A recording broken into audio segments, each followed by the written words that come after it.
Ta-da! Hello. I figured why waste time? Let's just get right into it because we got a lot to do. And the sooner we get started, the sooner it gets done. And the sooner we can get on to the next 18 billion things that I need to do. Cheers. Fresh coffee.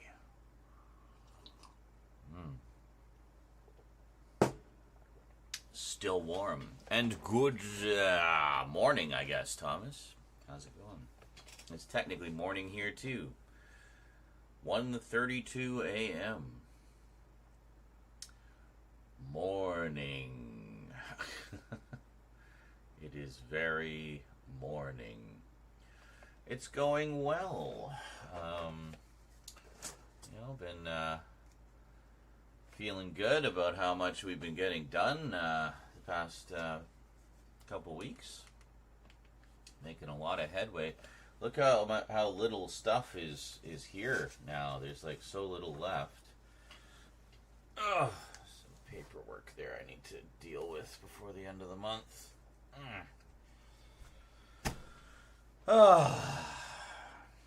So what we got left? We got 2 graphic novel updates to do. Easy. But we want to show some close-ups of those, so we're going to get the fold-out table going over there.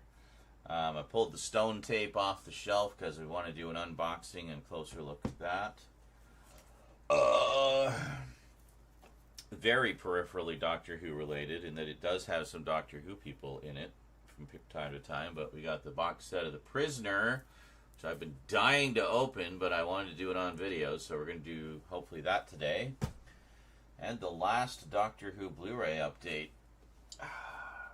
Again, unopened because I wanted to do that on camera. We got the Jodie Whittaker set, the long box collection that we weren't even sure was coming for a long time. It has finally arrived. It's quite reasonably priced, and I couldn't be more delighted. Good morning, wannabe Newfie. How's it going? How much stuff is in here anyway? It's not as loaded as some of the other sets, but I mean, to be fair, she didn't do as many episodes as previous Doctors. Damn shorter seasons. So we got a couple of exclusive extras, and it says all of the extras from the original collections. Oh, that's interesting. So this season they actually started doing a different aspect ratio. It's 2:1 rather than 1.78:1. So it's more almost like halfway between 16:9 and CinemaScope, somewhere in there. Cool. Excellent. Well, I look forward to digging into that. I don't even know what it looks like inside. I haven't seen it. I haven't looked at any other unboxings. Wanted to keep it a surprise. So that'll be fun. So I'm going to try to get the camera over, relatively close so you guys can see what's going on. Kind of like what we did with the with unboxing Mums videos. So is this the Alfred Hitchcock beginning set I'm waiting for is an upgrade to okay, so that's what I was talking about. Like I was pretty sure like a lot of those had remasters, and well, there they are. So that answers that question. Very cool. I'm sure they'll look very nice. Who put that one out? Was it a I'm guessing it wasn't a studio release. Was it a boutique label, or who did that one?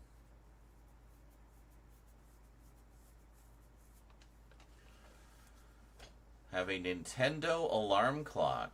Very nice. Is it like Mario and stuff, or other characters?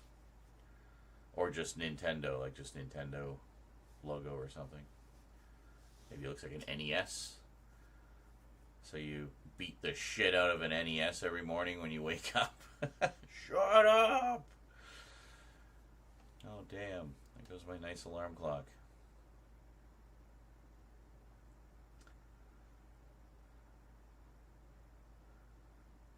Hey, Black Metal World. This upcoming game looks pretty nuts. The first Berserker, Kazan. Alright, cool. I haven't been keeping super close tabs on upcoming games because I've got, well, I just bought a shit ton of games in the fall, mostly PC, and quite a few on the PS5 as well. So got to start making a dent in those. So I want to get the updates going, and we get back to some having some nice chill gaming streams. No idea. I think it's the studio release. All right, cool. Mario, Zelda, Pikmin, Ring Fit Adventure, and Splatoon. All right, cool. Sounds interesting. Well, I assume you'll give us a look at it when it arrives in the old the Pickups channel on the Discord.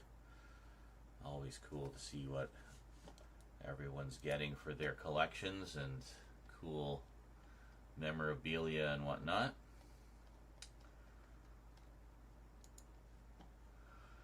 I think there was Barry, one of our Discord folks, just pre-ordered the physical deluxe edition of The Thing remastered for PS5. The deluxe edition of that. It's pretty cool. I don't know, it would be nice to have a physical edition of that for sure, but I don't know. And that's actually something I'm going to talk about a little bit in one of the upcoming updates, because I did pick up some physical releases of PS5 games. Most of you will know at least what a couple of those are. Like the Atari 50 collection and the Sonic Origins collection, both of which have really nice physical releases, actually, especially the Sonic Origins one. I definitely recommend that one.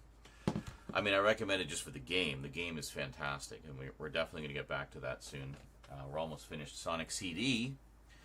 I think we're fighting the final boss, and I was getting my ass handed to me, so that'll be fun. Yes, TV, HDMI 2 is on. Why are you unable to... Hold on a second, I need to...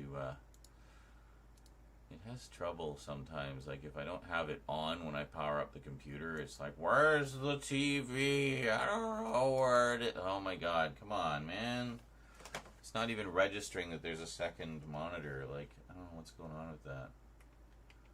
Let's go here. Nothing. Let's go here.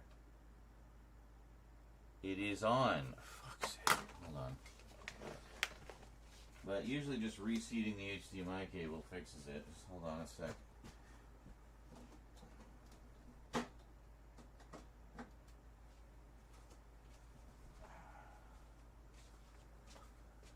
There. Stupid TV. It's only that one. That's a slightly lower end TV than my main one. I just got it really as a secondary monitor, just to kind of have, like, monitor the chat on streams and stuff and move things over. It also helps with editing, actually, because unless I'm editing on stream, of course, because I'll have the chat over there so I can talk to you guys while we're editing. We will be doing some of those very soon. We've got quite a lot of stuff to edit. In fact, why don't I move you guys over there now, which is the reason I wanted to get that going. There, move that over. Because I wanted to do something. Where's the, do we have our, no. No signal. That's the capture card there. And there's nothing being captured right now. What? Where's the screen capture? Why is it... Oh, I know why. We had this problem the other day. It doesn't know which screen I want. Yeah, there we go. It got confused. There we go. Multi-screen setups for the win. So there's one thing I needed to do here, and that is...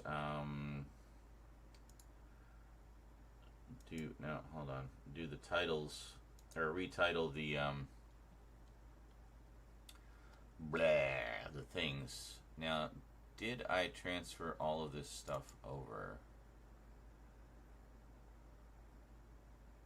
I think I did. Hold on a second. Let me just check here. 2025 March updates. Updates. Yep, that looks like all the stuff we filmed last night. Alright. So,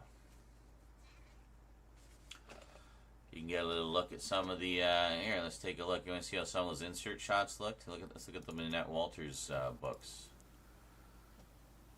No, hold on. Just get to where I... Oh, that's the wrong one. Hold on. Because we... Oh, no, it is the right one. Hold on.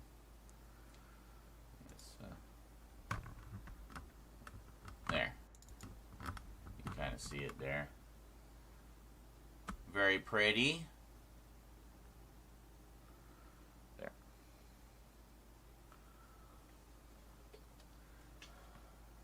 Yeah, those books are nice.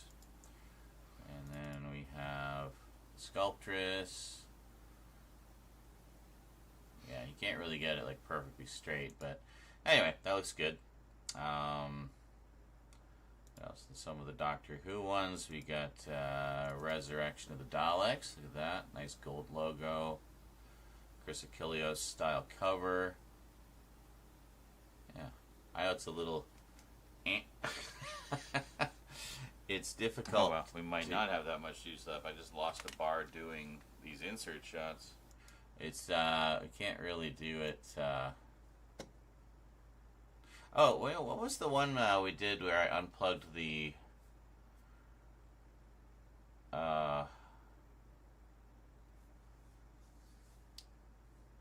mic? Was it this one?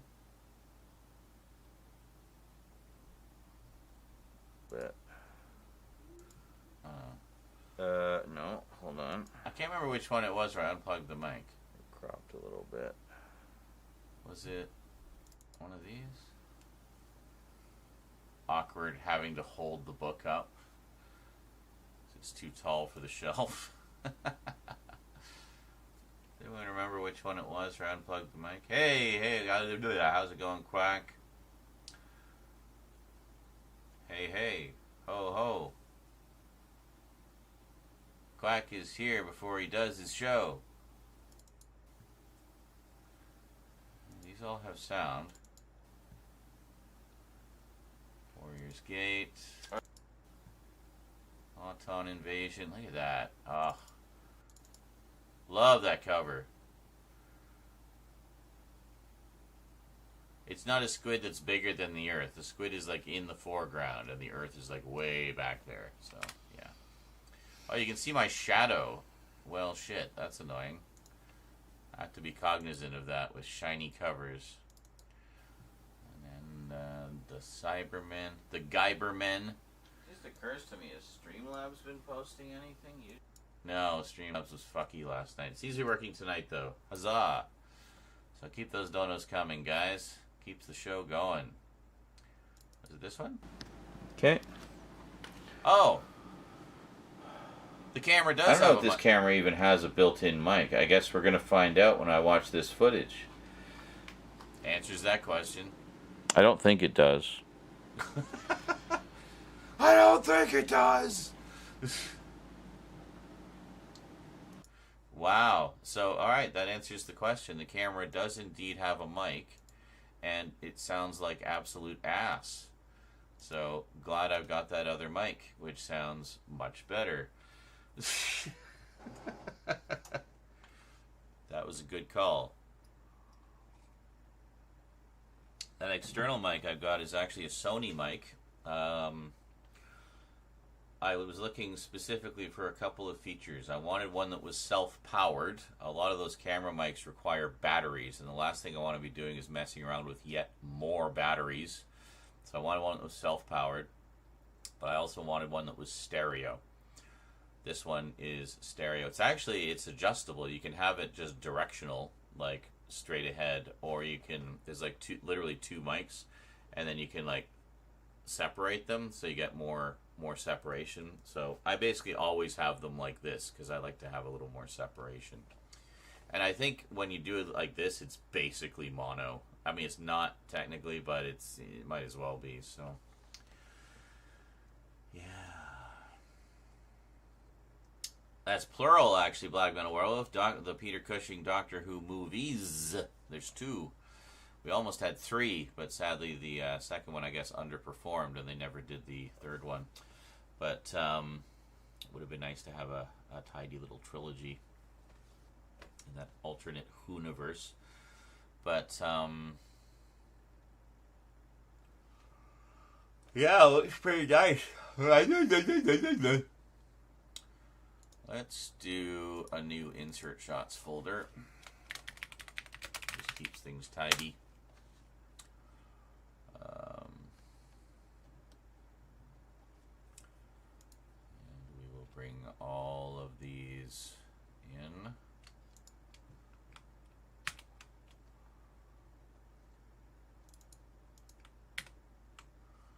There we go. List. No, not list. We need to see what they are. Large icons. Obscene. What can we do? We can do even larger. Bam. Well, it's not as larger as I thought it was going to be. Can we? Oh, we actually can zoom. Sort of. Did I just put it to... I zoomed out and it became large again. No. Extra large. Alright, what was the date yesterday? The 24th, I guess. Alright, so...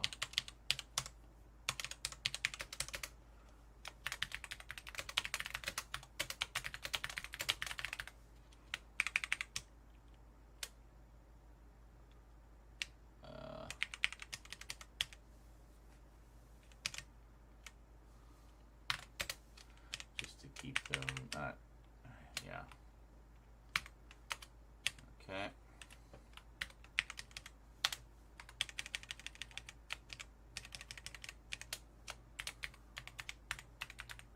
I usually do this after the stream, but after the stream yesterday, I was just so dead to the world. This should be the Scold's Bridle. Yeah, okay. Looks good. Getting a little bit of light reflection off of the matte finish, but I can live with it. Oh, fuck's sake. I actually hit copy. Hold on. There we go. 3.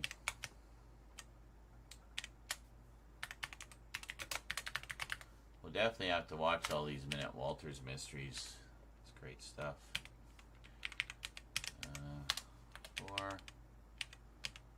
The Dark Room. There's actually, I mean, considering how many I haven't read all of them, and I've only watched the adaptations of the ones that I've read. So, yeah.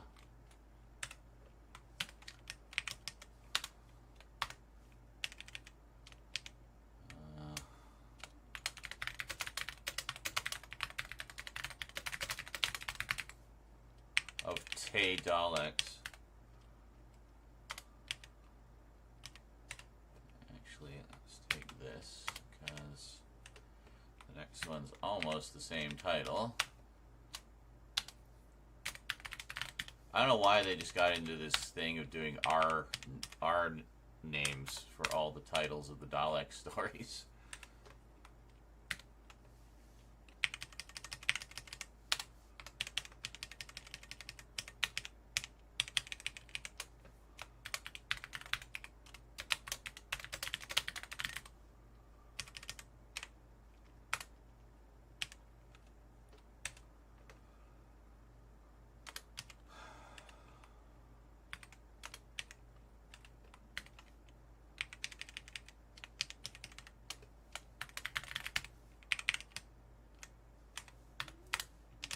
Go.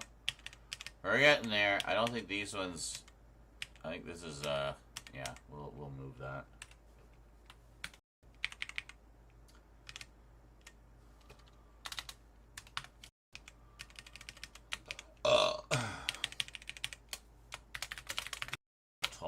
Invasion. It's funny how many of the original Doctor Who books, like the Auton Invasion and the Cybermen, are books where they changed the title of the book from what it was in the televised story.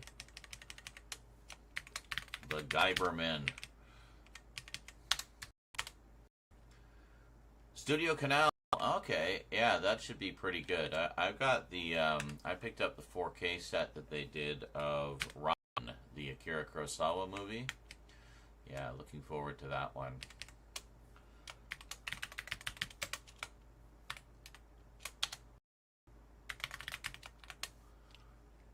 Original. I'm going to put that in brackets too. I should establish some kind of standardized file naming for these. Yeah.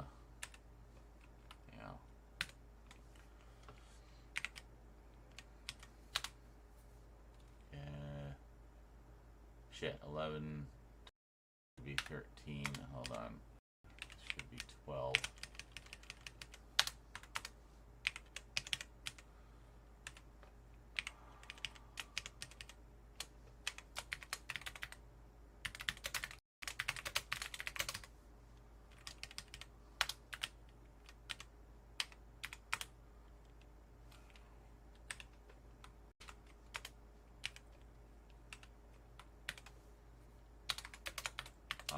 Unused, just to indicate that that's the bad one. Remember, we redid the focus on that because we had all that lovely text that we could use. I think this one's unused as well.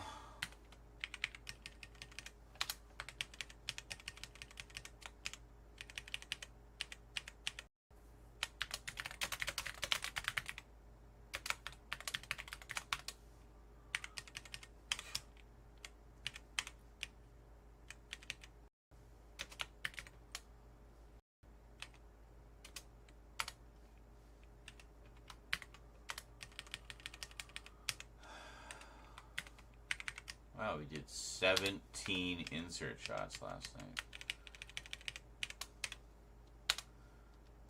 Crazy. Let's just see what this is. Alright, well, wait. Buy me. Yeah. About to the fifth for the second. Yeah. Alright, well, that's an update, so we'll move that. What's this one? Be happy till there. I think that's just the end of the update. Okay. I gotta scroll it back to the beginning, otherwise it will remember where we left off, and I don't want it to remember. We were just skimming. Okay. So now if we go into the insert shots, boom, everything is in order. Well, the order that we shot them in, which doesn't necessarily mean anything, but it just means that it'll be easier. It's easier to see, like for me, for my own reference, what order we filmed everything, and the titles make it clearer what each thing is. I mean, even though with the insert shots you can see from the thumbnail, basically. Are we still? Stop going to large. You want extra large. Large. Yeah. Let's do extra large here too. Oh, it's much better. I remember on the 1080p screen, extra large was too big. You just have like 4 things in the window or whatever. If you think of this display as if you divide it into 4 quadrants, each quadrant is 1080p. So if you think of it that way, then the extra large would basically be these here, like just these top 2 rows, half of them. But on the 4K screen, we have, this is one of the reasons I wanted the 4K screen, we have way more screen real estate. So I guess Windows didn't really change the size of the icons to accommodate larger resolutions. They kind of stay at a uniform size, which means we can bump it up. So our extra large on a 4K screen is like the equivalent of large on a 1080p screen, if that makes sense. So, oh, I also wanted to say, how big were these? Just the insert shots. Okay, that's not too bad, actually. 20 gigs. I thought it'd be more than that. 20 gigabyte extra large. Oh my.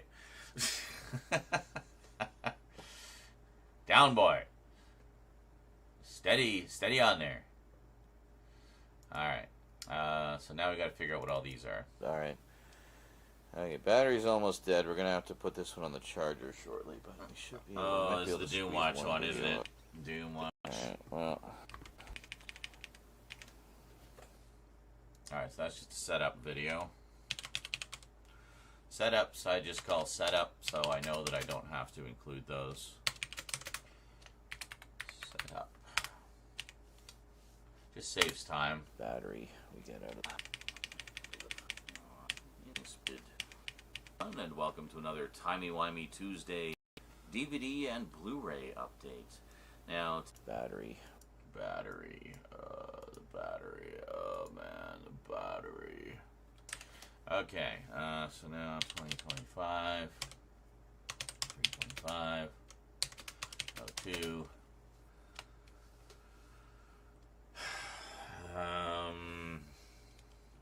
Update Doom Watch 1. So we're just going to keep it at that, and then all we got to do is create event. What are you babbling about? Mythmaker. This was just written. Swan stories here and there. Oh, right. He wasn't really biting, so. That's right. I had to do this segment like 8,000 times. Partly because my flow hadn't found my flow, and also Church was being a little terror. Church is all stoned tonight, by the way. We did get the new Cone of Shame, and that's working much better. He's not scratching himself as much, and he can't reach around it like he could with the other one, so he can't like give himself more owies. So treating his owies with the kitty spray, and then got the kitty edibles, which he didn't want to eat on their own, but we mixed it with some of their other stuff, and then he ate some. And we offered one to Eclipse, but she wasn't interested. I don't know how much more mellow she can be, really. So, name's Kit Peddler. Did the entire? They are God. Create that. They created the universe. They created the entire. They are God. Kit Peddler and Jerry Davis. Yeah, I'm thinking we probably do want to have a compilation of outtakes in here. Plus, I mean, hey, it's content, right? So maybe we'll do that for fun after, when we finish all the main editing. What else have we got here? Is this still Doom Watch? Ideas. Get into some moral questions. Yep. Church. Still Doom Watch. Church driving me mental. I think there's like 5, maybe 6 segments to the Doom Watch review. So stop. Fuck. Here. Oh. No. Fuck. Here. Oh, he's here. Like, where did he go? Where did he go? Oh, he's here. Oh. No. Fuck. Church, no, you can't sit there, dude. Not while I'm filming. You're like right next to the camera. No, you're kicking the camera. Where do you go? Yeet. Yeet. Oh my god.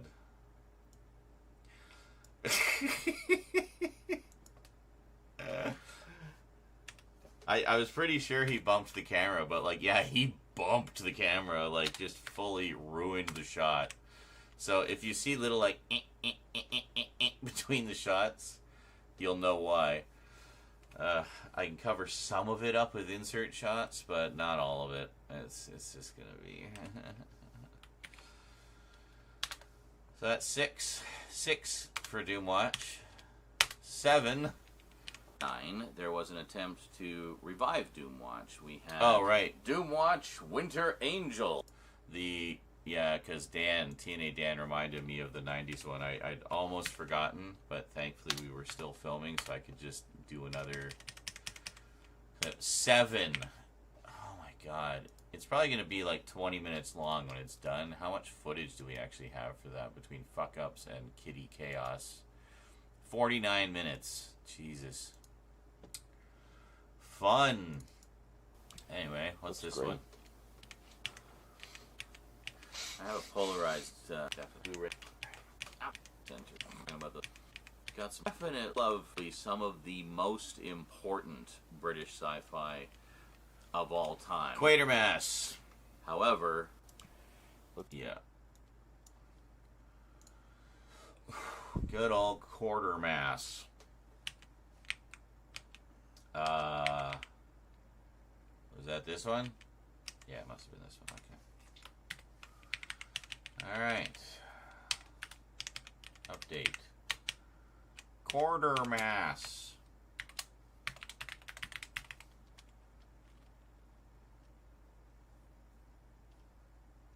Although it's also stone tape, but that's okay. I know there's going to be... No!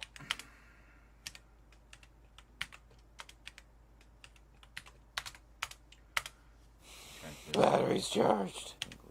I think it's paranormal investigation. Yeah, that's good. So still...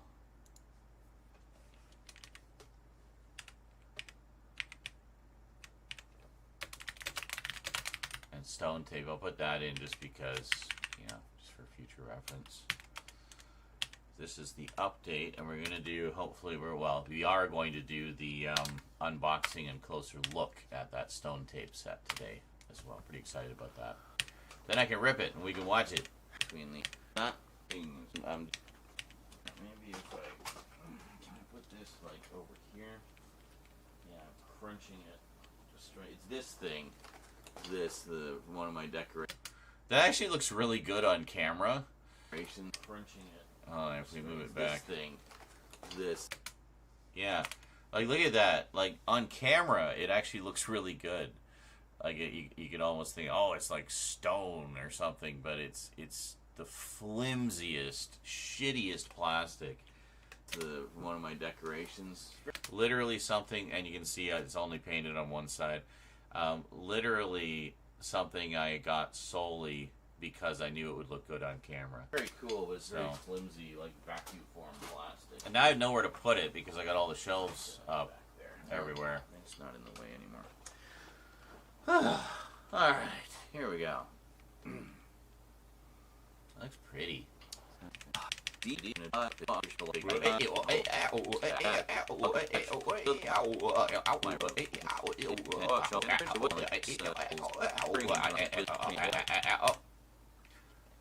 Ah, mystery.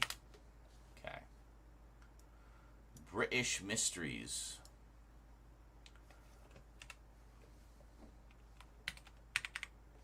Just had to figure out which one it was. See, look at this. 2. Now we're into our flow, and you know, once the cats calm down. I don't know if we did 2 for this one or just 1. Right. We did. We did it in 1. We did it in 1. How cool is that? That's always nice. Okay.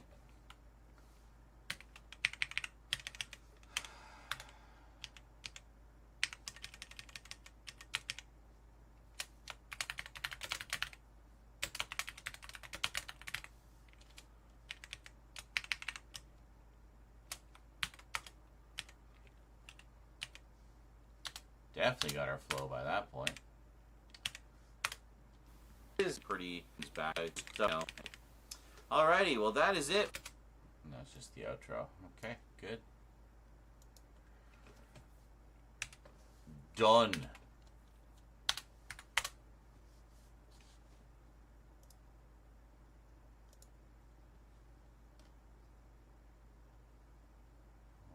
Okay, so we got all those. Then these are the new ones down here. So, I'm just going to drag them all into the timeline. We'll separate them out, get them ready for editing, and that will be that. I was looking because I need to switch from my phone to my computer so I can type better. Fair enough. I hate typing on phones. I know some people are really good with it, really fast with it, but I hate it so much. I hate it. I hate it! Okay. There we go. Just letting it fill in all the stuff. This is a reason why it's good to have everything on SSD drives. This is our outtakes here, by the way. Okay, so we want to bring all of these in.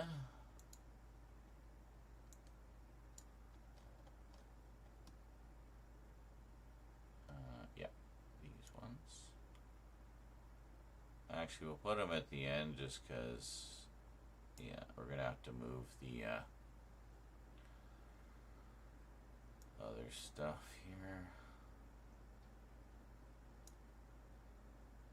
No, hold on.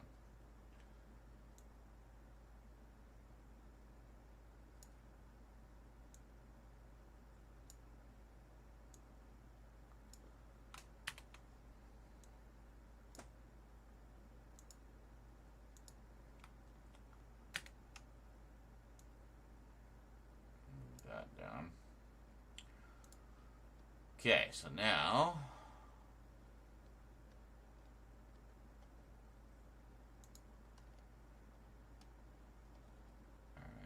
here to here is Doomwatch. And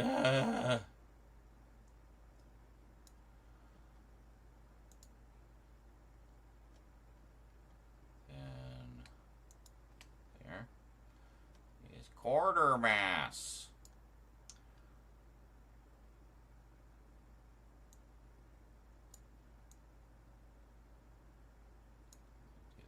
One, and then is this just the outro? Yeah, that's it. So what do we got here? We got let's see, 2 are done, so 1, 2, 3, short one, 4, is that right? The Doctors, yeah, that's it. That's a really short one. Okay, so we got 1, 2, 3, 4, 5, 6, 7, 8, 9, 10, 11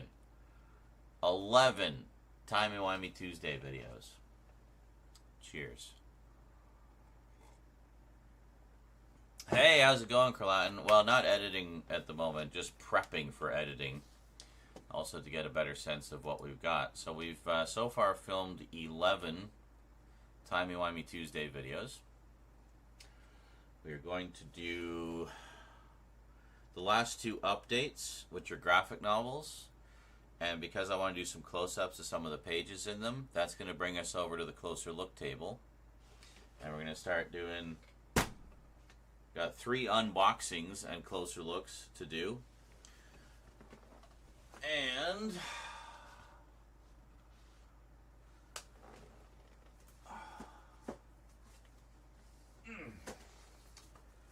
might as well do these as well. So we'll do those as well. But we'll leave them on the shelf for now. Oh, actually, since we're just doing graphic novels, I'm not going to be showing them on the shelf in the same way. We'll take a look at them over on the closer look table. So kind of a flow. So we'll do our intro segments and outro segments here. Actually, no, because if I do the outros, everything will still be packaged. So what I'd actually like to do is do the outro segments and then we put them on the shelf. Like, for example, an important one, the Jodie Whittaker set, because we want to put that on the shelf and show how it lines up with the other 2 long box sets that I have, the Matt Smith and Peter Capaldi. And that should be good. Ba ba ba ba.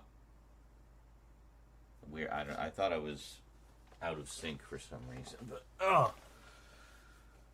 Tron 2.0. I've played a little bit of that. I have it somewhere. I can't remember. I have it on Steam. Or I might just have it as abandonware. I can't remember. But I have it somewhere.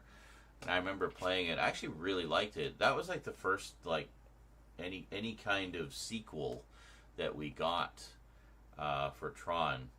And I remember it looking quite pretty. Let me just take a peek here and see if I do in fact have it. I have the other one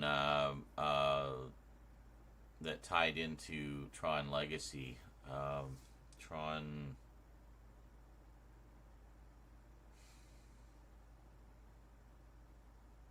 something. I can't remember what it's called.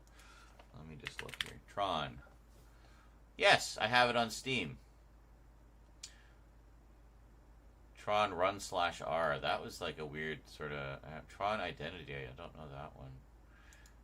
But yeah, I remember liking this one quite a... Can we go to it?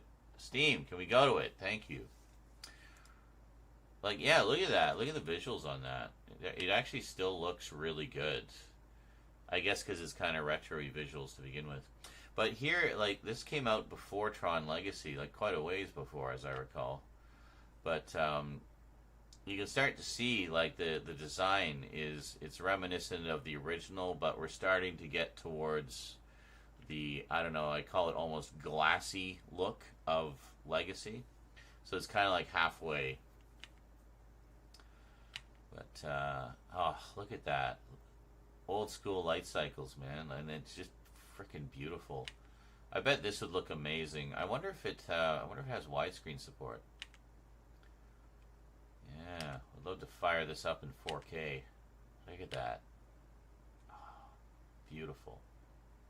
Old school light cycle versus newer one. It's nice.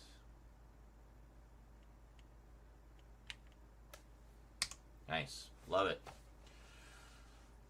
Oh, really? From the Fear team, eh? Yeah, 2003. So that actually came out, what, 7 years before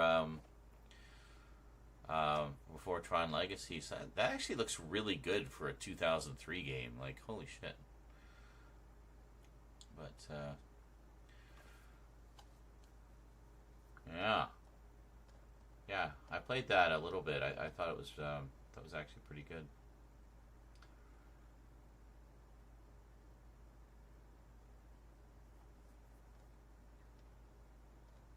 Nice.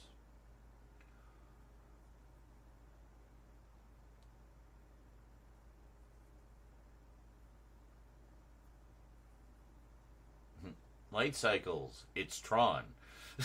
Like, what else do you need? FPS plus RPG with an emphasis on vertical platforming and jump puzzles. Yeah, I remember some of the parkour stuff was difficult. What is it? Upscaled? What upscaled? Your face is upscaled. I mean, the polygons would be the true resolution. It would just be the textures would probably look, dated. But I mean, even then, for 2003, I've seen other 2003 games look way worse than that. Like the faces, for example. I don't know how they look in motion, but they definitely look nicer than would have been PS2 games at the time. But I also just like the glowiness of everything. It's really, really nice. So anyway, I'll have to check that out at some point. If you look to your left, you'll see the first "fuck you" jump of the game.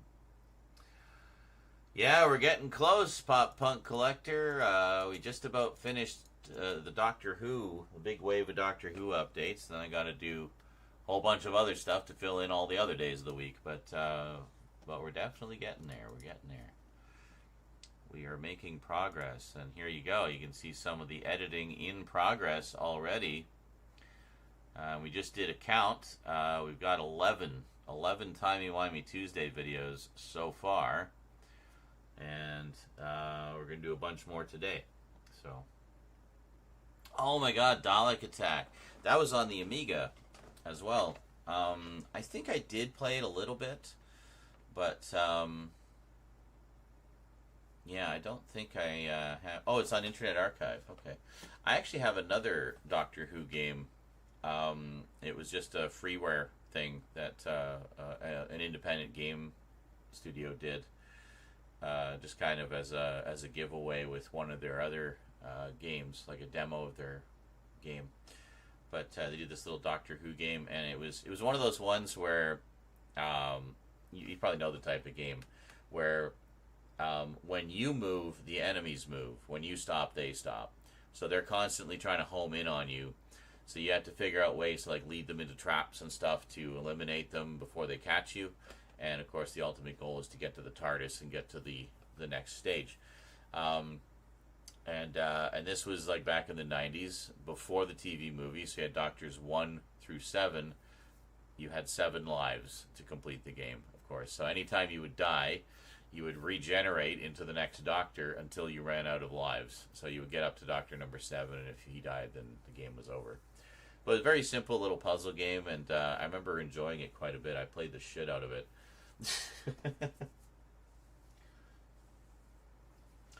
Kind of, yeah, except it didn't matter if you were looking at them, but, they just move. It was one of those, like I say, they move when you move. But kind of Weeping Angels-like, I guess. Maybe that's where they got the idea from. Maybe Stephen Moffat played that game many moons ago, and it just, like, stuck as a sense memory, and then he came up with the Weeping Angels out of that. Probably not, but it's fun to think about.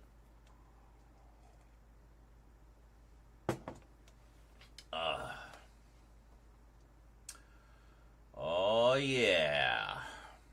So let me just think. What is the order of operations here?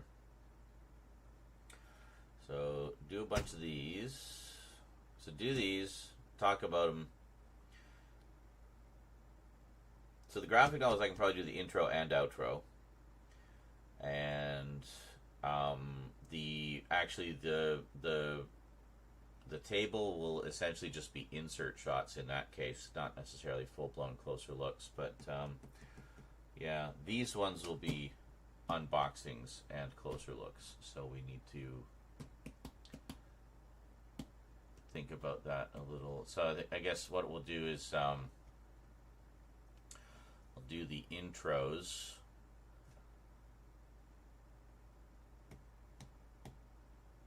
So I can do the full talk about it with these, and then we'll do some close-ups over there. These ones, I'll do the intros here when we do these. We'll go over, do all the close-ups, do all the closer look, do the unboxing, and then we'll come back over here and do the outros for all 3 of them, and then those will be done. So that'll be 1, 2, 3, 4, 5 videos. And we'll see how we feel after all that. Maybe we'll do a few more. But, yeah. Nice thing is if we do other closer looks, we'll be finished with the Doctor Who stuff after this. So if we do other closer looks... Oh, right, we want to do the 2 limited edition sets. So while we've got all the closer look stuff set up, we'll try to get, like, all of those done. I just have to kind of keep it straight in my head where all the pieces need to go. And then we'll put it all together. And that should be fine. I think I can manage. So let's close this for now. Also, what all do I have here? Just the one Tron, I think. And Case Anima Tronix. We tried playing that a while back, and it's I think it crashed or something. That was on the old computer, though, like a couple of computers ago. So we might give that another try at some point. Case Records, Fear of Abduction. Oh, from a new game in the same universe. Interesting. Hold on, we'll go back and let me show you this one. I don't know if it has... Hello, Bishop. Marvelous night, don't you say? Markiplier. Too bad I can't Jacks up appreciate the it as gun. much. All thanks to you. Why, you ask? Oh, if only you were just a little more observant.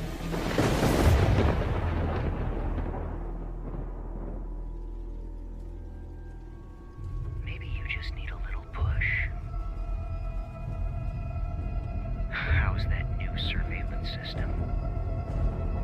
Good. Let's see if it'll put you on the right track.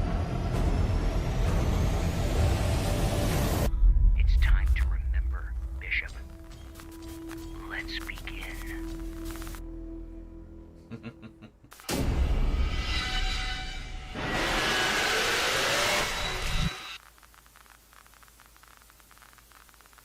Alright.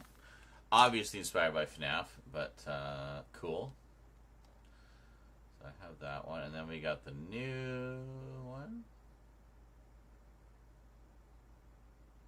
Oh, there's case 2. Hello, Jack. You can't give me back what you took. The effects of your crime will ruin your life. Say hello to her old friends.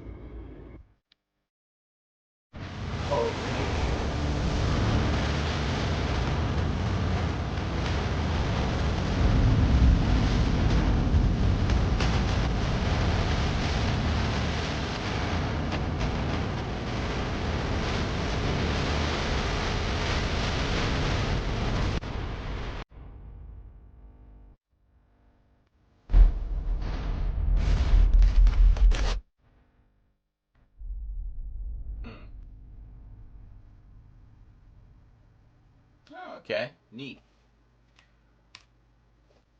I'm sure nobody I know has that, so I can't play it with anybody. And then finally we got this one. To be a safe haven for the population to seek protection.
Cool. So anyway, that's the Case Animatronics universe, which, going down the ADHD rabbit hole, we found because I searched for Tron.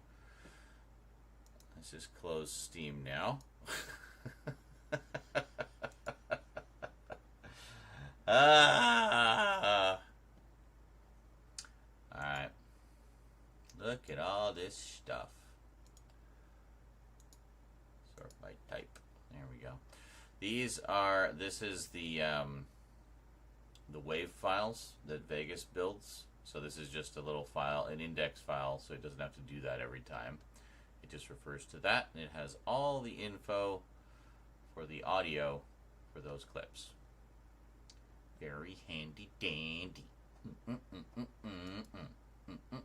Oh, steelbooks. Oh, pretty. Look at that. Got all of them? Yeah, we got all of them there. Yeah, that's fine. Insert shot. I'm so ham. Well, we're going to put that in there. Any other insert shots? No. Okay. go. So just to know how long we've been trying to get these done. January updates. Yeah, we did one, and I didn't even use it because I wasn't happy with it. But we did do a shit ton of insert shots. Precisely one shit ton.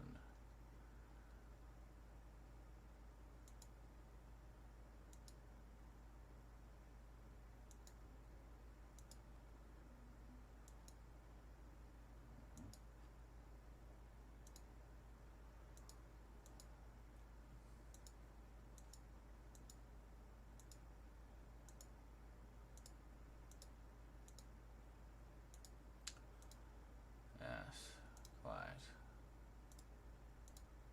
Oh. Well, why did I zoom out? Why didn't I keep it zoomed in like that? I don't know. And then that one's zoomed in. I'm so confused. Maybe I do zoom in up there.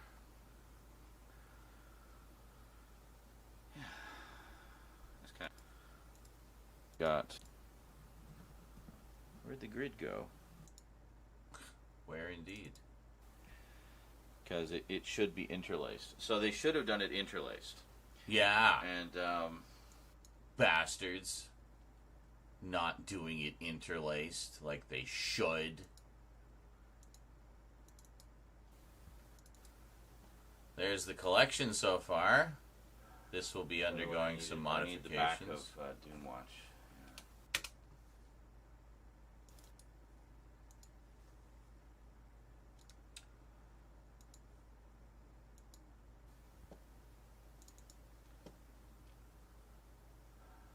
The other one I needed.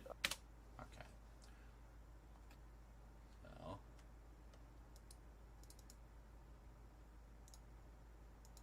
Take a snapshot.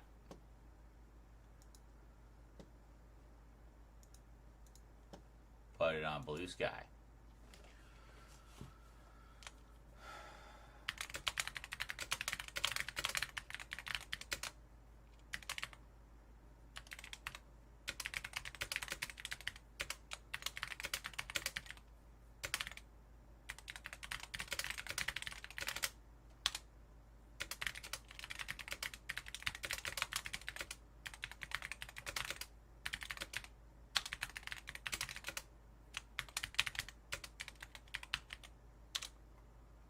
Yeah, fuck.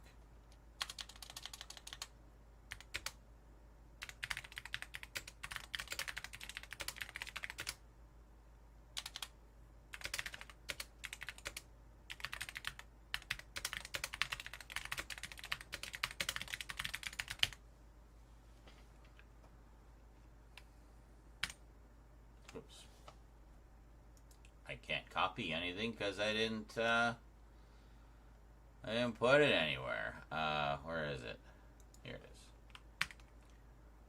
Hope there aren't any boobs there. No, there's no boobs there.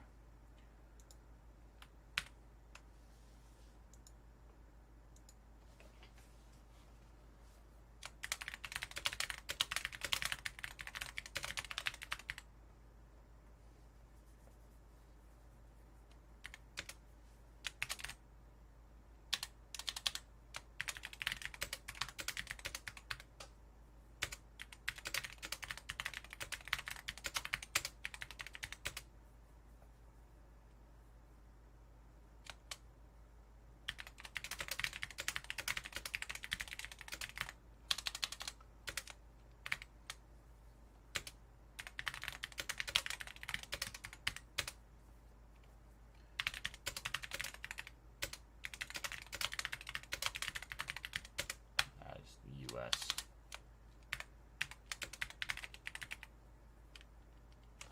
Do periods. Because I don't know if the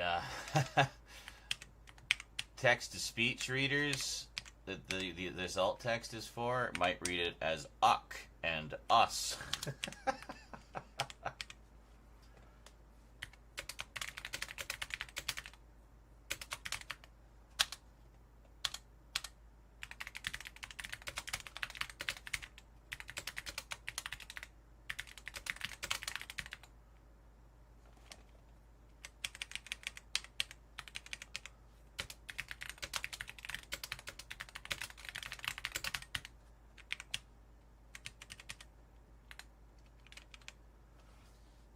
There we go.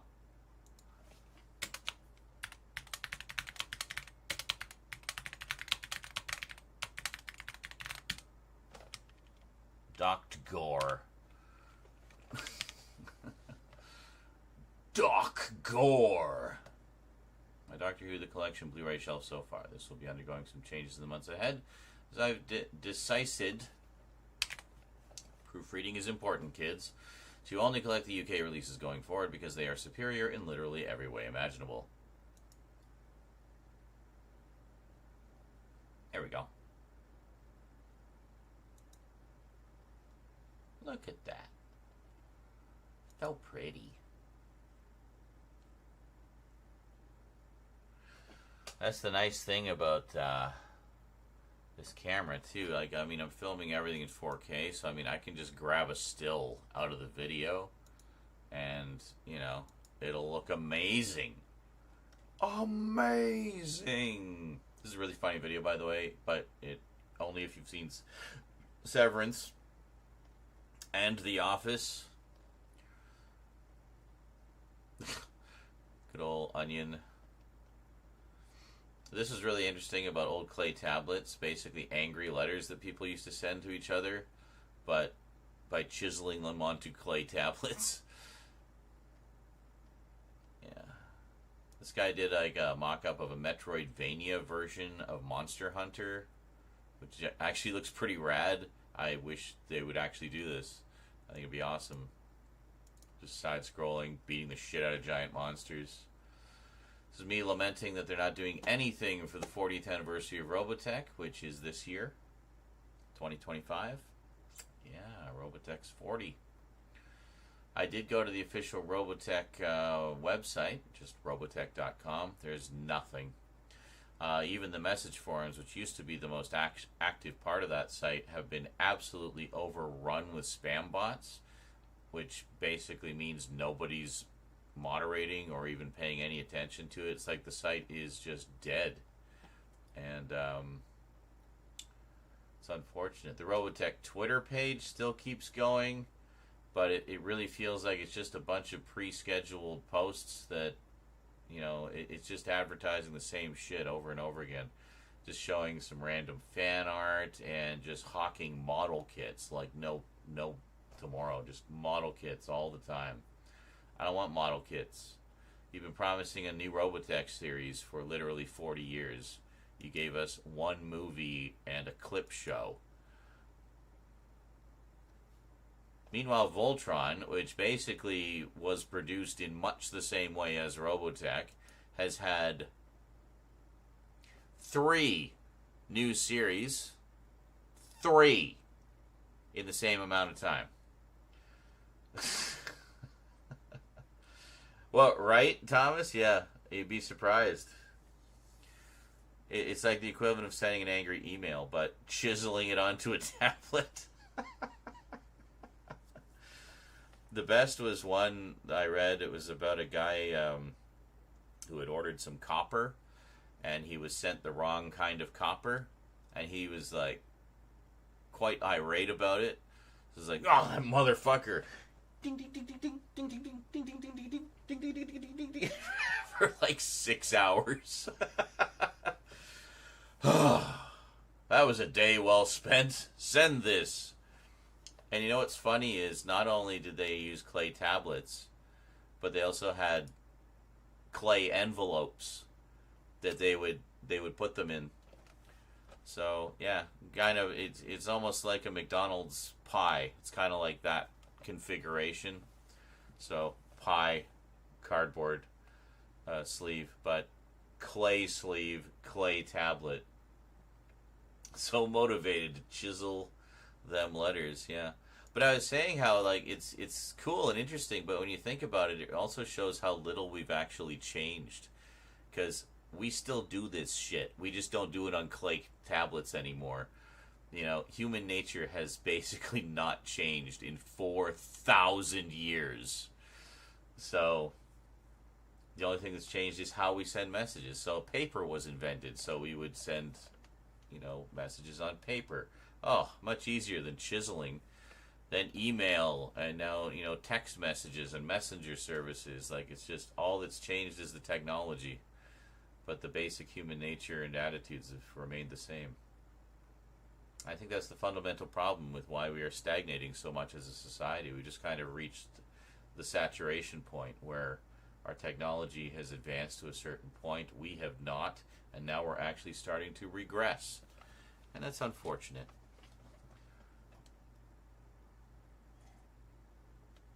Paper is more easily discarded. Well, yeah, you're not going to find paper from, you know, thousands of years ago. Well, you know, some, like, scrolls that were on, like, super high-grade scroll paper, you might find some of that. But even then, that's pretty rare, you know. That's true, yeah. Like, what will the artifacts be of our current civilization? It won't be anything that we've posted online. All of that data will be gone forever. And I mean, even on the off chance they find an old hard drive, I mean, would they even have the technology to read it? Would it even be readable or recoverable in any way, you know, 1,000 years from now? I don't know. It's crazy. But what will the artifacts be? Probably, you know, paper. You know, unfortunately, what one of the artifacts will be is everything about Scientology. Because apparently, the Church of Scientology had all of, you know, Dianetics and all the Scientology books engraved, like etched into, what is it, titanium plates that are being stored in, like, a nuclear bomb-proof underground shelter. So that artifact will remain. Is that going to be our legacy? Fucking L. Ron Hubbard? Right? It's ridiculous.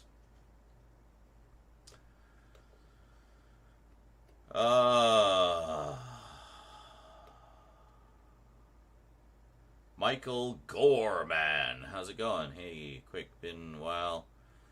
Went by Sonic, stick him. I think I remember you from back in the day. Very much watch Zarin Isaac, library of videos. Happy bringing us games and media reviews. Yeah, so great to see so many old school viewers returning. It's almost like something has entered the zeitgeist. Like, hey, I think Zarin Isaac's coming back, and like, so everybody's coming back, and it's like, oh, you got new videos coming? It's like, yes, I do. Sorry, it's been a while, but we're getting things back up and running here, and shouldn't be too much longer. Thank you for your patience. Normal programming will resume shortly. But yeah, exactly, Kralatin. We need to do that with the things that are actually important, not fucking Scientology. That cannot be allowed to be the only legacy of our civilization 1,000 years after it has inevitably collapsed. But never went away, still watching. Wow, there you go. Good. Excellent. Yeah, speaking of Dead Space, I am still in the middle of playing the...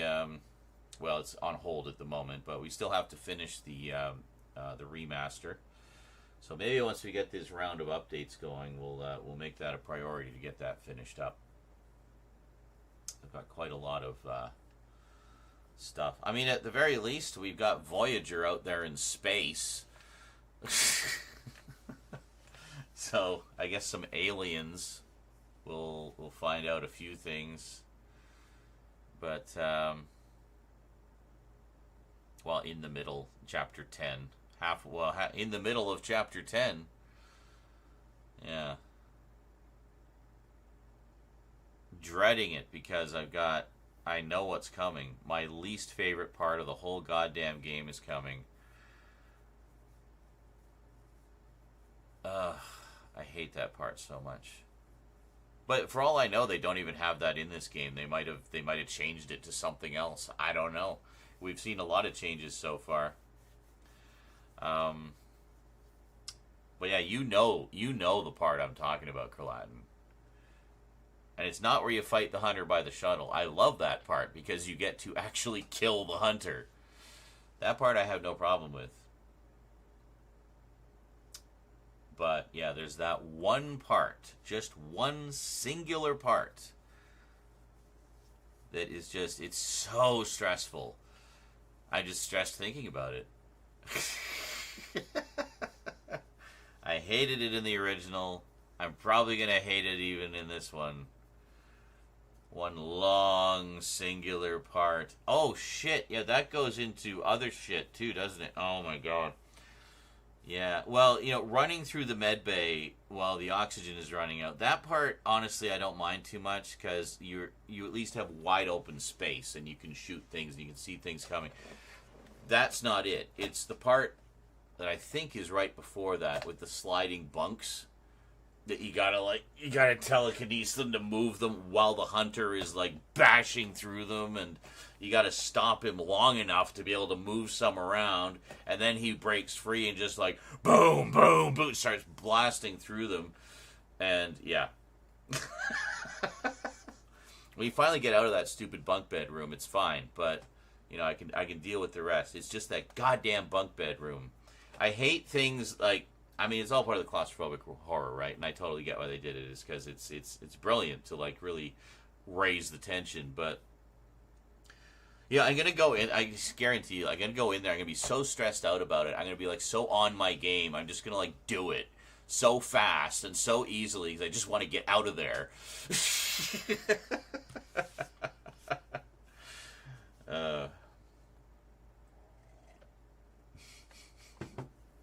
It's like, fuck this part. And then off to the mad dash through the rest of the med bay. That part's fine. I don't mind mad dashes and gauntlets and shit like that, because then you're just, like, blasting and running, and yeah. The start of chapter 8. Remind me, what happened at the start of chapter 8? That's the one where we first meet the hunter? No, we meet him in chapter 5, I think. What was the start of chapter 8? Oh, the gauntlet room I cleared after, like, one glitch. Yeah. Yeah, wasn't that? I'm like, is that it? Is it over? Did we do it? No, that can't be it. There has to be more. That was like nothing. Yeah, I remember that. Yeah, there was one like, and the one where I was like fighting the brute, and I was still like in like stressed panic mode, and I didn't realize I'd actually killed him. He was just a floppy ragdolly corpse on the other side of the room as I'm running in panic. Like, oh, wait a minute. Is he not chasing? Is he dead? Did I get him? Yeah. I think it's, was that the ones where we first meet the exploders? It's like that long corridor. I might be thinking of a different section. But anyway, I know the part you mean. I just can't remember specifically what happened. But I remember the thing that happened, if that makes sense. So yeah, there's always more. Exactly. He kept laying ammo into him, and I'm like, he's dead. Oh. Well, it's doesn't hurt to be sure, you know. And by the way, yes, this is the voice actor of Gur who liked my comment. Good old Ricky Simons. Ricky Simons. So, what it was is he said, if you accidentally text me your war plans, I'm going to text back very silly suggestions, and I can't guarantee the world will be better off for them. So I was like, load the missiles with burritos and fuel the rockets with tuna! So, I was happy that Gur liked my Gur joke. Actual Gur. Alright.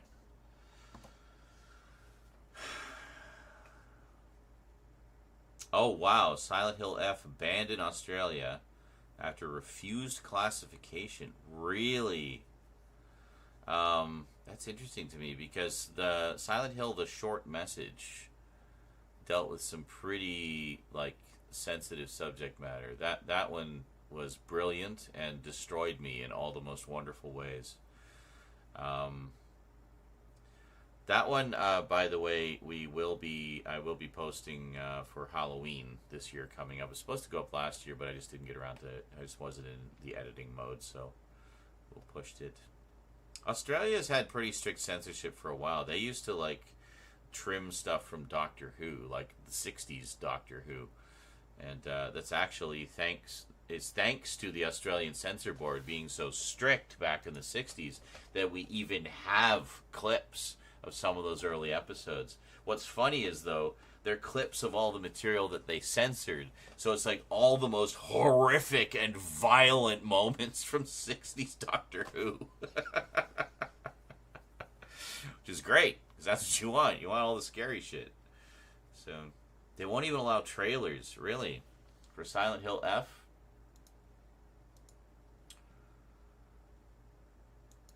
Is there a trailer? Yes, there is. Let's watch that trailer right now. Let's break the law in Australia. Here we go.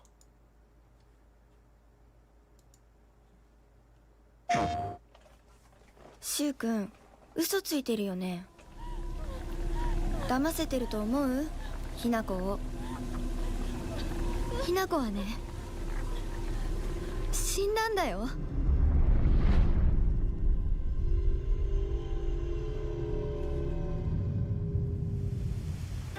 ひなこはお友達といつまでも一緒に Yeah, い if た you're in い。 Australia, don't watch this. お友達は La la la la la la la. 彼らだっていつか必ずあなたを裏切る。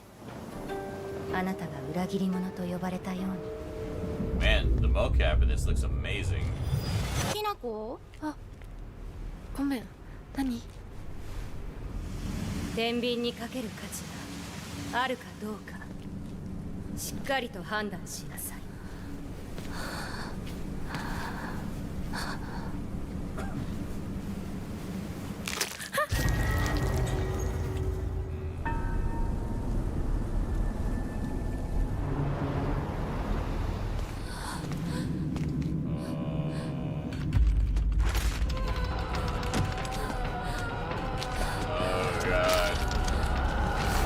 Twitchy monsters.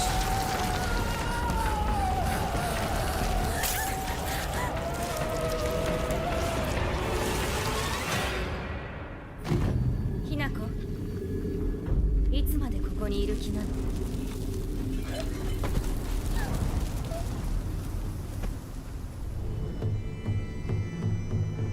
自分でもおかしいと思うの。自分で自分がわからない感じ。自分の気持ちが自分で理解できない。私かお前の夢の中ってことはないよな。ひなこ、もう時間がないのよ。あなたが生かされたということは、ここに至ってもまだ Getting like kind of Fatal Frame vibes from this. あなたがそれに悩める時間はもう尽きかけている。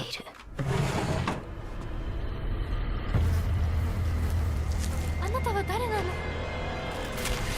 さっきからなんで何もわからないふりをしているの？私はね、あんたをすぐに殺すこともできたんだよ。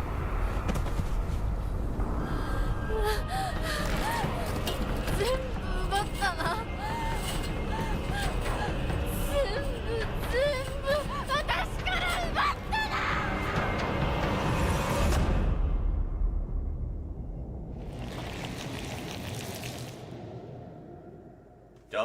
Don't say things like that, Thomas, please. それではお別れを。 Affects the ADHD brain.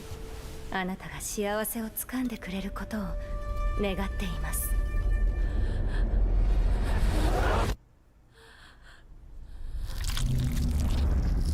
Whoa. Okay, that was creepy.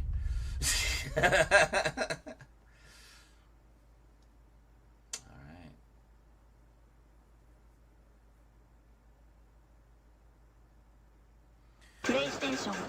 Yeah, all this lead up stuff for me is getting into the zone.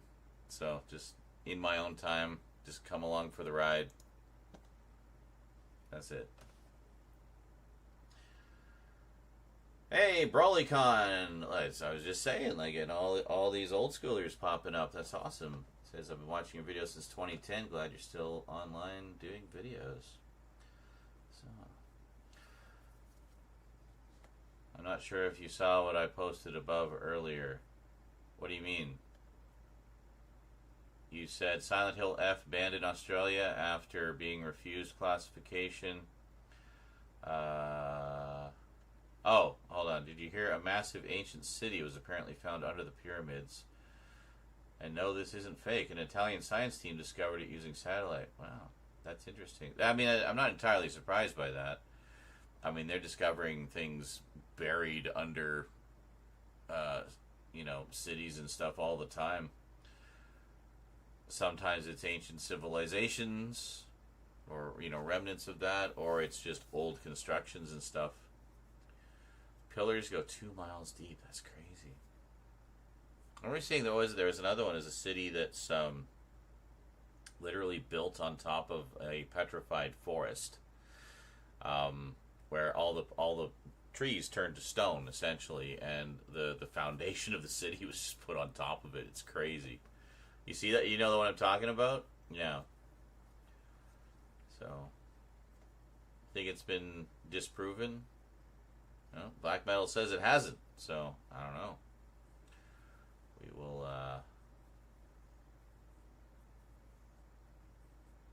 I guess we'll find out one way or the other. Anyway, that looks great. Looks really good. That looks scary as hell. Also reminds me that I need to finish playing the Fatal Frame games.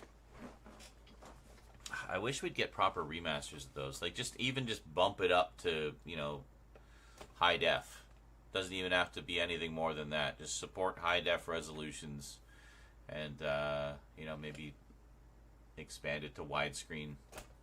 So I don't think they use static backgrounds. No, it's all 3D backgrounds, so they could easily just change it to a widescreen aspect ratio.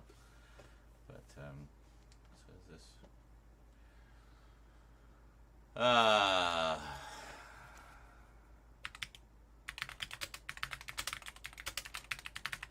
Well, let's find out. Ancient city under pyramids. Scientists say they found vast hidden city under the Egyptian pyramids. Looking for reputable news source. The Sun. Perfect. No. Well, let's see. What's the latest one? The earliest one seems to be 2 days ago from GB News.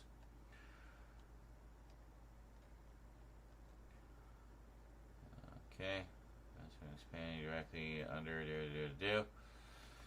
Well, some experts have okay, archaeologists believe they discovered a vast underground city spanning, it's not the mic we're using, directly beneath the iconic Egyptian pyramids in Giza. While some experts have refuted this claim, a new study has deployed radar pulses to depict high-resolution images of thousands of feet below the ground to discover hidden structures beneath. Fuck off. The report has identified 8 separate vertical cylinder-shaped objects spanning more than 2,100 feet under the pyramids. This sounds like the Petrified Forest kind of thing, but different. It's also accompanied by an array of other unknown structures 4,000 feet deeper. If the data is accurate, it would be groundbreaking and could change the history of ancient Egypt. Is that it? Okay. Artist's rendition. Just get out of the way. We're trying to see the picture. Goddamn ads. So, da-da-da-da-da. Da-da-da-da-da. Radar expert Professor Lawrence Conyers has explained that such technology could not possibly create images of structures thousands of feet below the ground, and dubbed the paper's findings a huge exaggeration. However, he added that it could be possible that smaller structures, such as chambers, were built before the pyramids, as it was a site that used to be special to ancient people. He stressed how the Mayans and other people in ancient Mesoamerica often built pyramids on top of the entrances of caves or caverns that had ceremonial meaning to them, speaking to the Daily Mail. The paper's findings are still due to be analyzed by a group of independent experts and scholars. Conyers admitted that the only real way to prove the theory would be to carry out targeted excavations of the area. My take is that as long as authors are not making things up and that their basic methods are correct, that their interpretations should be given a look by all who care about the site. We can quibble about interpretations, and that is called science. But the basic methods need to be solid, he said. He explained he could not actually identify any hidden structures underneath the set of pyramids. So pretty. The Giza Pyramid Complex houses the Great Pyramid, the Pyramid of Khafre, and the Pyramid of Menkaure, as well as the Great Sphinx. Each pyramid was built and named after a pharaoh of the ancient civilization. Beyond the iconic megastructures, the area is also home to a number of smaller temples, cemeteries, and an ancient village. Project spokeswoman Nicole Chicolo said, "A vast underground city has been discovered beneath the pyramids. The groundbreaking study has redefined the boundaries of satellite data analysis and archaeological exploration." So the problem with that is this one scientist dude says, yeah, radar can't do that. Like, it can't find stuff that deep. But I'm kind of thinking, like, it's like that scene in Jurassic Park. You know, a few more years. This new software is incredible. A few more years and we won't even have to dig. Well, where's the fun in that? He's a digger.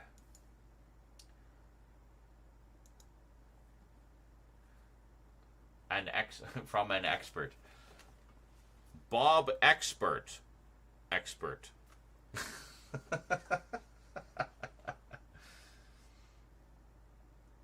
Yeah. And good morning, D-Man David says they go 2,000 feet deep. Let's just get some shovels and dig it up. Well, yeah, I think it'd be a little more than that. The amount of permits and money that would take would be insane. I know.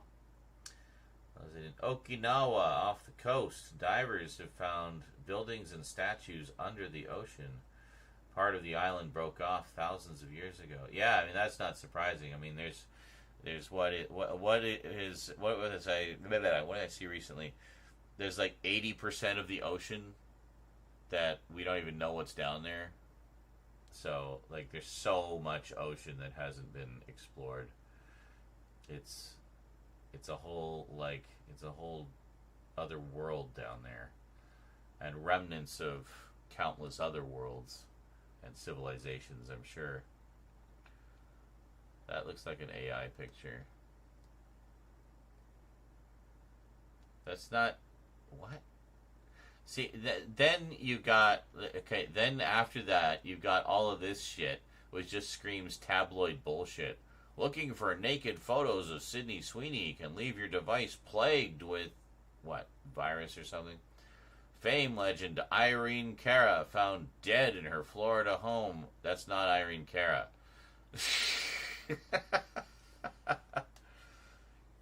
And then all these fucking AI that's AI. I can just tell looking at it. That's AI. That's AI. This well, that could be real, but I don't know. Who the fuck knows anymore? Well, that's definitely AI. Oh, well, that's a video game thing. That's just artwork. That's probably AI. Oh, 321 meet senior singles now. I'm not a senior yet. Jesus Christ.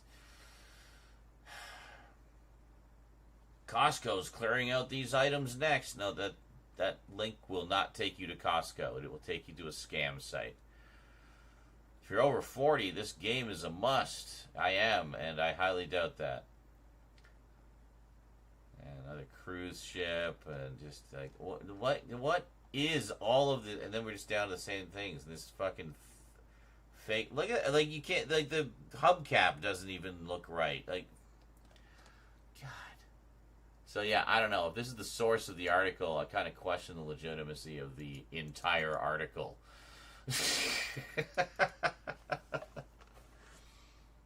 Yeah, you want to know how legit a site is? See what kind of ads they have at the bottom of the page. Although, these days, that's not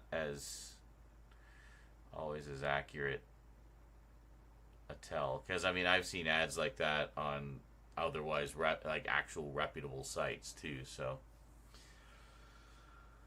Yeah. The Oak Island Mystery.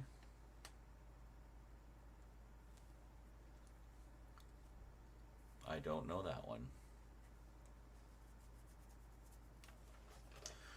Cody going after John Cena. I mean, that's the whole big thing that they're building up right now. We saw this story before. Is it really Silent Hill? I wonder if he says Fatal Frame? Oh, Death Stranding 2 is coming out in June. I still gotta play the first one.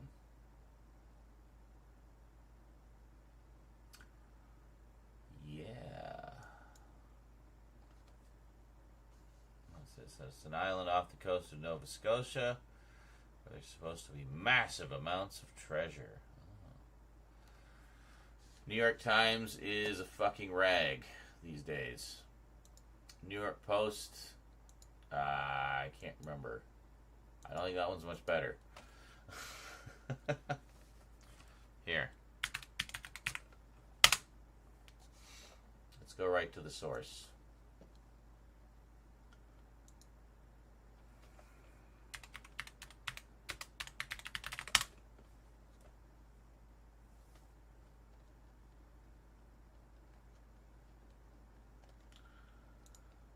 Newest.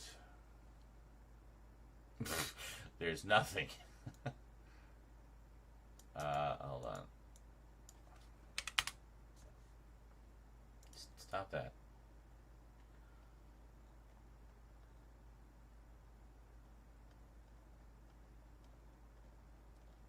I mean, I don't see anything here at all.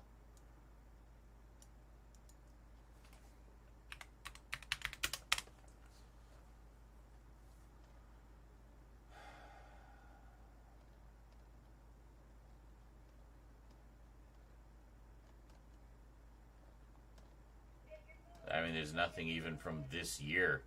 Well, no, there's a couple things, but not related to that at all. It's just about what's going on in Gaza, which is beyond awful. So, I don't know. New York Post is awful as well. Okay, so there you go. The Times is not what it once used to be. It's heavily compromised. So where did you put it? Well, okay, I can't show mod chat. Let's see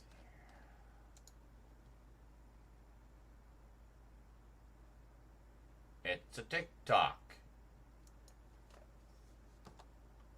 Well, like Beetlejuice, Oh, I for have been fuck's summoned sake. because I have been tagged in a specific video so many times about structures Can you, underneath the pyramids. not be playing Are the they video real? What while are I'm my doing the thoughts? stupid captcha? My first thought is that this is giving Windows 98, and my second thought is no.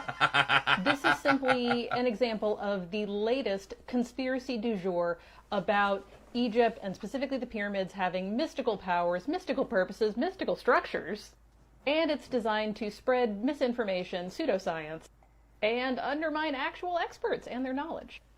That unfortunate image is based off of a study that was originally done in 2022 about whether or not a specific type of radar could be applied for scanning megalithic monuments like the pyramids. Here's the paper right here. I will link it so you can look at it as well. Honestly, like 98% of this specific paper is fine. Like, the science checks out, there's a bunch of fun math. We have results of the different scans they did on different parts of the pyramids and the Giza Plateau showing that this type of radar could work and could be applied as a non-invasive method of investigating and scanning megalithic monuments and things made out of rock. The problem comes at the end of the paper, specifically in the discussion and the conclusion, where it goes fully off the rails and into the deep end. And in their conclusion, the team says that from the results that they received from their scans, that the pyramids may have been filled with water and then flushed through the various channels within the pyramids at some point or several points.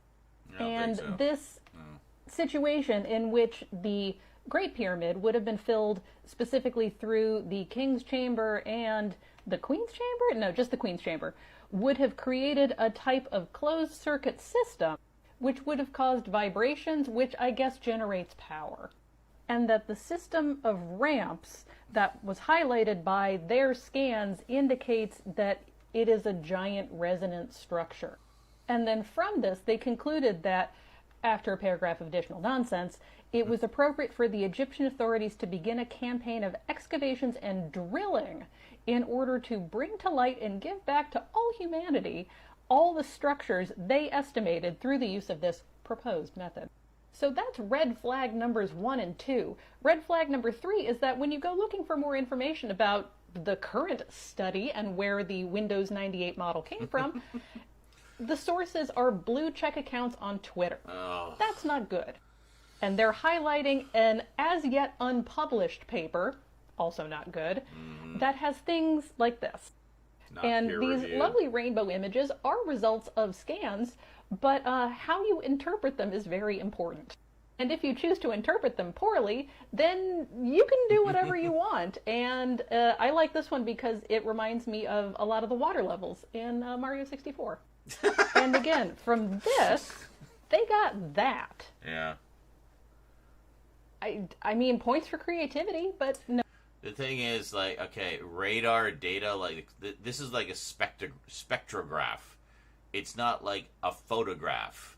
It's it's like interpreting, like, radio data and representing it in some kind of a visual way. If you think of, like, oh, there's some hot spots and some cold spots, that these are not actual physical structures in this scan. Like, I can tell just by looking at it what it is. So looking at this and turning it into this is beyond inaccurate. That's not how you interpret data like that. No. So all of this is to say that when you see and hear things like this on the internet, it's important to use your brain and critical thinking skills to identify the hallmarks and red flags that go along with pseudoscience and conspiracy theories. The first and most important one is, does it sound too good to be true? Because if it does, then it probably is too good to be true. Does it sound like something that would air on a late-night rerun of Ancient Aliens? If yes, it's probably not real. Are the only people talking about it people who tend to promote and share this type of content? If yes, it's probably not real. We have lots of extensive documentation, archaeological, historical, and otherwise, from the specific time period in Egyptian history in which the pyramids were being built. So stuff like this really just serves to further discredit the accomplishments of the Egyptian people. It is promoting racist pseudoscience and conspiracy theories. And it really only serves to draw your attention away from the actual, real, cool things that happened in history. So there you have it. Like the clay tablets. The clay tablets are genuinely interesting. Like Beetlejuice, I have been Oh, now it's playing it like more full screener. Oh, fucking sake. Anyway, that was good. Thank you for that, Colatin. But yeah, see, like, when I see things like that, one of the first things I do is I try to find the oldest article that mentions that. Now, sometimes you can go into an article and it'll just cite some other article as its source. Okay.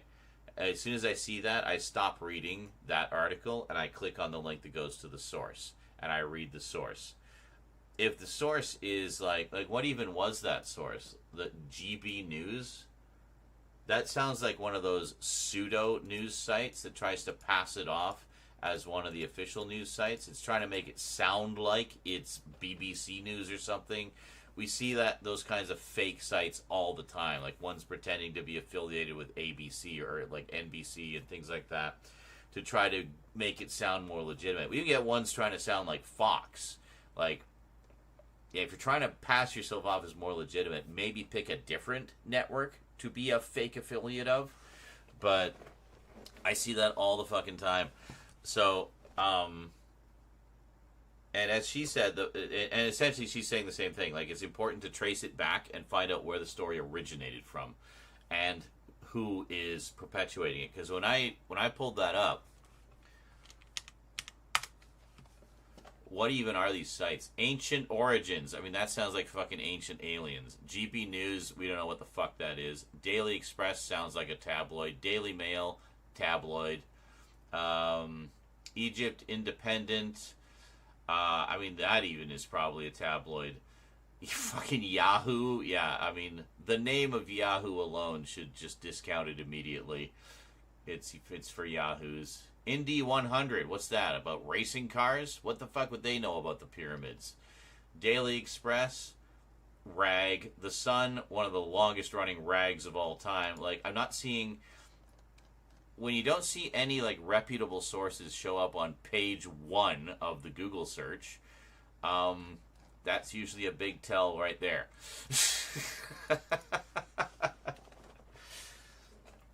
XYZ blah blah news. Yeah, exactly. Dismantling disinformation. Well, that's exactly it. Like, it's not hard to confirm. Like, it's easy to get excited about something like that because, wow, wouldn't that be cool? The ancient city under the pyramids. Yeah, of course that'd be cool. It'd be awesome. But the likelihood of it being true is not very likely. And when she started showing like the actual report that it originated from, the unpublished, not peer-reviewed report that has yet to be proven or disproven one way or the other, citing questionable sources and very questionable, highly suspect theories. Like, yeah, they were totally, like, just pumping water through the pyramids to generate power. No, they fucking weren't. They're tombs. That's it. They are tombs. Big-ass tombs. They weren't power generators. I always liked the Red Dwarf's take on the creation of the pyramids. Rimmer is very much in the camp of like, oh, it must have been aliens, and he's like, well, if aliens didn't build the pyramids, who did? He's like, people with whips, big whips.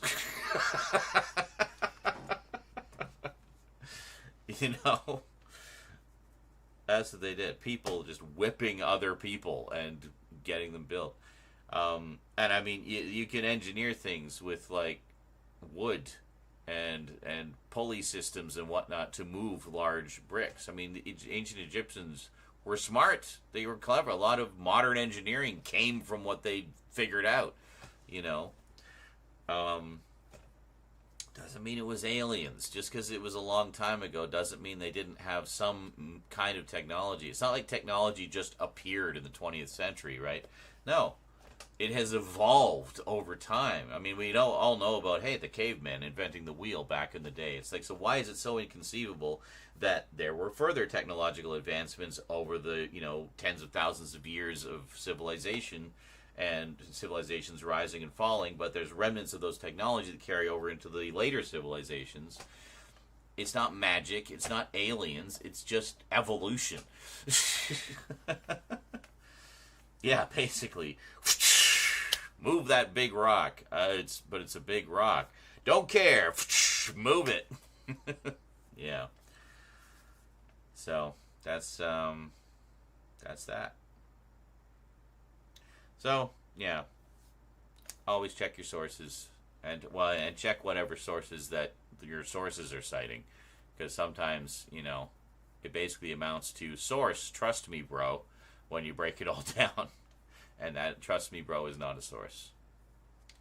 Unless it's me, because, I won't bullshit you. And if I ended up being misinformed about something, I'll probably be the first to admit it, so. I'm not afraid to be wrong about things. And neither should anyone else. It's all about learning. And, making sure the information that you are consuming is correct and accurate. So, that's that.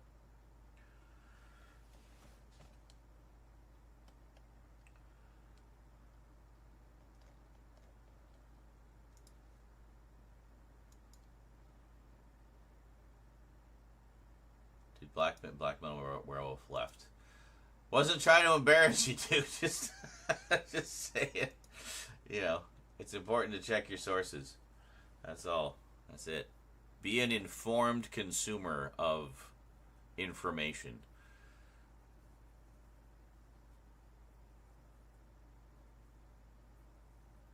Is it really 3 in the morning? Wow. Of course, when did I start? Like 1, roughly? Yeah. Cool.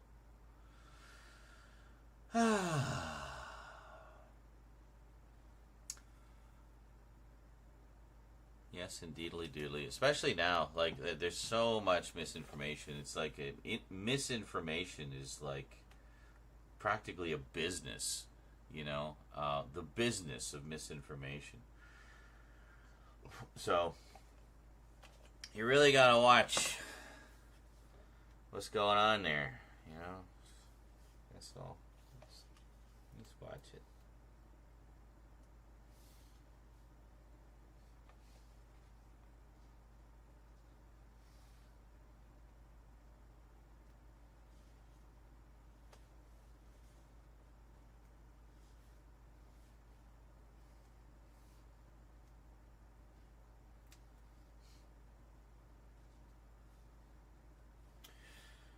Yeah, it would have been nice if they'd done more of these, but they only did the one for both of them. The Third Doctor Adventures, 5-issue miniseries from Titan Books, and the Fourth Doctor Adventures, and that's all they did. They just did these one singular adventure for each of them, and they were really good. When did these come out? 2017.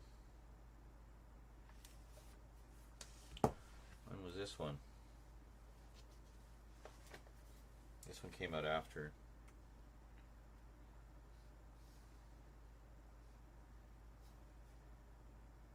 (2017). They both came out the same day.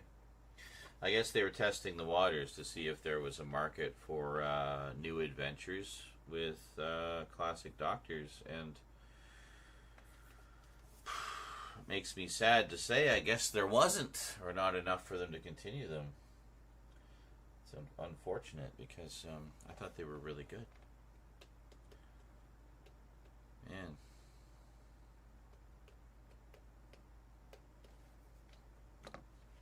Oh, well. I need something to eat. All I had today was a couple of tuna sandwiches, and that was many, many hours ago. I know, I'll have a bologna sandwich. I'll be back with a bologna sandwich.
Benoni.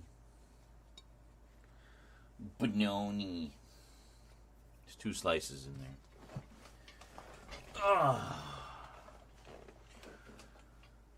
Which one? Who? The modern ones, they ended up getting full 1-year omnibus. Oh yeah, I know. Tons of them. And all of them are still going.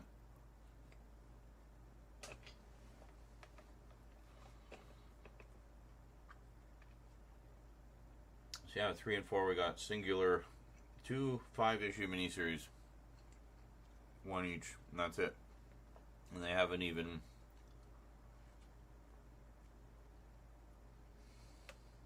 attempted to revisit them since.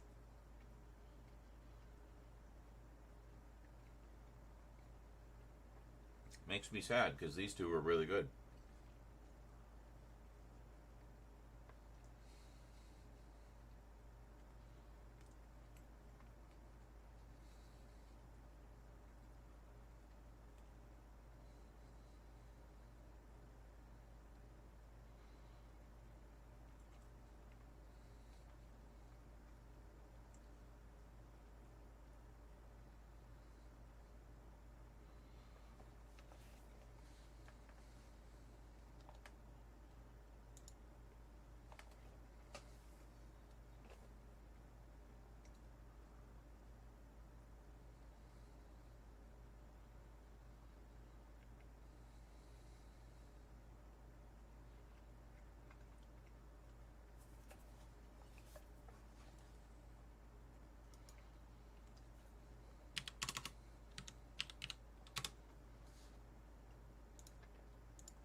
And greetings, Andy Kishore. We're on the YouTubes.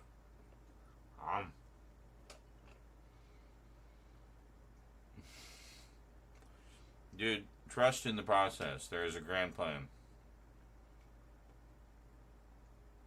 There will be another overview at some point, but I have about literally 300 updates to get through first. So I'm not going to do an overview, then do 300 updates, then do another overview. No, I'm going to do the updates first, then we'll do the overview. Also, this is a disaster. It needs to be reorganized.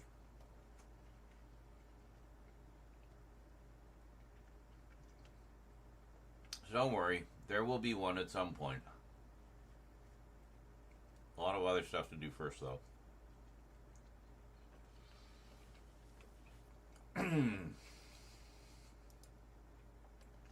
Remember, a path is formed by laying one stone at a time.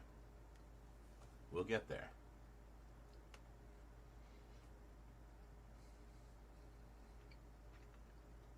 Also, those overviews with a collection my size take fucking forever to do.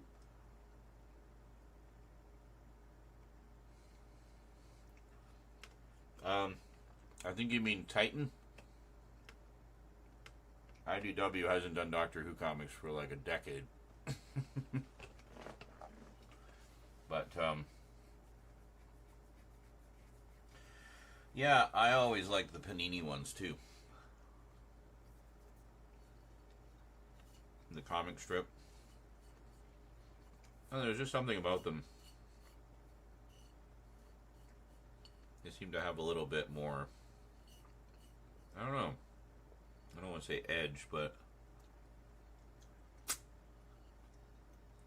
I mean, one of the fun things about them is that they're, you know, I'd say more serialized than the Titan comics because they're shorter chapters. So you tend to get a lot more cliffhangers along the way. But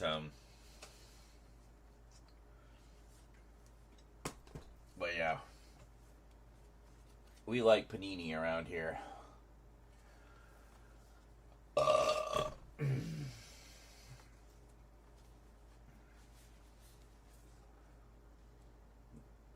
Yeah, we'll be talking about these today, finally.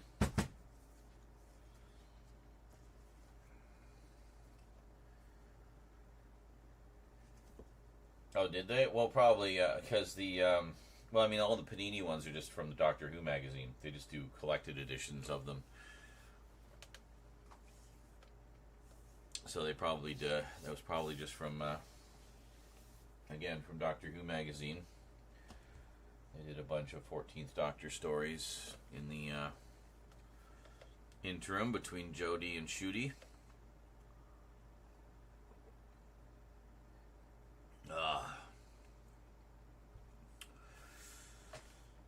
Yeah, you inspired me to collect 20 years ago. God, it is almost 20 years, isn't it? I understand. It's massive over here as well. 3,500 titles. Yeah, I don't even know how many I have anymore. I haven't counted them in so long. And not everything I have is on the shelves either. In fact, in reorganizing, I might have to put more stuff into the overflow bins. So I just don't have the shelf space anymore. I freed up a bunch of shelf space, and then I went on a bigger buying binge than I've ever been on probably in my life to fill in gaps and finish some collections and get some things up to date and whatnot. So I think the first one is mere seconds after Jodie's regen cliffhanger, which was cool. That's cool. Usually, like, a lot of the times, those comics don't even touch on the regenerations. They just kind of jump in when the Doctor's already established. And then the next month, it'll be the new Doctor, whoever it is. So, still flying on the wall. My wings are getting tired, Sean. Anyone got any crumbs? Yes. 30 overflow bins. Yeah, I don't have quite that many, but most of the stuff is on the shelf. I like to keep as much of it on the shelf as I can, but I've got a few. The big Rubbermaid containers, But,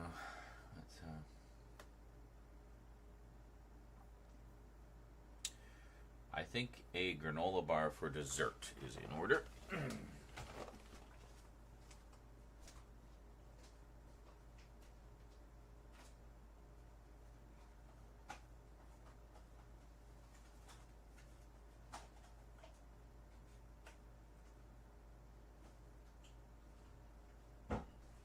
So I forgot to mention, with anyone curious, the stuff arrived for Church. So he's in his cone of shame, and Rose put Eclipse in the pumpkin collar. Eclipse is so chill. She's just enjoying the pumpkin collar as a pillow. Just kind of smooshes into it and then goes to sleep. She's not licking it. She's not like fidgeting and stuff. She's just so chill. So anyway, Church. We also got the kitty edibles. So we, gave him a good dose of those, and then waited for. We're pretty sure they kicked in,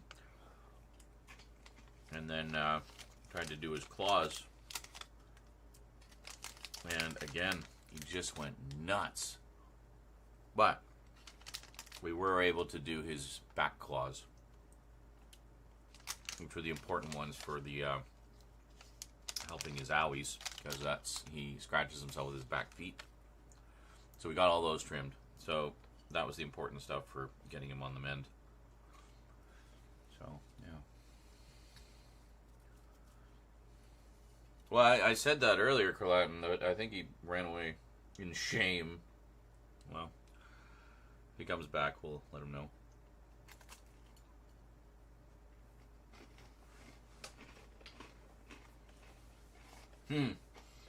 Of Eccles in 8's costume, yeah. I mean, they could have had no way of knowing how that would actually have gone, right? Well, and I mean, that just shows how powerful disinformation can be.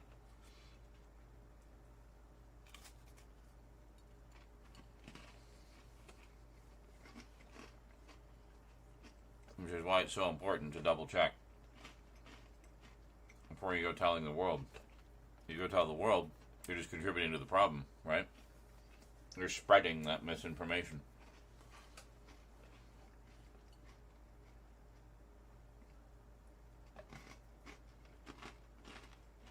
And good morning, Scully.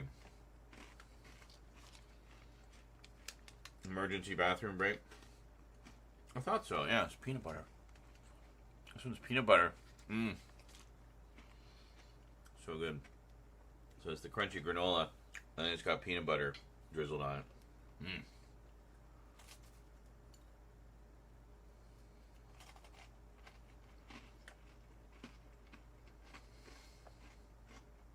It went out of stock.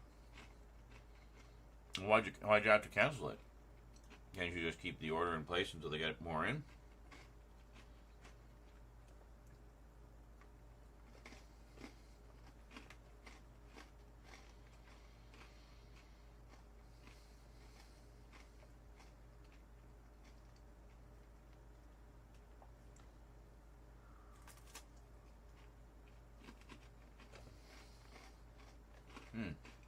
And that's cool about the 8th Doctor comics there, Jonker. Alright, have a good one, Pop Punk Collector. Glad I helped you to spend more money on your collection.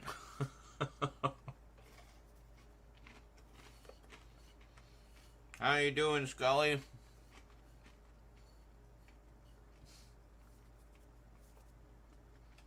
Usually I start around when you go to bed. But this time, it's the other way around. Yeah, I thought these ones were different because the previous crunchy ones I had were maple and brown sugar. They didn't have the drizzle on them, but they were crunchy. It's all about the drizzle.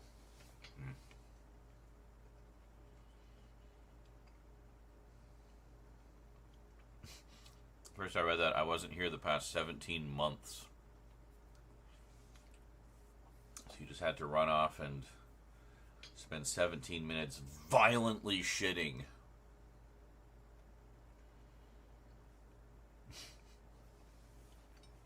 Excellent. I hope you had a great shit. I'm good. Tired though because Salem has decided that nighttime is playtime and the master bedroom is the playground. Well, yeah, cats are often nocturnal. The only reason these two are so quiet right now is because they're basically stoned. We got them the kitty calm treats. Of course, Church ate all of them, and like all the ones we put out, and Eclipse wasn't really interested in them.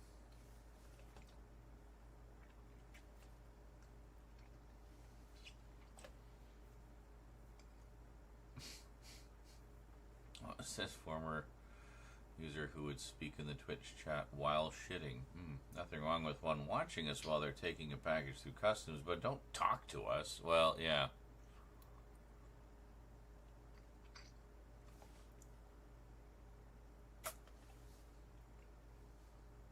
We'll be here when you get back. Don't worry. Well, unless you take 4 hours. Just quietly watch. We don't need the play-by-play. We really, really don't.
Because it was a pre-order and and I wouldn't be charged until it's shipped. And given my recent luck with Amazon lately, who knows when that'll be? And I don't $35.75 taken out of my account randomly. Yeah, fair enough. Especially if I needed that for essentials. Yeah. Yeah, I woke up and he was beside me, laying down, looking all cute and shit, like the asshole he is. So yeah, it was kind of weird. So he got mellowed out from the kitty treats, and then had no problem with us trimming his back feet, but we had to move him to get to his front paws, and I guess that sort of, you know, made him wake up a little bit more. So yeah, he just was not letting us get to his front paws. Took a good swipe at Rose. She got quite a slash across her arm, so I helped her clean that and polysporin it.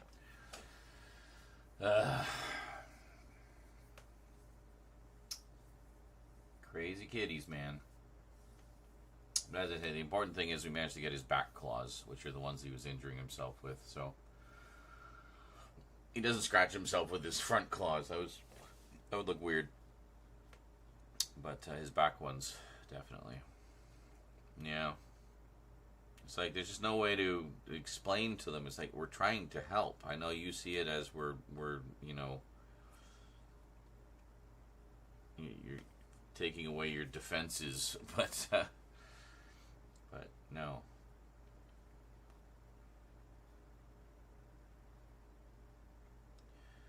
So I don't know what we're gonna do. I mean, it's not a huge priority to have to trim his front claws. I mean, he maintains them pretty well himself by, you know, uses his scratching post quite frequently, far more than Eclipse does. But I mean, the problem is like they're fucking talons. Like we want to trim him so he's not like constantly slicing us to ribbons, you know. So yeah.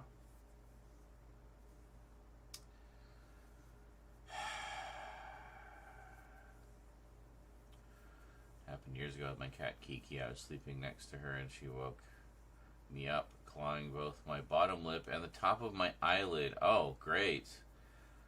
Yeah, let's just claw out your eyes in your sleep. Like, Jesus, cat. And they left scars. Yeah. Trust me, my cat, who is exactly the same age as Church and Eclipse, has given me so many long cuts on my body. It's like I made love to Freddy Krueger or Wolverine. Yeah. Battle scars. Well, Rose was at Eclipse caught her one time and like it went right down her wrist, and she's like looked at it. It's like people are gonna think I'm cutting or something, or like that I tried to kill myself. And it's like, no, just tell them you got a cat. They'll instantly understand.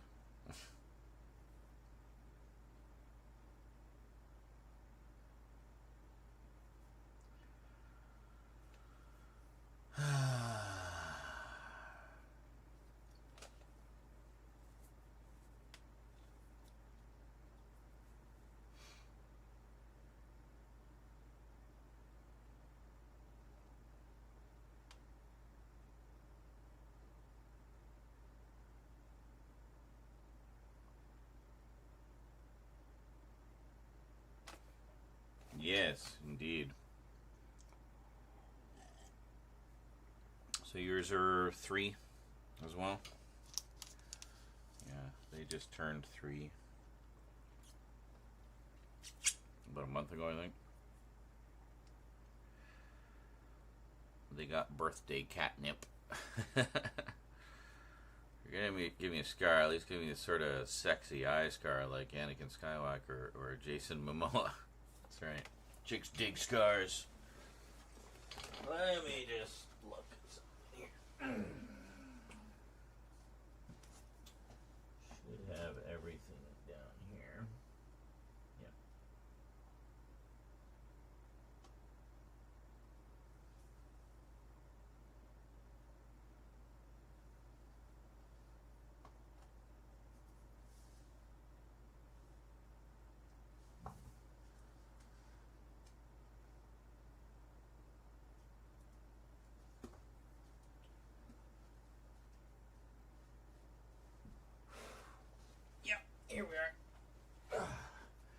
This is why it's nice to have all the Doctor Who stuff together. Let's see what we got here. So, yeah.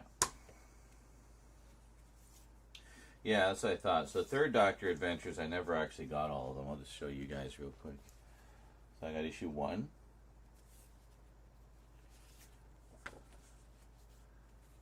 Issue 2.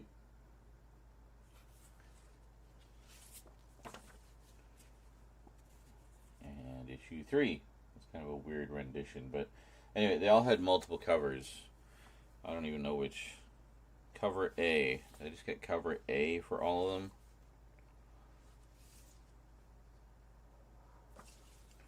Yeah. And then the Tom Baker one, I got all 5 parts. Hold on a second here.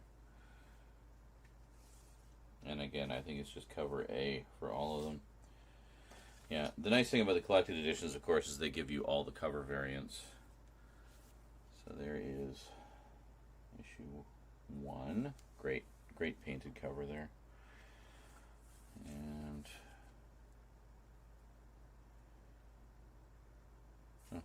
ad for Big Finish, Fourth Doctor Adventures. I noticed they used the same reference of Tom's face there.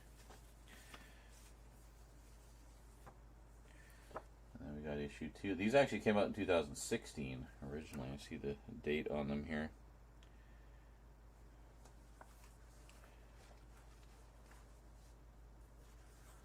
And then issue 3. They were dealing with these Medusa aliens, so Sarah Jane got turned to stone at one point. Nice cliffhanger there. And just Fourth Doctor being the Fourth Doctor. And then the epic conclusion. But the thing that was great about this, I remember, was that this really felt like, you know, a story that could easily fit into season 13 or 14. If they had the budget to do something on this scale. And this one, I mean, this is basically just a love letter to the Third Doctor era. It has frickin' everybody in it. It's got the Third Doctor, Unit, the Brigadier, Yates, the Master, and even the Second Doctor shows up. So it's like, it's just got everybody in it. It's great. So there we go. Anyway, so I've wanted to get the collected editions for a while, so I don't have to keep pulling out the originals anytime I want to read them, right?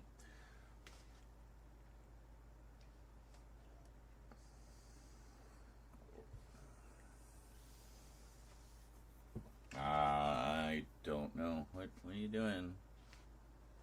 Oh, there's Eclipse. Hey, Church. How you doing, buddy? How you feeling? Oh, going back to sleep? You just zoning tonight, eh? Yeah. That's good, though. You need to just relax and heal. Yeah, I got him a much bigger cone of shame. He cannot reach around it and cannot remove it, so... Man, that weird angle. Hi.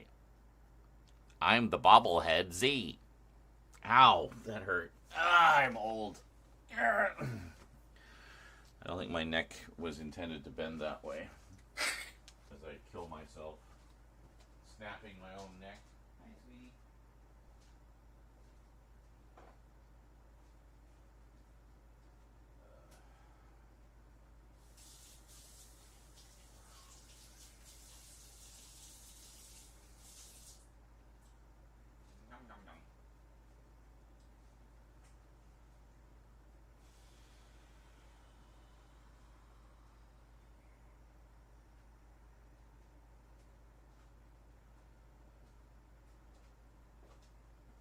So how did we do for donos yesterday?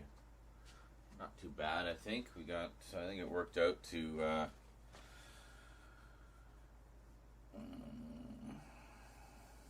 about $5 an hour, I think.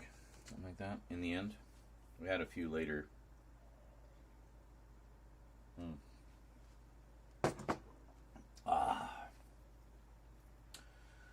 Coffee. Okay. So the main thing is to get the segments here done. It's okay if we have sunlight coming in when we go over to the table, because we just use white light for that anyway. Because the important thing is to have everything well lit so we can see it. So, swap the heads of the doctor in question. I don't know. I mean, it's possible.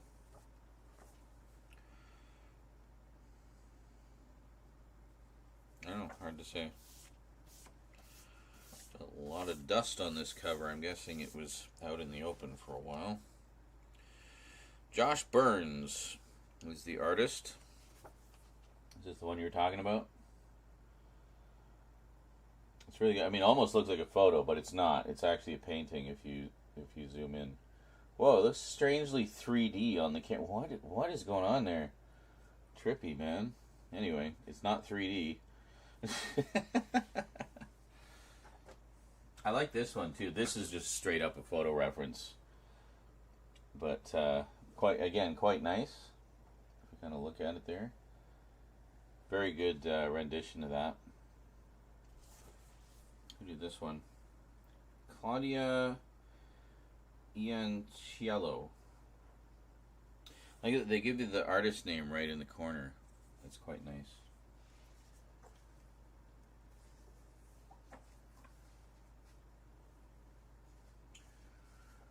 And this Tom Baker one is definitely a photo reference, because there's the photo.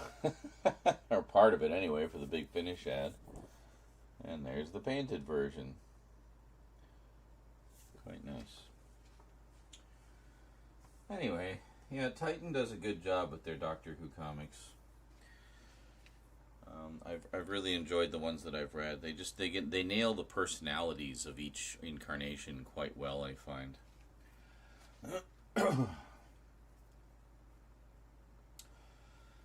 friend spent $600 on 3 Doctor Who screwdrivers for him and his 2 siblings for Christmas. Why so much?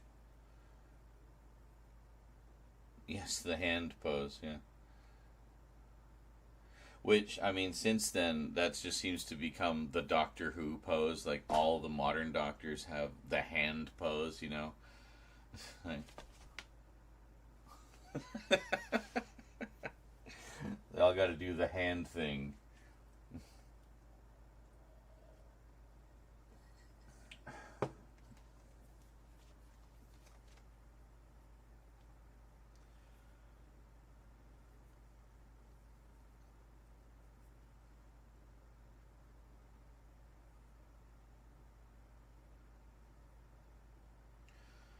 That's what I said. He got them on Etsy. I informed him that the BBC sells them for like $40. Yeah.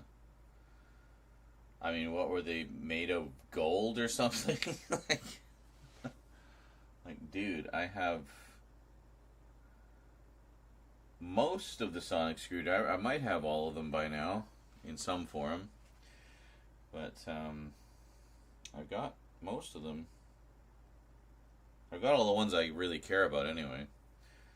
So, I think I've got everything up to Jodie's. I need to get another, I think I need another 11th Doctor one, though. I had one, but it wasn't very good. It was just I think it was just a mini one. And it broke, if I remember correctly. Well, in fairness, they're customly made, so they're going to cost more. Made with better materials. Yeah, for sure.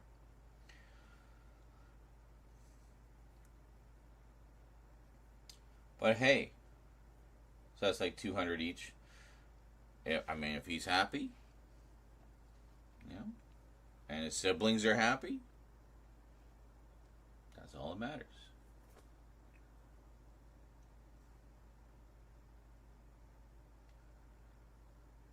$600. That's about the price of getting a custom lightsaber. Yeah, I mean, see, that I can understand because it's bigger, I guess. I don't know. Guess it depends. I guess it also depends which sonic screwdrivers they are too, because some of them are way more ornate than others. Yeah, you get all the colors. It'd be like LED, I assume, like my lights here, where you can just change the color to whatever. You know what you got me? A fridge magnet that says Goonies never say die. So they get sonic screwdrivers. You get a fridge magnet. Well, that's okay. Probably because you're not related. If you were a sibling, you probably would have got a Sonic as well. But,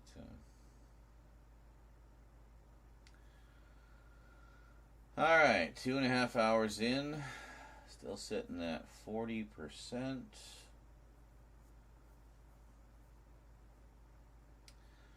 Also now been including as an option for 10 or so bucks to get a Darksaber blade.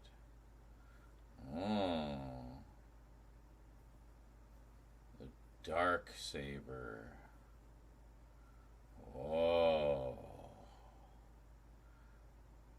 it's dark. It's very dark. A very dark saber. Sadly, it's not dual friendly. Yeah. Well, I mean that's the case with a lot of lightsabers, but they do have some that are a little more durable and intended for dueling.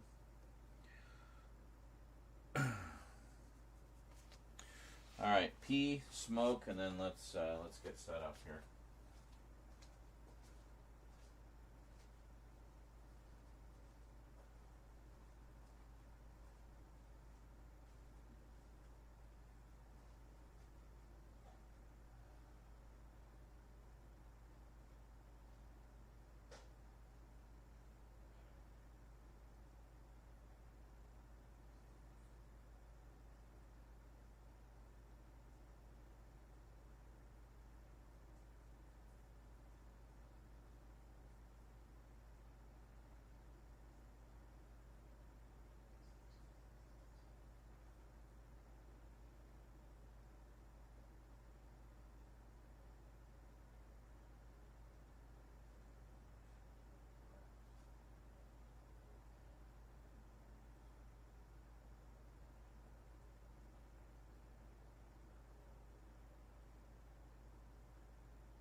I'm definitely liking the moodier lighting. So much more interesting than the old flat lighting from years ago.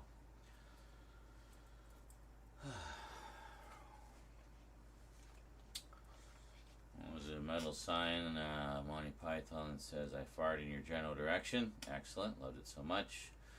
I placed it right in front of my toilet in the bathroom. Perfect. It's made of... Oh, the Darksaber is made of acrylic. The main traditional saber blades are good for dueling fiberglass and whatnot, but not the Darksaber blade. There's yet to be someone who's made a version of that blade that's durable.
here.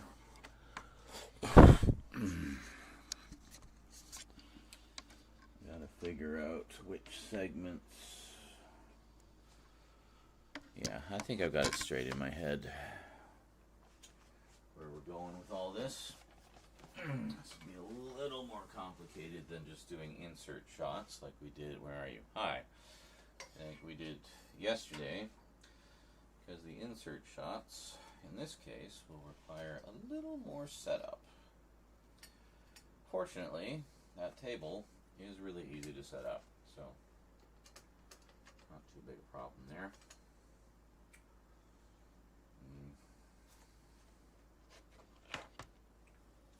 Is this going to affect that one? It is, isn't it? Oh, well, we'll try. Oh, you bastard. Alright, hold on.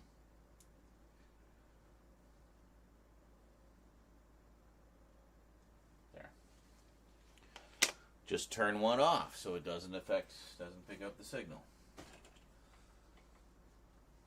It is nice though that these little dinky remotes are, you know, you don't have to like point them right at the thing. I mean, like I could point them at the ceiling and it would affect them. Like if I do this, I'm not even. It's doing. It affected both of them. See. Crazy. Oh, but now I gotta do the thing again. Hold on. No. This one. Then this. And this. No, not that one. This one. There. See, pointing it. I'm not even pointing. I'm pointing it into the ether over there, and it's still. So I'll point it at you. Oh, you can see the little light. See, look how. Oh, I'm pushing the wrong button. Hold on. So it is. I'll point it at you. See?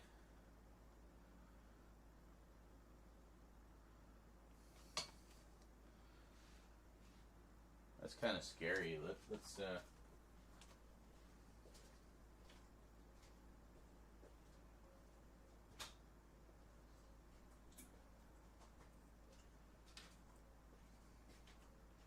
what are some of the other scenes we can do?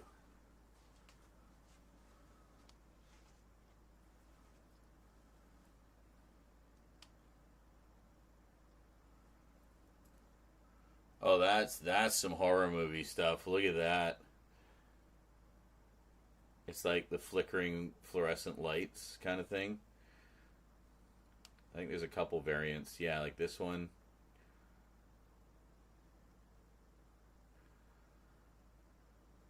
That looks great.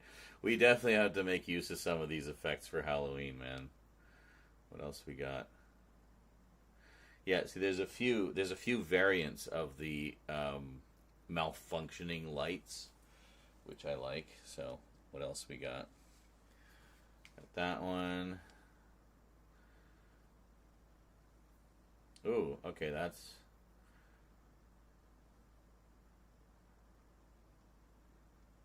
Yeah, okay, you can see the pattern there. Oh. Oh, this is actually flickering fire. Hold on, if I turn the brightness down a bit.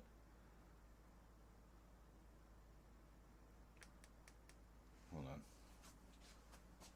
Easier if I do it here.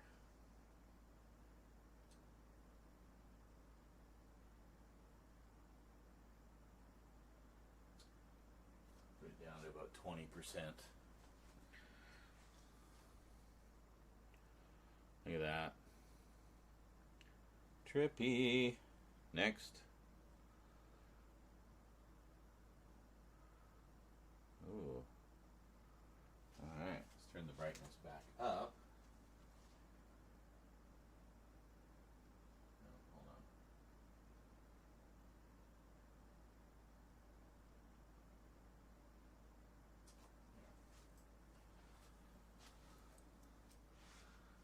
Pretty neat.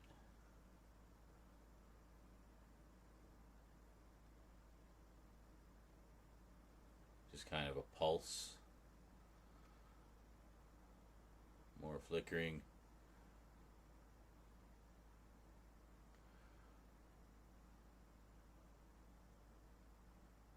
Oh, okay, this one's like a failing light. That's what it is. So it starts off like that, and then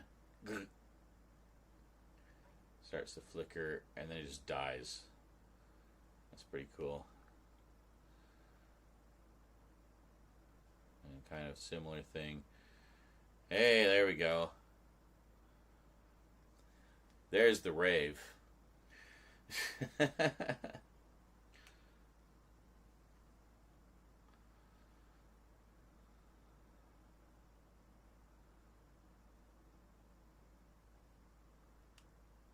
cool. And then we got that. And we got that. So there's like a bunch of different, there's a lot of different variants.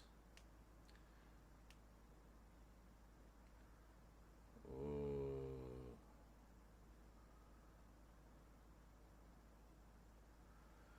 Trippy. Now it's a dungeon. Yeah, I know, right? With the flickering lights and shit. And there we go. And then you got that. Just kind of different speed going through the colors.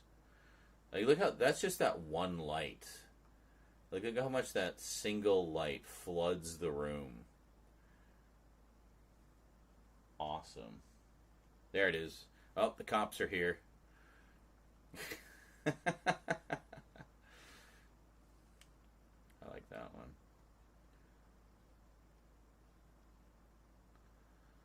Different like alarm lights or like siren lights. I think this is like a fire engine. The other's like an ambulance or the flashing. The fast one is the like police lights. And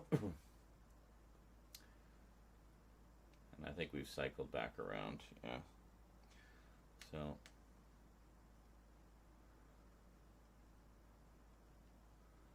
Crazy. The focus is getting confused, but anyway, there we go. Nope. There we go. Okay. Instinctively, I pointed at it, but as you can see, you don't actually have to. Now, if I had both lights on, you would be seeing it affecting both lights at the same time. So the trick here, again, they're very directional, which is nice. So the trick here is to only have the white light hitting this area, like where I'm sitting, and the shelves, and then we want only the colored light in the background. So it's directional enough that I can actually turn it so that it only hits as far as, well, you can see, it basically only hits as far as here and just stops right there. And then the rest is just the colored lights. So, pretty nice.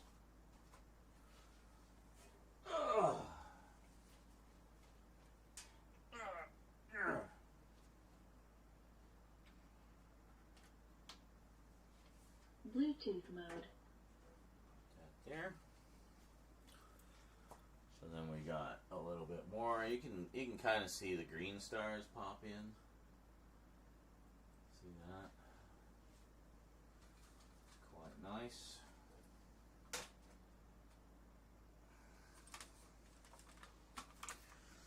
Oh, it occurs to me, I need to do a couple of dumb nails.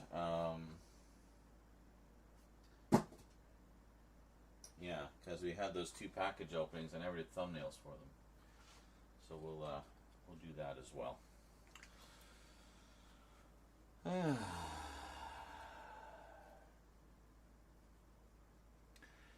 But I come back at the wrong time, lights going crazy, or the right time. Yes, I was demonstrating some of the effects that can be done with the new floodlights just at the press of a button. Quite nice. Which is why, like, when I do like dance breaks, also nice to put the, you know, the police lights on, because it makes it all crazy and ravey. Who's my friend in the background? You mean her? There's actually a few friends in the background. I got him. got her, and then got her right there. So you don't know who that is? Right there? You don't know who she is?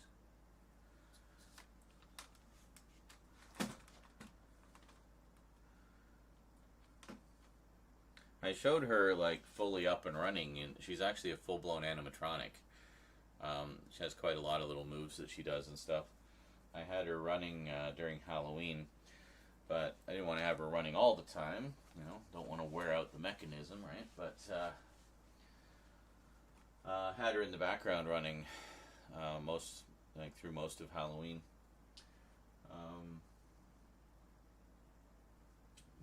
Yeah, that's Emily from The Corpse Bride, and she's a full animatronic of hey, TV. There we go. Hiccup.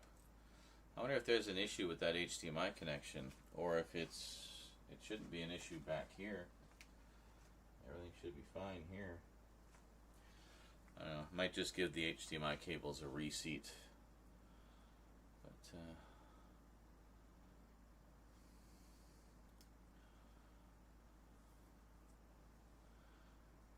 yeah, she's currently switched off. Well, actually, she's currently unplugged.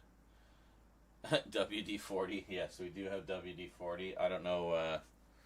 I'm not overly familiar with how the mechanism works in there. Rosie's more well versed in robotics than I am, so she put it all together, and yeah.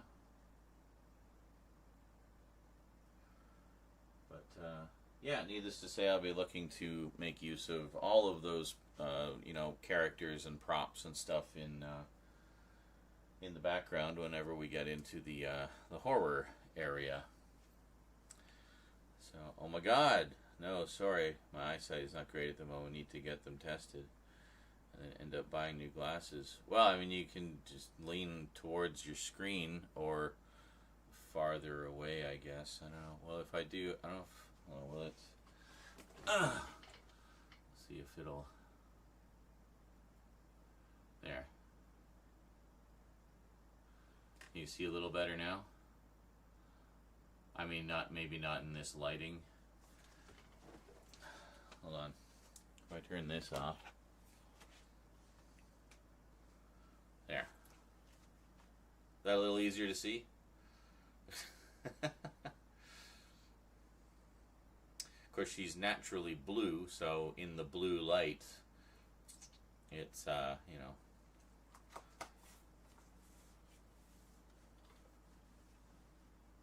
What are you talking about? Sorry if I annoyed you or anything with the Doom Police. Huh? What are you talking about? I have no idea what you mean. Did she just move her head? Well, she shouldn't. Unless she's haunted, which is entirely possible in this building.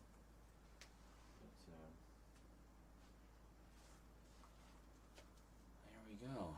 So the main purpose of that is to, to just kind of flood the room with light. We have this effects light here as well. You can, I don't know if you can even see that. There's one on the music stand here, but which is also to kind of continue the flood of light. There's also a laser light there that projects green stars. They kind of fade in and out. You can see some of them on Emily. See them fading in and out. And then the other effects light, which is propped up behind the chair, so you can't actually see it, but propped up right behind the chair, it projects the spot on the coffin, just to kind of give it some eerie lighting in the background. I don't know if you can see, yeah, you see the coffin there, and it's got chains on it to keep the creature inside contained. And The and it also has a laser light that projects blue stars, which are brighter than the blue that floods the room, and they very slowly rotate. Let's double check, make sure they are rotating.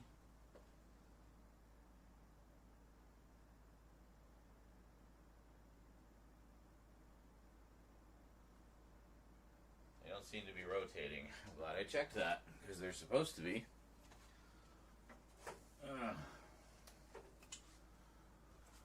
That one,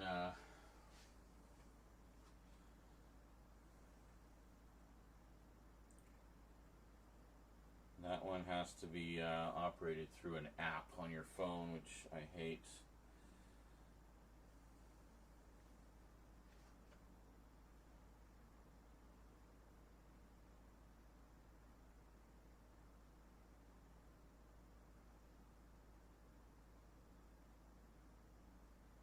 There we go. Now it's rotating, but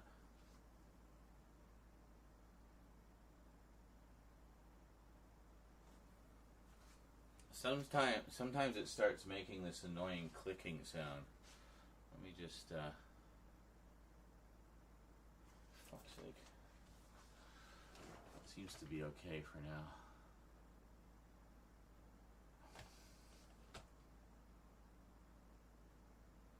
Hey, zoom. Do you want this hand? There we go. Can you zoom back? Well, maybe if I stand up. Yeah, there we go. And now, no. I want you to stay. Thank you.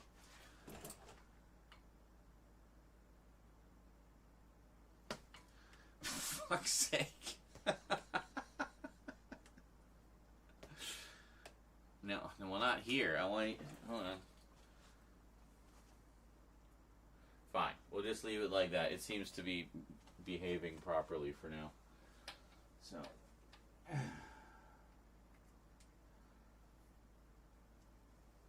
We'll see what happens.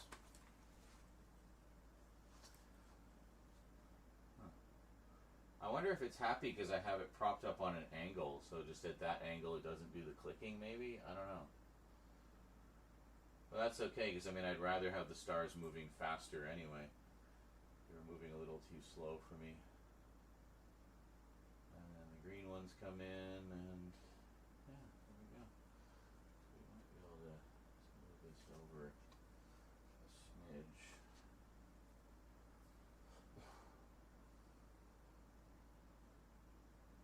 I'm getting a lot of the green stars over. I think I know why. Hold on. Can I do this? Put the laser on the other side.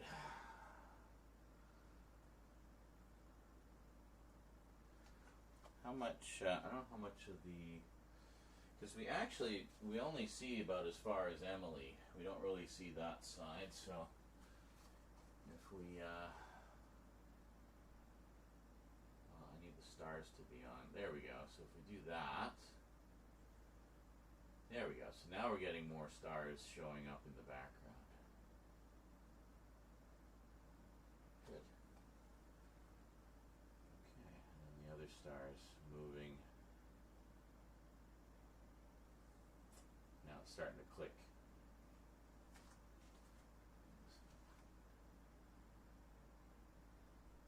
Oh, it's okay for the moment.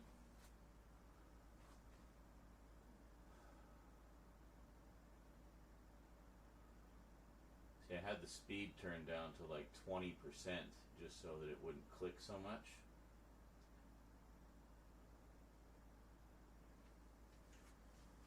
But if we move this over a little bit, and come on, stars, where are you?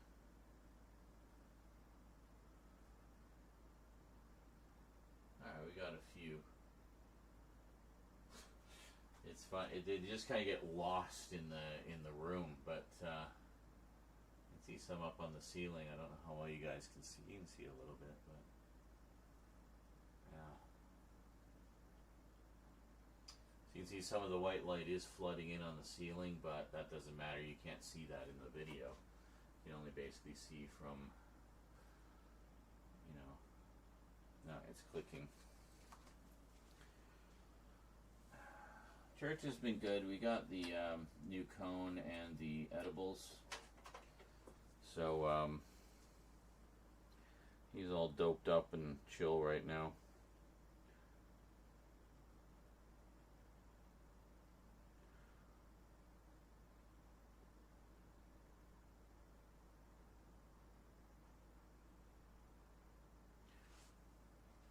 There. So again, if I put it down to 20%. Okay, now it's moving. It wasn't moving before. Walk in front of the light. There you go.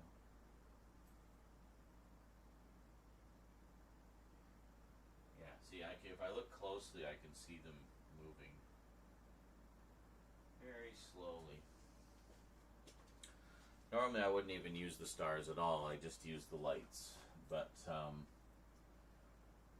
because this is outer spacey stuff, I figured we'd do the stars. You know what I mean?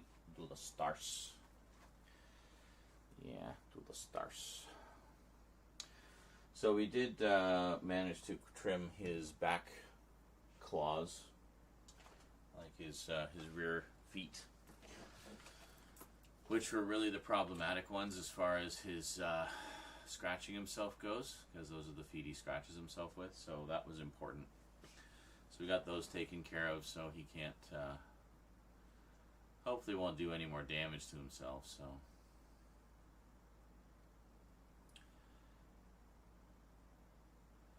Buffy the cat likes to try and touch the screen. Yeah, both Rose.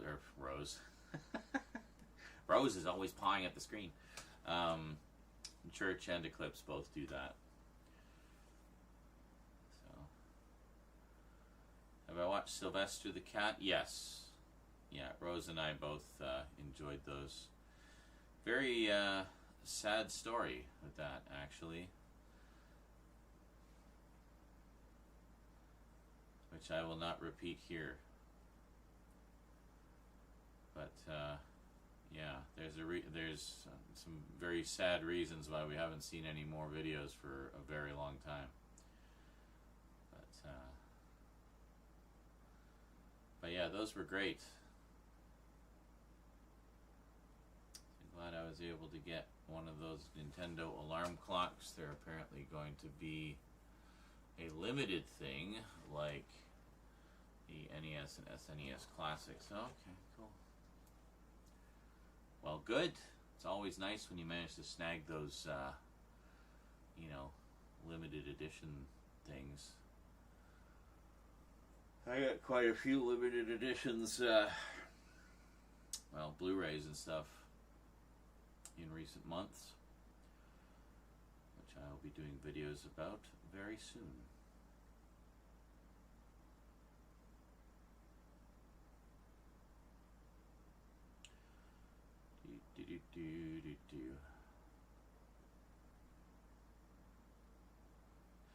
And by the way, just saying back to what you were saying before, Avon, I also need new glasses desperately. The videos are funny, but yes, I did hear something bad happened. Well, a few bad things happened, unfortunately. It wasn't that, he turned out to be a horrible person, or no, it's just,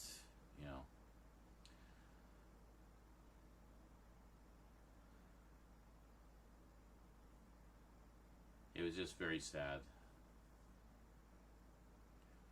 Rose was telling me about that. I was like, oh, that's too bad. Well, at least he left something of a legacy, for everybody. A lot of laughs. Those videos were great, too. They were so funny and so clever.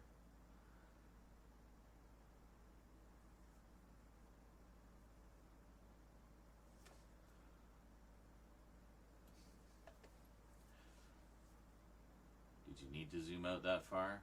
There we go. Can you see the Yeah, you can see the camera there. All right, good.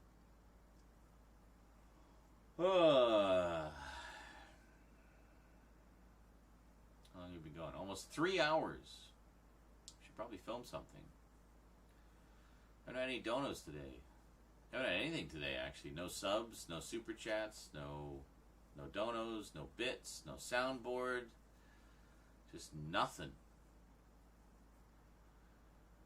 Well then, now that I know what everyone really thinks of me, I guess I'll make some videos.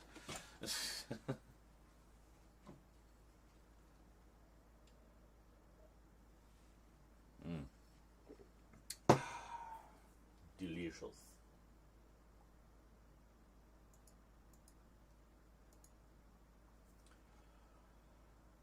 Since turning half a century, my eyes have changed so much. Unbelievable that I'm sorting. Short and long-sighted. Yeah, I think there's. I'm mainly nearsighted, but the last time I had an eye exam, which was probably a decade ago, already they were suggesting bifocals. So yeah, that might be something I try the next time. I don't know. We'll see.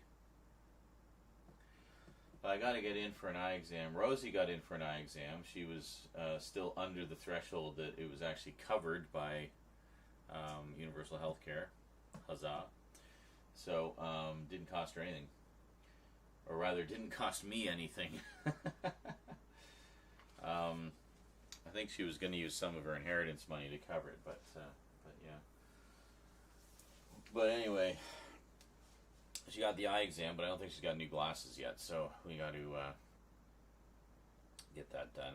I got to get in for an exam myself, and then we'll get that done. Oh, man. When did I wake up?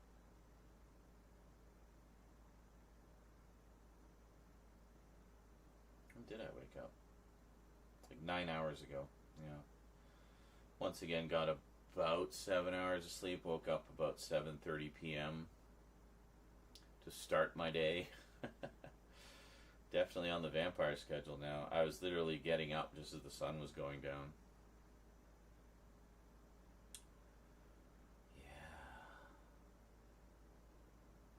Good times. Okay. I'm fine. What was this? CEX finding it for $6, getting a copy to see the quality. Oh, right, yeah. For sure. Well, I mean, hopefully it's, I don't know that place myself, so. Oh, wait a minute, CEX, aren't they like a, kind of like GameStop? I think I saw they have a YouTube page where they post funny videos on there. Funk Bunk was telling me about it.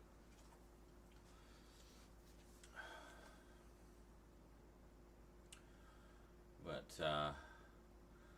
yeah, no, I mean, it's great if we can get our hands on that Doomwatch movie. And then the set is complete.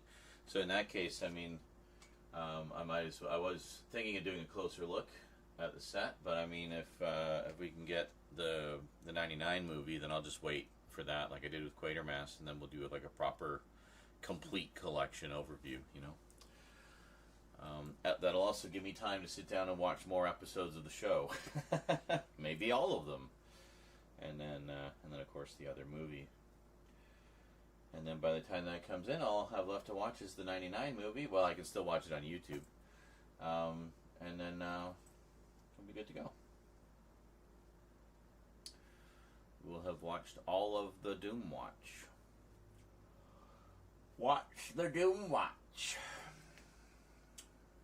Doomwatch. Doomy Doomwatch.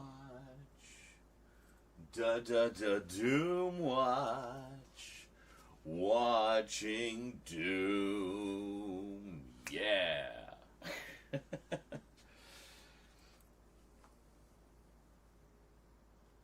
I'm not crazy. You are the one who is crazy.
Speaking of getting older, found my first gray pubic hair today. Usually I wouldn't mind, but it was in my Big Mac.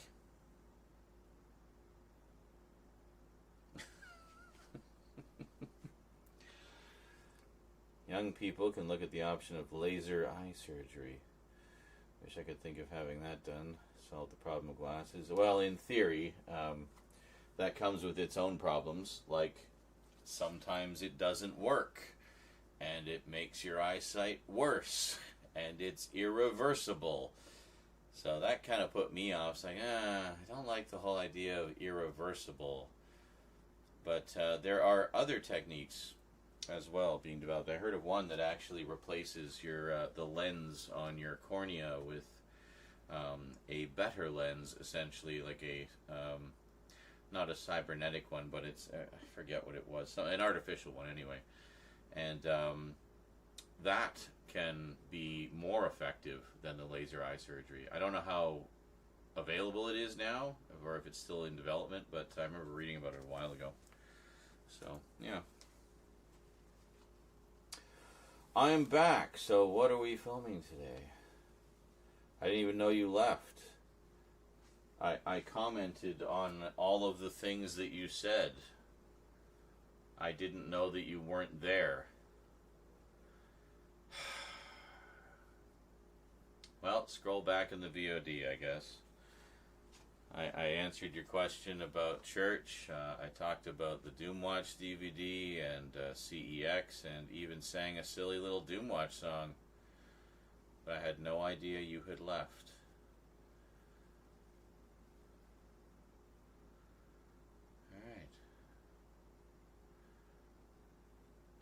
And then, of course, you said, sorry, it's just that my autism constantly checking that I'm not doing things wrong.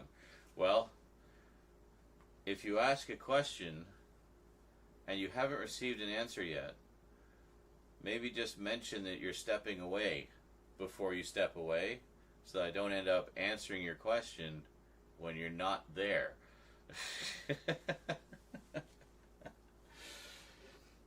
And that goes for everybody, but you all do that, you bastards. Stop it. Don't ask me questions and then run out of the room. Wait for the answer. Amazon just updated delivery to 4 p.m. and 7 p.m. Unusual big time window. Is it? That seems pretty specific to me. Usually I get a notice that says it will arrive tomorrow before 10 p.m. or today before 10 p.m. That's the only time frame they give us, before 10 p.m. And I could get that notice at like 7 in the morning, you know.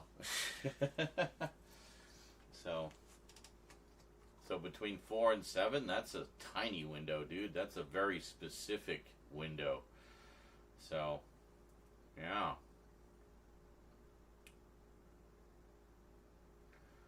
And that also, being that specific, means it's very likely you will get it. Well, today, I guess, if that's for today. So, cool. Sorry, I had a turtle. A turtle head that I urgently needed to deal with. I see. That's a little too graphic. Could just say, sorry, nature was calling, and I had to answer.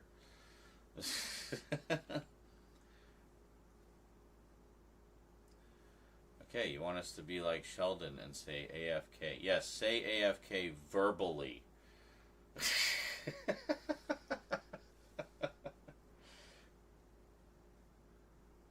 At the screen. I will hear you. No, don't do that. I won't hear you. But, oh yeah, or actually you could just type AFK, especially if it's like something urgent, like you're about to shit your pants. Ah, AFK. It's turtling! It's turtling! Sheldon used to say that on the big... Yes, I get it. It's okay. I understood the reference and what AFK means. But thank you for the detailed explanation for anyone who didn't get it. It might not be coming directly from Amazon. It might be a different delivery company. Oh, that's possible too. But I mean, I assume that he's looking on Amazon for the ETA. Usually, at least here, if it's from Amazon, an Amazon courier delivers it. There are a few things that I will get from other couriers once in a blue moon, but like if it's, I guess if it's from a third-party seller. But usually, if it's from Amazon, then it's theirs. So, but anyway, doesn't matter. The important thing is it's on its way, right? It's a coming. And then we won't see Thomas for several days because he'll be busy watching everything in that set, right? Well, I just watched 20 Alfred Hitchcock movies.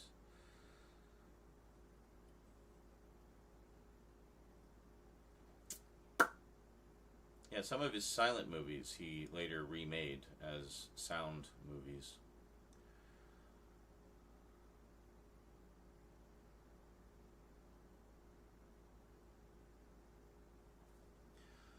Man, I'm tired.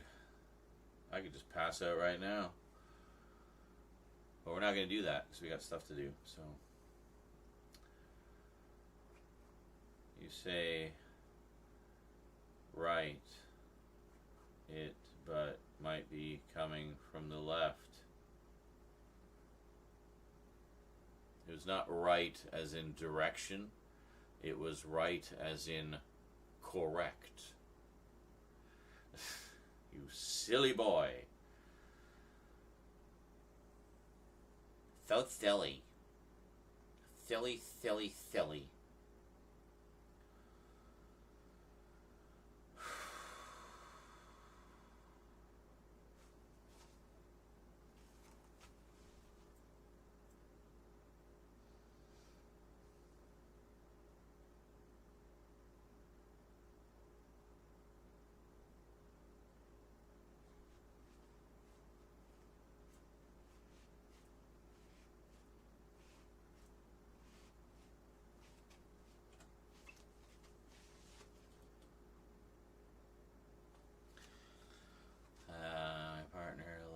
Wentworth Prison.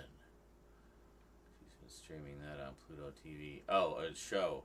I thought you meant like as a vacation spot. My partner loves going to prison. Looking forward to getting that Ben 10 set. Yeah, kind of annoying I had to import. Well, I mean, hey, at least you're getting it in its native NTSC format, right? Just like I talk about getting things in their, PAL, British stuff in their native PAL format.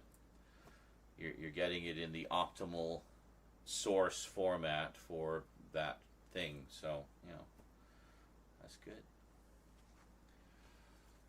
104 pounds. Jesus. It's $99. What? Why'd you have to pay so much for it? 104 pounds. That's like double the price.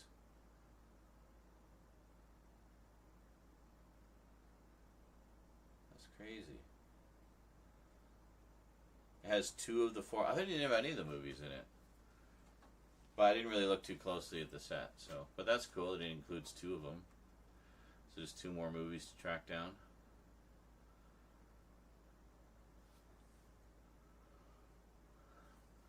I thought it was just the episodes. Unless a couple of the movies were like, you know, part of one of the series, I guess.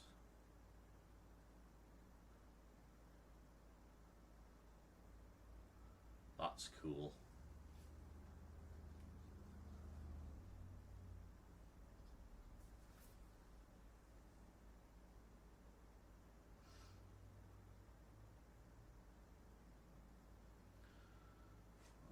And yep.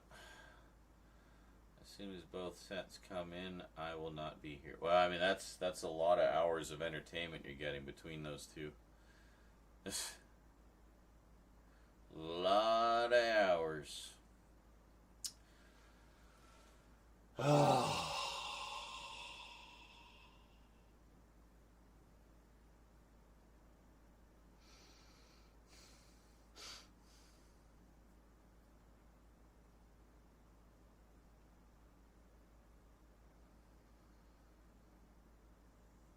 I'm thinking about the videos.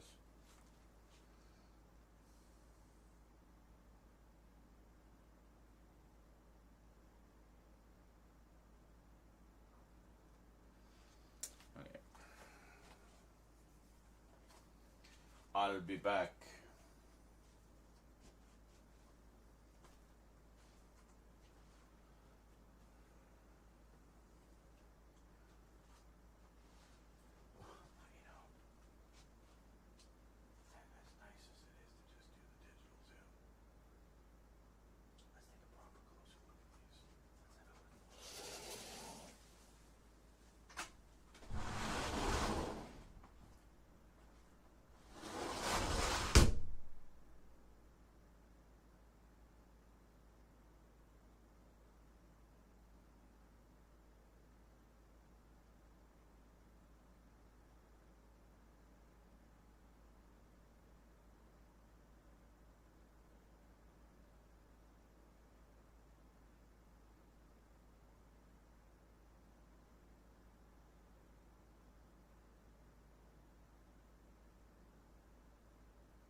Try not to show you my tits this time.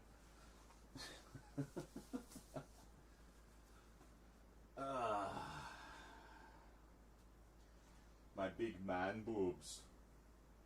So manly.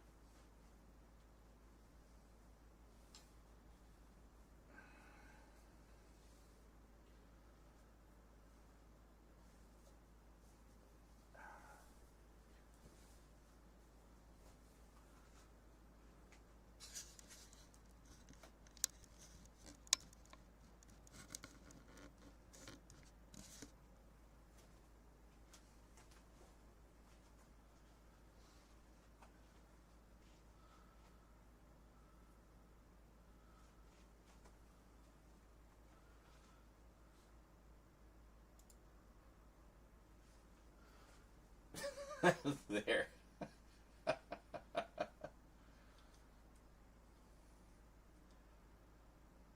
Who says there's no value to social media?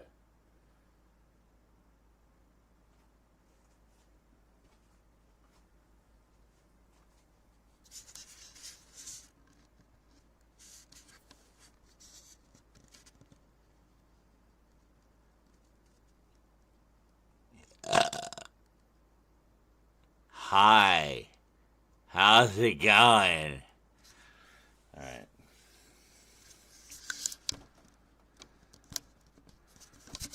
There. That's a good view, right? You can see everything nice and clear. Whoa. Hi.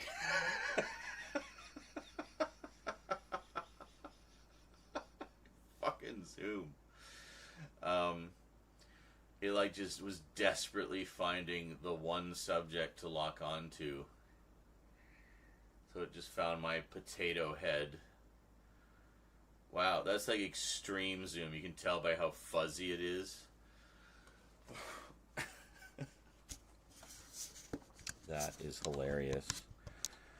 Alright, Zoom, just calm down. Calm down. Hold on. There we go. Alright. I think we go kind of like that. How's that? Can you see everything here?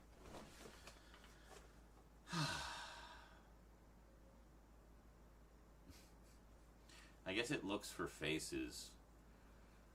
Yeah. See, if Emily was a bit more well lit, like, well, for this, it's fine for this camera, but this camera doesn't, you know, it just loses its shit in the weird lighting. But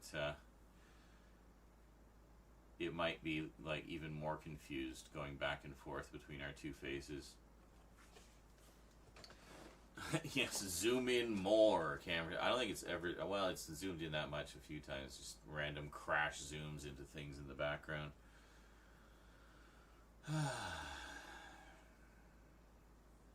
I was literally just talking about that, Avon. Love Live Alive. It's the last thing that Harmony Gold has produced to date, like in terms of new stuff for Robotech. And I mean, it's essentially a glorified clips show. Honestly, it's basically a like a reporter is interviewing Lancer about the events of the third Robotech war, with the war with the Invid, and he gives like all of his recollections about it and stuff like that. There is some new footage in it, but not much. Most of it is clips. And that's the last thing we've ever gotten from them. I went to, because it's the 40th anniversary of Robotech this year. I did a little post about this on my Blue Sky. I think I showed it earlier.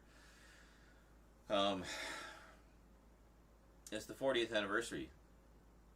Not an insignificant milestone. You'd think they'd be doing something, anything to celebrate it, but there is absolutely nothing going on.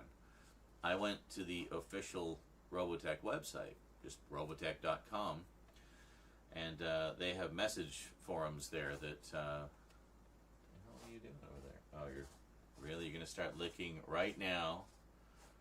Right now, as I'm starting filming. Because of course you are.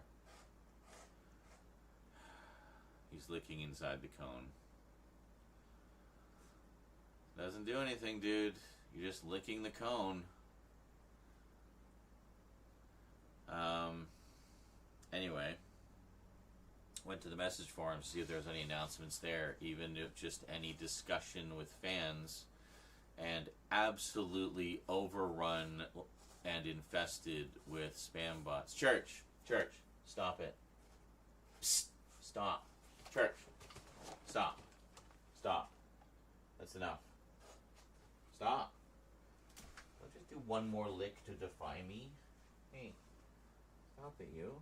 What are you doing? I'll give you scritches. There you go. Yeah, I'll give you scritches. Okay? You gotta stop doing that, buddy. You're just frustrating yourself. Stop.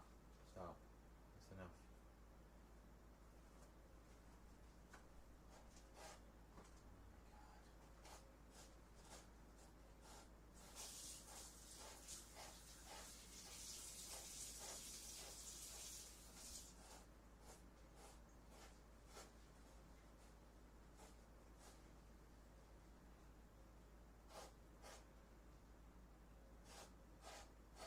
Oh my God, Church, stop.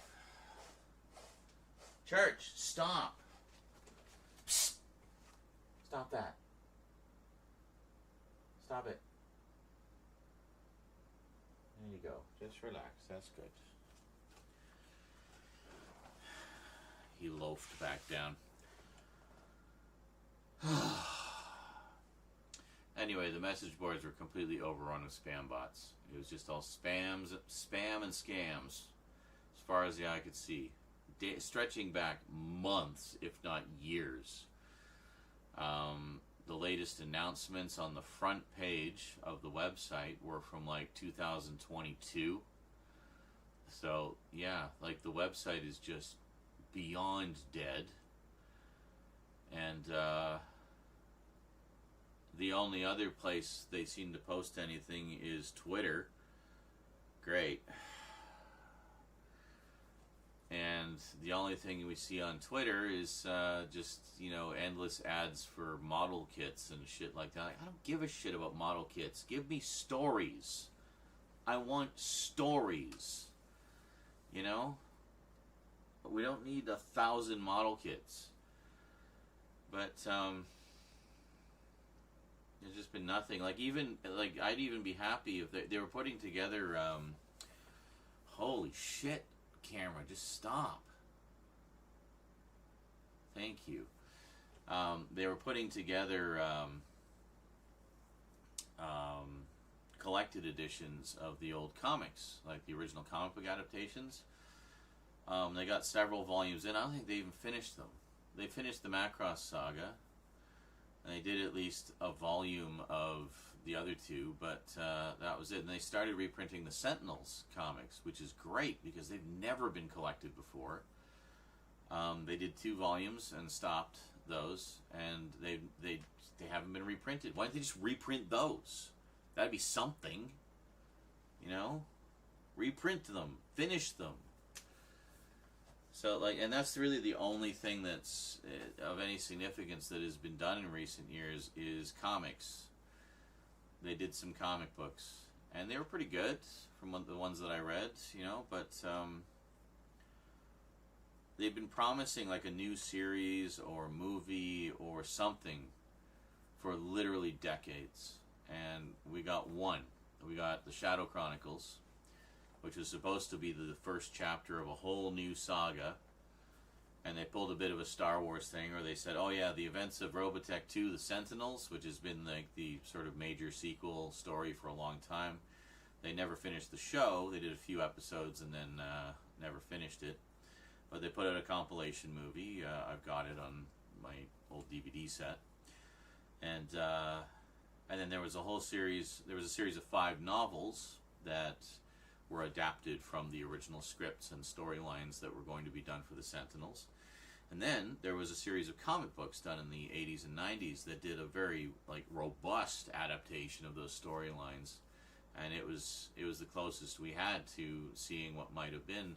So when they put out the Shadow Chronicles, they said, "Oh yeah, the Sentinels is no longer canon.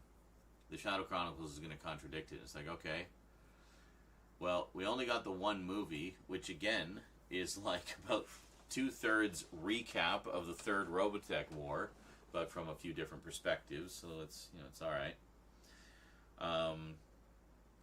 And we have Rick Hunter coming back from his adventures, which I mean, his adventures were the Sentinels. So there was nothing in that movie that contradicted the Sentinels. So as far as I'm concerned, it's still canon. And then they were supposed to do another movie. They were going to do a movie a couple years later, a sequel, a direct follow-up to the Shadow Chronicles. And that never materialized. And then out of the blue, we get Love Live Alive, which was originally a Japanese special for Mospita, Genesis Climber Mospita. It's kind of an anniversary special, I guess, because the original is, something of a cult favorite over there. And so they did an English translation reuniting a bunch of the original Robotech cast, including the original narrator. And he's sounding a little long in the tooth by now, but it was great to hear him again. And, you got Cam Clark back as the voice of Lancer, and, so that's kind of cool. But, again, it's not the second Shadow Chronicles movie, so what's going on with that? Well, apparently nothing. And the reason they gave for the delay was that, it looks like the live-action Robotech movie is finally getting off the ground, so we're going to wait until that comes out before we finish the new animated one. Where's the live-action movie? Where's anything? Can't believe it. Like, it's been so long. And so many false promises. Like, the fandom just gave up after a while. Just frustration beyond frustration. And then, and it seems like Harmony Gold gave up. And then what I don't understand is Harmony Gold went and, like, reapplied for the rights to Macross and everything. Why? Why do you need the rights to Macross? You're not fucking doing anything with it. But anyway, thanks to whatever the renegotiation was a few years ago, we're finally getting a lot of the other Macross shows on Blu-ray and some on 4K. So, yeah. But it's just such a shame because it was such a key show for me in, fostering my love of anime. And for a lot of people of that generation, it was a big one, and it introduced anime and epic storytelling and such to a whole generation, several generations really. And it's just such a shame that they just let the whole property stagnate, but still try to keep something of a stranglehold over Macross. And it's just I just don't know what Harmony Gold thinks they're doing, what they're accomplishing, And we still don't have a current release of the broadcast versions of Robotech. All we have is the remaster. The Blu-rays are the remasters with the redone audio and stuff. I mean, it's great. We have more footage from the originals. A lot of the previously censored footage has been put back in, and that's great. But give us both versions. Don't fucking Star Wars us, Give us both. We want the broadcast versions, too. And also, by the way, the broadcast versions that have been released on home video aren't the broadcast versions. They're not the original broadcast versions. And the reason I know is I have a lot of those old episodes on tape from their original airing. And one of the things I noticed, and one of the things that impressed me at the time, was how they used the music. There's moments where there's no music. It's just, the ambient sound of the sound effects and the dialogue and stuff. And it really made some of those scenes, I feel, more dramatic and more powerful for the lack of music. It just puts you in that moment. So I keep seeing all these, fan sets of like restored original broadcast version, and there's a few key scenes that I distinctly remember from or have on tape from the original broadcast, and I go straight to those episodes and check those scenes, and if there's fucking music there, I know that that's not the original broadcast version. So, yeah. What was this? It's like Universal with Dracula. Which one? Oh, they did, yeah, they also own Marvel's Tomb of Dracula, despite having a version of Dracula they've had for decades. Why two versions of Dracula? I don't know. And I don't know why they would own that one. I mean, Dracula as a character is public domain, and the Tomb of Dracula version of it is owned part and parcel by Marvel. Why the hell do they have their fingers in that at all? So I guess that's why we've never seen any kind of proper re-release of that. But again, thank God for the fans. There was recently, I think, a film print found of that, and it was a very nice scan of it. I think you can get it on archive.org. So that's a really nice restoration that shows it in better quality than has ever been available officially. It was only ever released on VHS here in English, the Streamline Pictures dub. But same with the Frankenstein one. I'm assuming Universal has that one tied up as well. And both of those were, loose adaptations of the Marvel comics from the 70s. I don't know that the scene, the famous scene of Dracula nomming a hamburger is out of the comics. That might have been a little creative license there, but was it not just the animated film? I mean, the Marvel property itself, much like Sony with Spider-Man. Are you sure about that? Because, I mean, Marvel was doing reprints of all of those, like, quite recently. Well, and have done several times over the years. I mean, I don't know. I can pull one off the shelf and check the copyright info.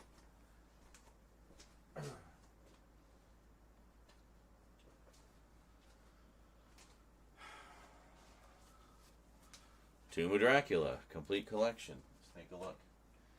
Is Universal mentioned anywhere in here?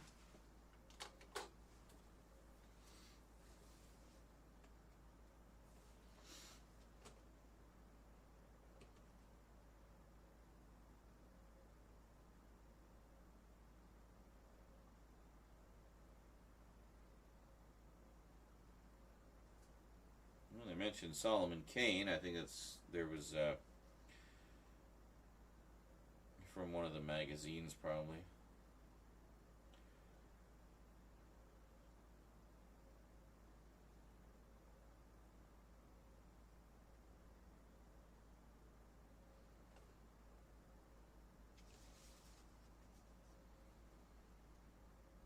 I don't know. I don't see Universal in here anywhere.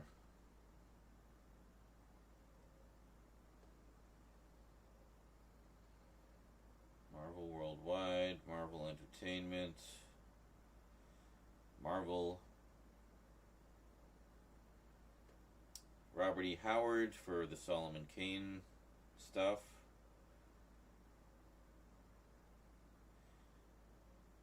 Because I know Marvel was doing a lot of Robert E. Howard comics. They were doing Conan, of course, and King Conan. They also did Kull the Conqueror and Solomon Kane.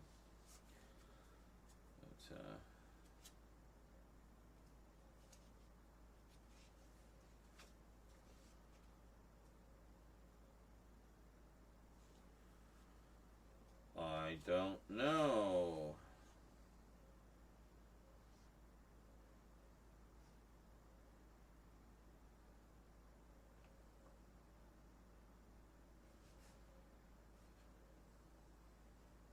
Yeah, I don't know. Though by the same token, I don't know if Spider-Man mentions Sony. It might just be like some internal thing. Really wish they'd finished this collection. Marvel has a bad habit of doing that, starting a set and then not finishing it. I did 5 volumes. They needed to do 1 more to finish it. Primarily the black and white magazine that followed the main color magazine, or the color comic. So I bought the old Marvel Essentials collection, the 4-volume set, which is all black and white, but I mean, I was only getting it for the black and white magazines anyway, right? So I at least have everything across both collections. This primarily for the color stuff, and the Essentials for the black and white stuff. So, I don't know. I did again.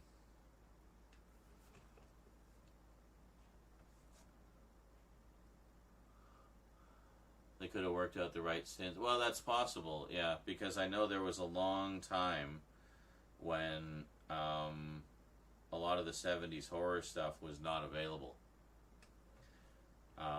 They did the Essential collections, and they did some omnibus editions, but those were a while ago.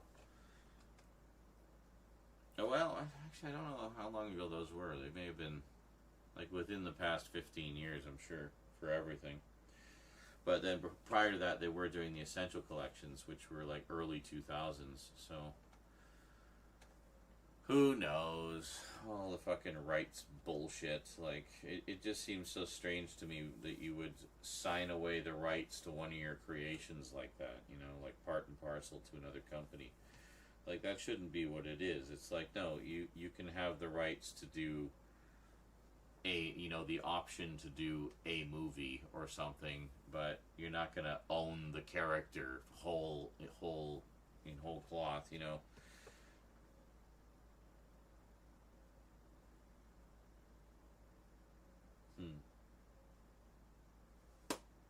This is a great fucking series, by the way. Tomb of Dracula. So good. Yeah,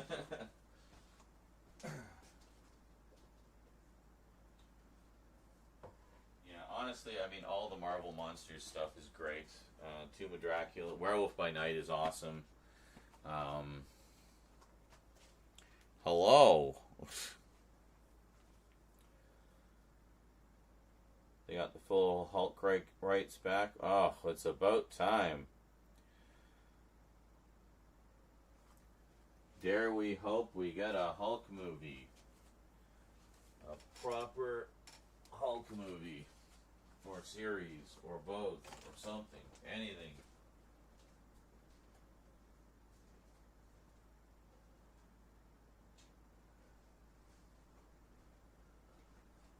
Give us more Hulk.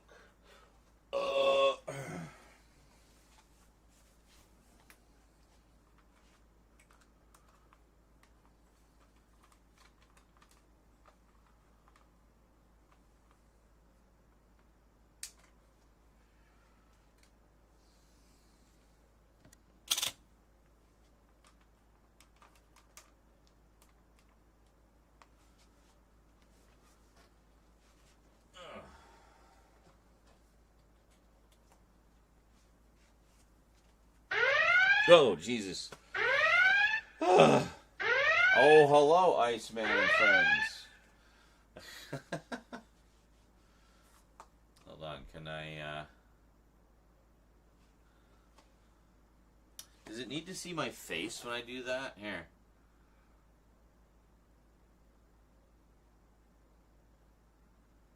Does it want this hand now? There we go. Okay. And we'll keep that pulled back. Alright. Hi, how's it going? Beaten by Balatro? Huh? I'm confused. Beaten by Balatro. Is that like a frozen yogurt dessert of some kind? Oh, the game. The game defeated you, did it? Well, some games do that. If you play,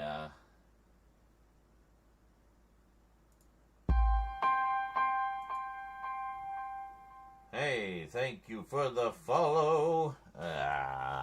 Myth Ghost 5324. Appreciate that. that one. Sorry, just in time. We were just about to start some of the filming that is promised in the title of this stream. A funny card game, I see. Cool. Oh, shit. I need to put the card in. Hold on. Yeah, might help if we have something to record to.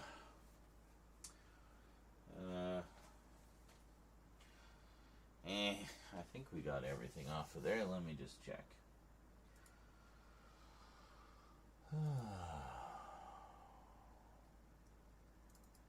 I'm going to have to clear off some space on the hard drive. We're down to 256 gigs already, and we barely made a dent in the number of stuff we need to do.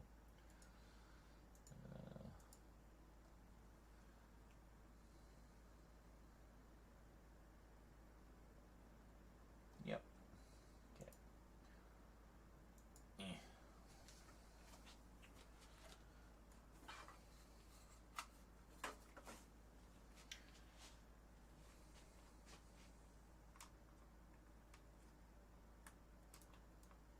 There we go. Power it on again.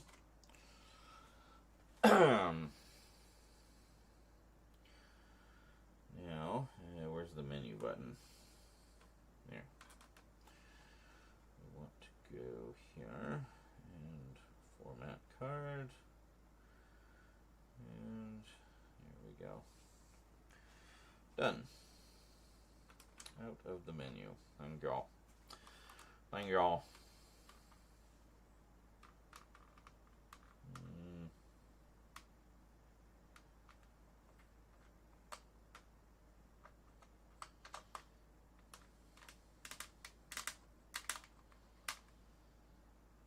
There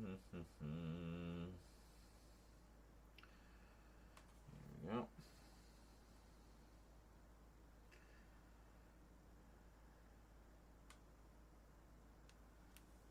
You guys can, yeah, you can kind of see that.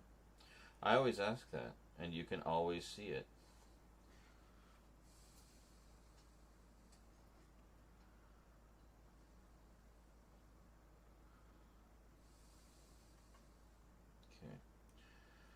Now, hi, welcome to the setup. Alright, so what do we need to do? We need to move this over a smidge.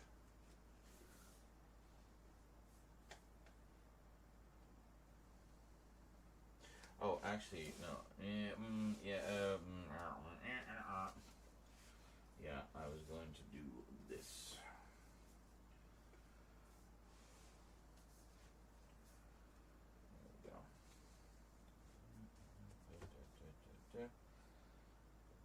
That. And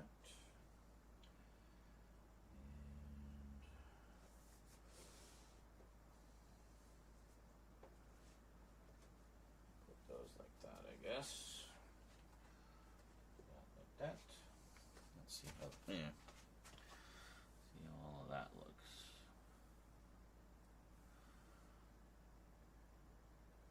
Looks good. It works. This. I don't think I can move this anymore. Just lean more that way. Well, I'll have to do.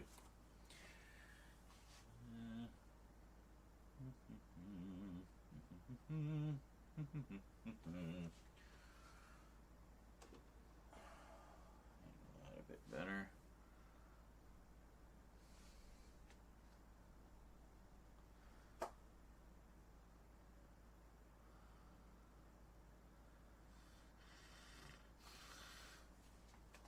I guess. Let's just angle this up ever so slightly.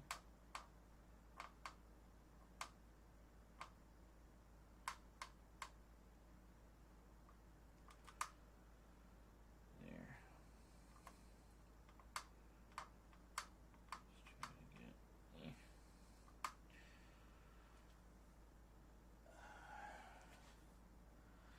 There you go. So now we can see from there down to the target shelf.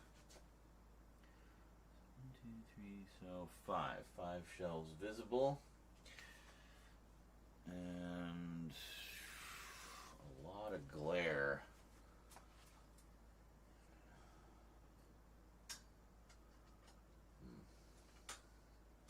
Can you be a little less?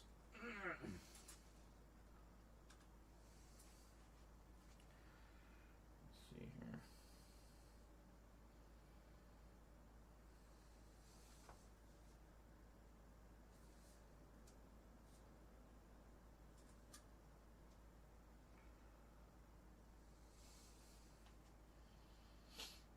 That looks a little better.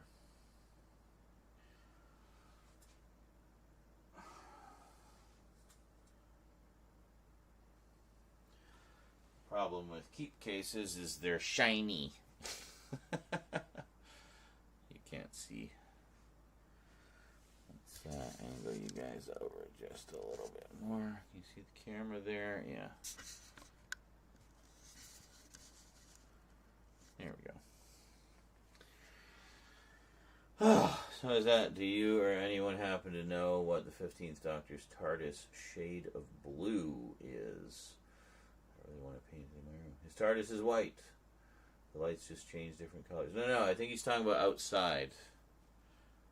Or is he? Are you talking about the interior or the exterior?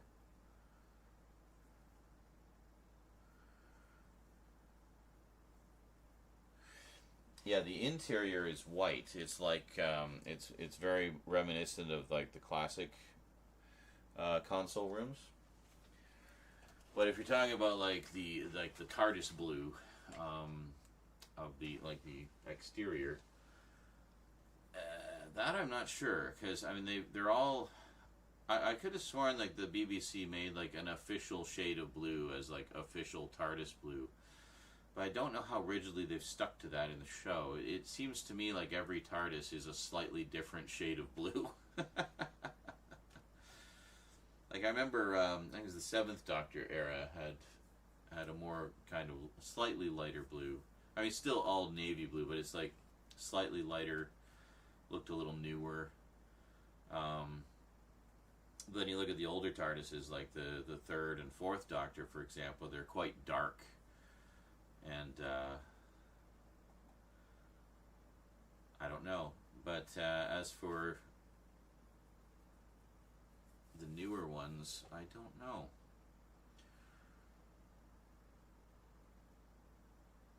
I'm sure it must be online somewhere, because I know there's a lot of fans who are like super into that kind of thing, like building replicas and stuff, so, or just doing, you know, artwork and want to have the colors accurate. But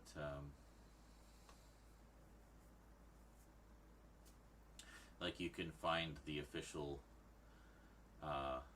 pattern for Tom Baker's scarf. You know.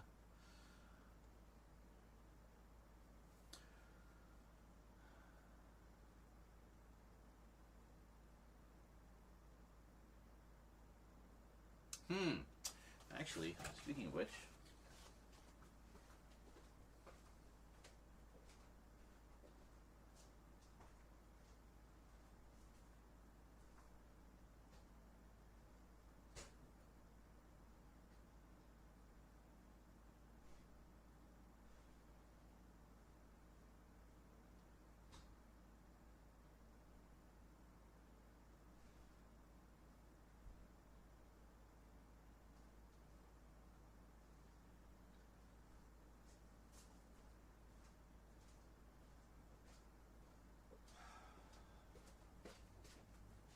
since both of the videos I'm about to do have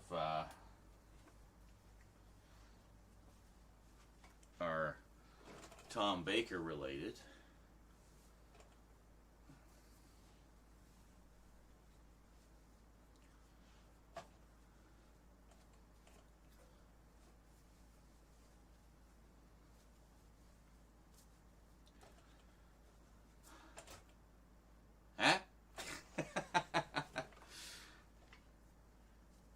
Once again, heartiest thank you to Jonkler for this one.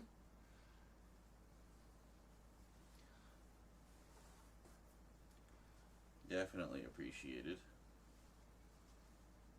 Also, I really liked the maroon scarf. I thought the maroon outfit was pretty slick.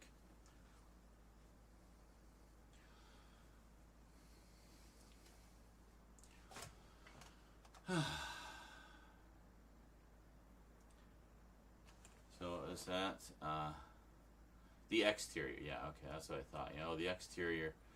I don't know. They haven't really.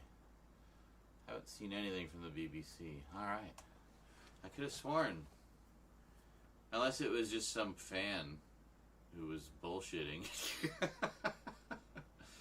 which is entirely possible.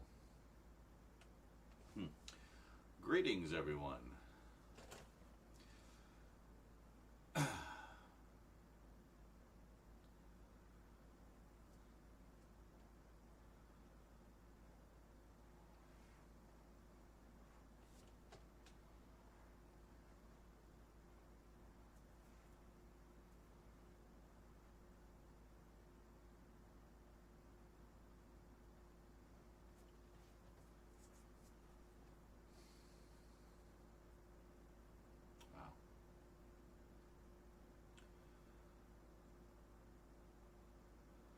I mean, I guess you could find a picture, like a photograph of it, and eyedropper it.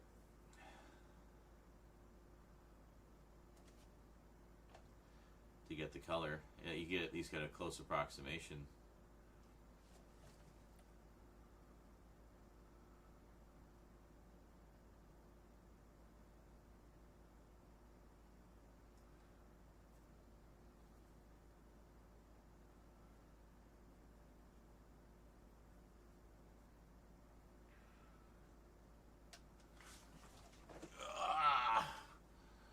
Which was that I actually stumbled upon when helping my grandmother look for a project. What? The Tom Baker scarf?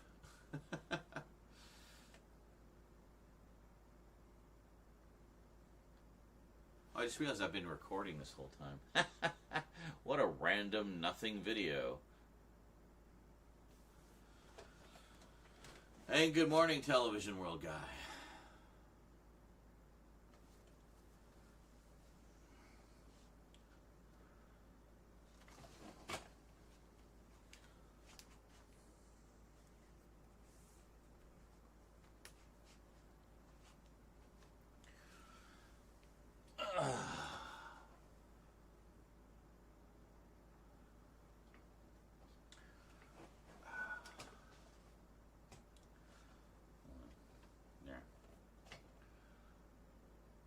Greetings, everyone, and welcome to another Timey-Wimey Tuesday Doctor Who update. This time around, we got a pair of graphic novels. Yeah, a couple of miniseries that I've been wanting to get into the collection. Whew! It's really cold. Hold on a second. There we go. Let's just warm up a bit, shall we? Maybe, yeah, there. Much better. Anyway, a couple of miniseries that I've been wanting to pick up for a while. I did get the individual issues of most of the runs of these two miniseries, but I really want to get the collected edition just because, you know, you don't want to be busting out your originals all the time when you want to read the story. And plus with the collected editions, you get all the variant covers and stuff like that. And just a nice, snazzy, you know, trade paperback or hardcover that you can easily put on your shelf and display proudly in your collection. So what did I get? Well, let's take a look. Doctor Who graphic novels today on the Multimedia Chronicles.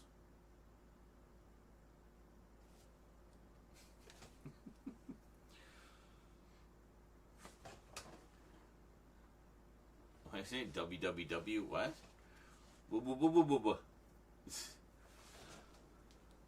Eyedropper it? Yeah. You know how you in an art program, you go to the palette, and there's a little eyedropper there. And you take the eyedropper, you click on the thing that you want to get the color from, and it tells you what color it is. It just pulls that from the picture and opens it on the palette. So you get like a picture of the TARDIS, put your eyedropper, just like click, and it'll tell you exactly what blue it is. And it'll switch to that in the palette for you. So, yeah, handy little trick. Most art programs have that. So, I gotta move the phone out of the way here. Oh, the scarf, yeah. Yeah, this was sent to me by Jonkler in a package a while back, actually. And, of course, you probably recognize it as the, was it season 18, Tom Baker's final season. The maroon costume. Not the more colorful one from previous seasons, but I know you can get those as well. But, yeah.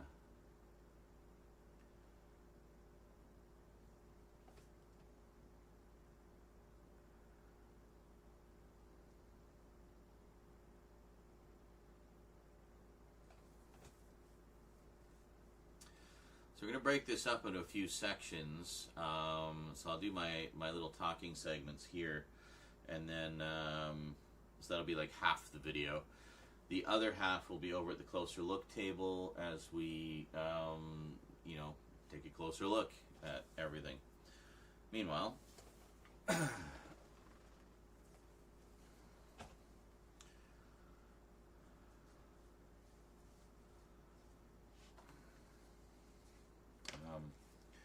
let's just do this.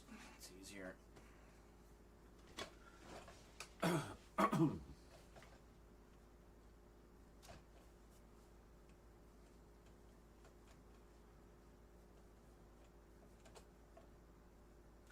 Welcome back. Now, as you may have guessed from my attire, one of these items just might be a Fourth Doctor thing. Yes, indeed it is. But we'll get to that in a second. Now, I got to give you a little bit of background history here. Just kind of, whoops. We're going to put that off my lap until we're ready to talk about it.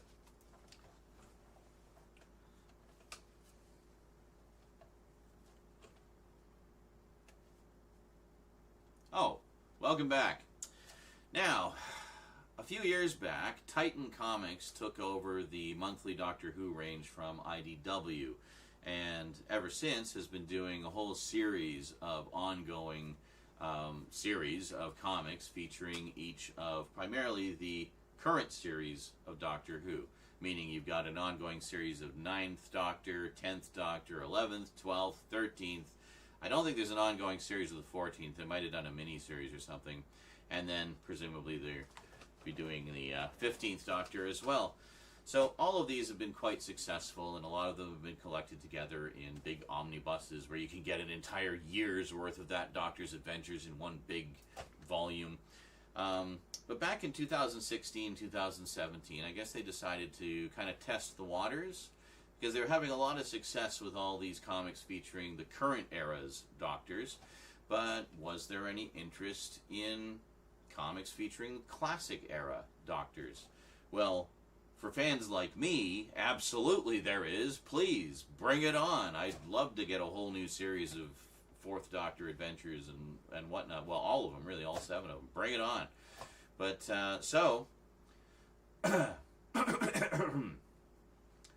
So, they did a 5-issue miniseries featuring Doctor Number 4, Tom Baker. Yeah, you might have guessed there was going to be some Tom Baker stuff just from the busting out the old scarf here.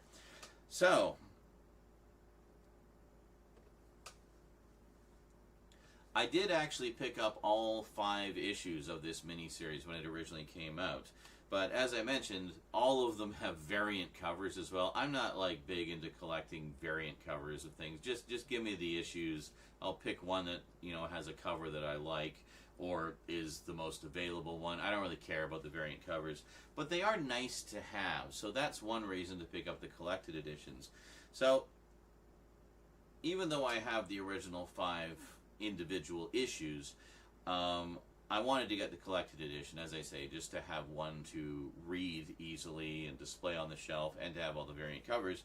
So, we picked up Doctor Who, Gaze of the Medusa, which was, well, the one and only miniseries that Titan Books did, as far as I'm aware, featuring the Fourth Doctor. Well, so I picked up the collected edition of Doctor Who, Gaze of the Medusa, featuring the Fourth Doctor and Sarah Jane Smith. So this is a great miniseries that really feels like it could just slot right into somewhere in the middle of season 13 or 14, you know, right in the middle of the gothic horror season. The only catch being they wouldn't have been able to do this story back then very easily because there's a lot of, you know, would have required a lot of production value that the show just didn't have back then, just didn't have the budget for it. But imagining that it might have, it's quite easy to picture this story as a part of those wonderful gothic horror seasons. And it even takes place in Victorian England, and you get to see the Doctor in his Talons of Wing Chiang outfit, which I guess technically would have been before he wore it in the show, continuity-wise, because that was during a Leela era story. Anyway, I could go all nerdy about all that stuff. Well, I'll spare you. But rather than just me holding it up and us doing the digital zoom, which is, you know, quite lovely, let's head on over to the closer look table, and we'll take a little flip through this, and I'll show you some bits of it.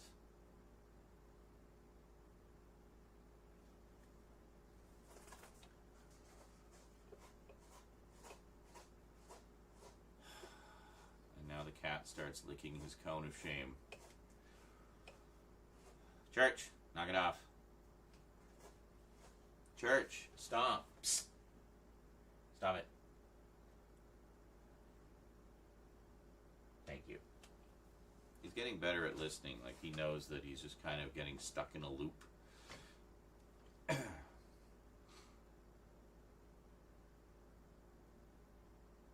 So, there you go. I thought you'd like a look at the original issues as well if you were curious as to which cover variants I got. But anyway, that's Gaze of the Medusa. You can still get this. I don't think it's technically still in print, but they, I guess, did a fairly sizable print run, so you can still get these fairly easily. I had no trouble finding them for a, you know, pretty decent price. So this was the first of two miniseries that they put out. So this was the first of two miniseries that they put out, kind of testing the waters to see what kind of interest there was in classic Doctor stories. So immediately following this one, we got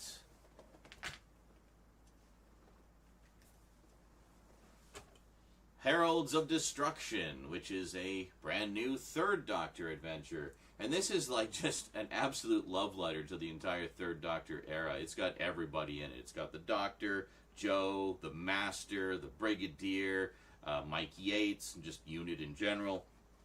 And even the Second Doctor shows up. And it's just a really fun story, which, again, feels like it could just kind of slot right into anywhere in the midst of seasons 8, 9, or 10. You know, a lot of fun. So let's head on over to the closer look table, and we'll do the same thing with this one. Give you a little flip through. And this one, I did not actually get all 5 issues of the miniseries, so that gave me a little more incentive to pick up the collected edition.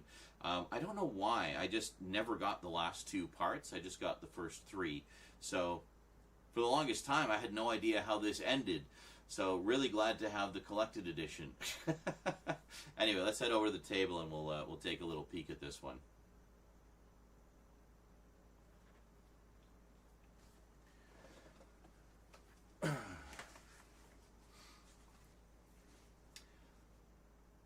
And there you go. That is it. So sadly, I don't know what the official story was, but I can only assume they didn't sell as well as they were hoping, and that there was more interest in the current Doctors than there were in the older Doctors, just in the grand scheme of things. So, alas, this is all we got. But, you know, 10 issues of essentially 70s Who action, which are a welcome treat for anyone who's a fan of that era, like yours truly. Alrighty, well, that is it from me to you for now. Hope you enjoyed. So I will see you next time. Until then, thanks for watching. and sayonara.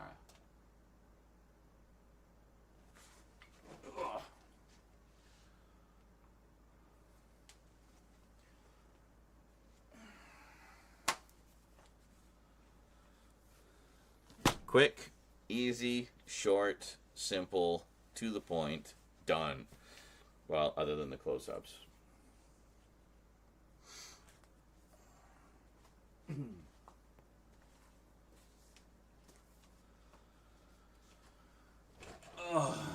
And this one, the scarf is definitely appropriate because all of these comics are from the Fourth Doctor era.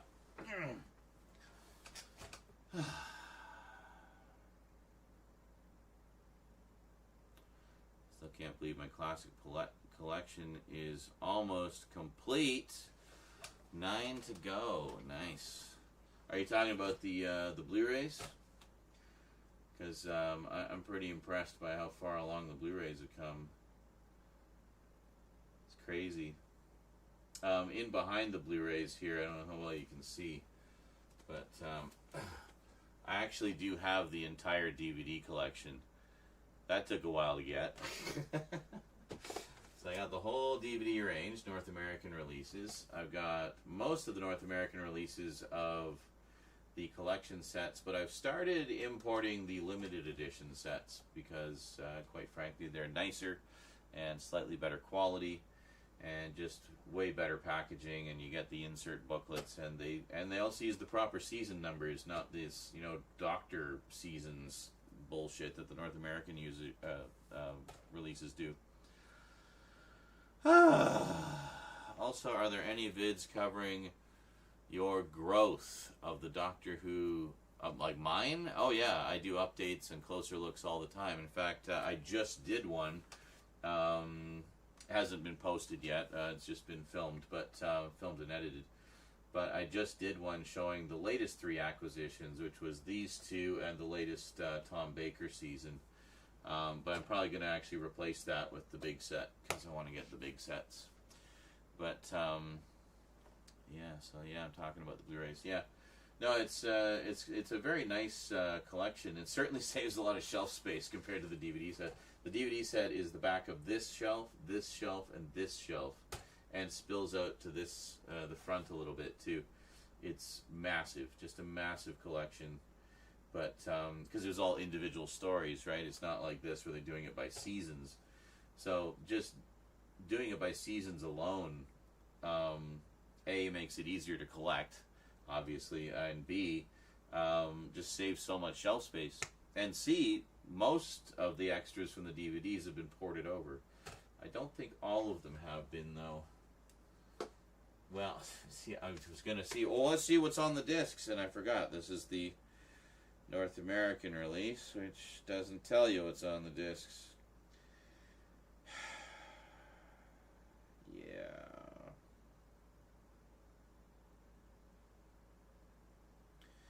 And the Trial of a Time Lord series, there's a typo on the back where they called it Trial of the Time Lord. Really, considering the premium pricing we pay for these things, you'd think they would spell check or proofread a little bit.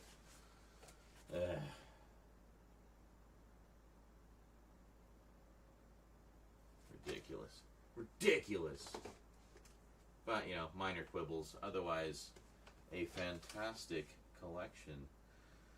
What we got left? Let's see, 1, 2, 3, 4, 5. We got 2 Tom Baker seasons left. Seasons 17 and 13.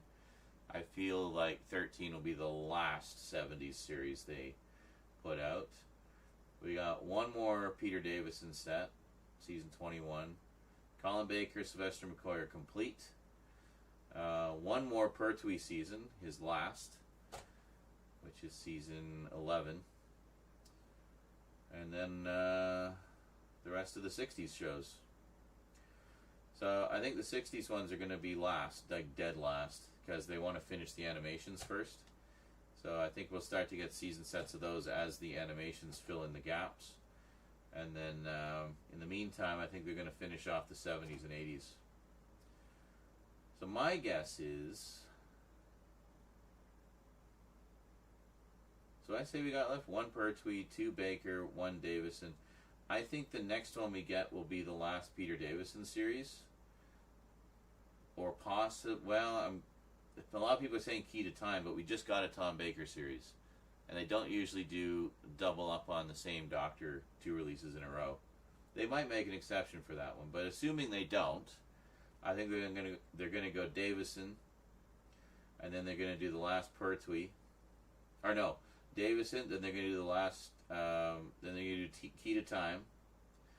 Then they're gonna do the last Pertwee. Then we're gonna finally get season 13. Then we're gonna start getting the 60s series. That's my prediction. I think that's the order they're gonna go in. So I think the next one's gonna be season 21. Because it's been a few releases since we got a Davison series, and it's a pretty big important one. So my favorite regeneration story of the classic era, Caves of Androzani. Ugh, that's such an all-timer. It's so good.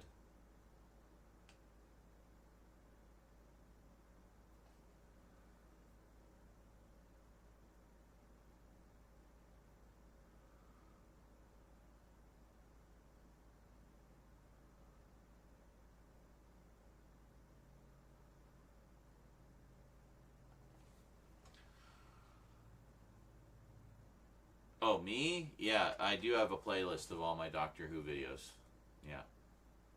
I think it's just called All Things Doctor Who. So it's everything that I've done to date. That doesn't include these live streams, though. It just includes the videos. So.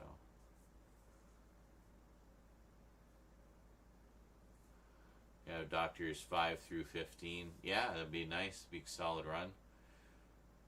Yeah, so I guess for me it would be 5 through 13. Because I haven't picked up the specials yet. I haven't picked up...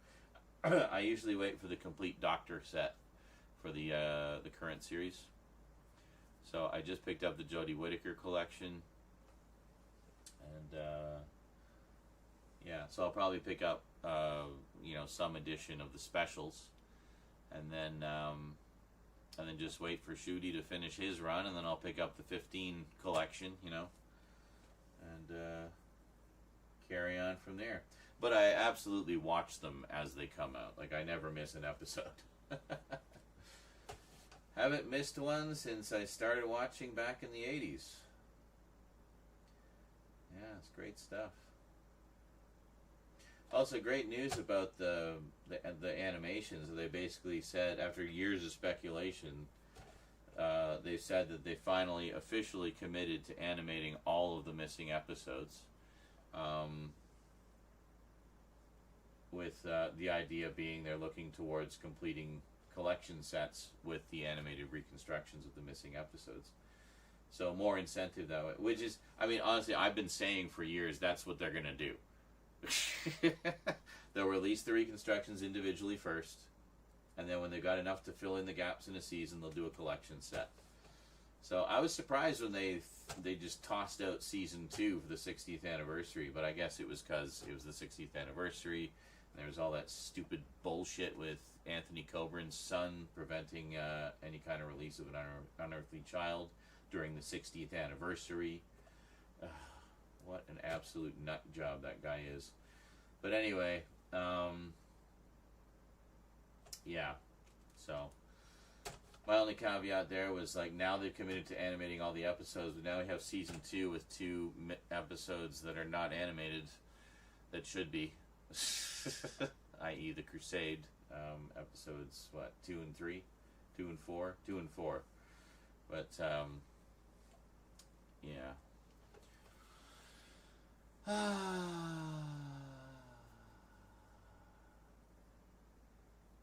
You do things much the same. Yeah, basically ever since I got the long box set of the Matt Smith years, and then I got the Peter Capaldi years when that came out, which goes nicely with it on the shelf. So I was this close to buying all the Jodie stuff individually because it seemed like no long box was coming, and then out of the blue they suddenly announced the long box. I'm like, oh, thank God. Because that really would have broken up the flow of my set, Just collector problems, eh? But I noticed her set is a little thinner than the others, but then again, she didn't do as many episodes as the others either, because they've been doing much shorter seasons, which is annoying. Wish we'd get back to 13 episode seasons. I miss that. Back in the old days, you know, in the heyday, they would do 26 episode seasons, but they were half-hour episodes. It was basically the same length as like a 13 episode modern season. But it's good. What time is it? I can't see. 5:49. Holy shit. All right. Well, the nice thing is if I can get all the on-camera stuff done, then the closer look stuff I don't need to be on camera. I can just, you know, because we're just looking at the actual things on the table. So, yeah. Started with the Smith years, yeah. At $200. Oh, well, yeah. You and Jonkler both. I think he paid, you know, paid a pretty penny for that set. I got it when it came out, so for me it was, I think it was about 130 Canadian. So, which, you know, at the time was acceptable for a set of that size. I was really surprised how cheap the Jody set was. I think it was like $50. It was like crazily cheap compared to, you know, what you would pay for them individually, you know. So, couldn't pass that up. And well, in the David Tennant set, when they put the David Tennant Blu-ray collection out, it was like $30. $40. I was like, that's insane. Yoink. Because I had been missing those seasons, those series for a while, because I missed out on the original DVD releases. Tried to get them, but then got scammed by bootlegs. I still have a couple of those, just for curiosity's sake. But, you know, I wanted I originally wanted the original releases that had the, you know, the slightly oversized packaging. They just looked really nice. But then they put the original, the first Blu-ray set out, and I was like, oh, well, I'll get that, you know. I mean, I know that those seasons were done in standard def, widescreen standard def, but, you know, with the Blu-rays, at least they'll have the slightly better encoding than the DVDs and stuff, so, and slightly better color, so. Seemed like the best way to go, and the prices couldn't be beat. So it's like, well, that's it. That fills in a huge gap in my collection. I got the Christopher Eccleston Blu-ray as soon as it came out, and it just seemed like a million years before we got the David Tennant ones. But they finally did, and you know, that was it. Also, one of my recent pickups was I got the one and only Doctor Who story to date to be put on 4K, Twice Upon a Time, actual 4K release.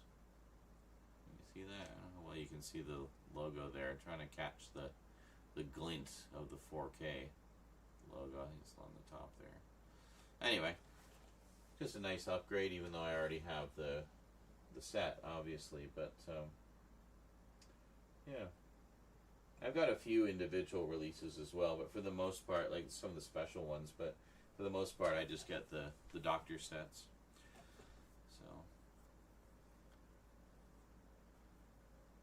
The bootleg one, oh, it's like, I ripped off with Doctor Who bootlegs, whatever it was called.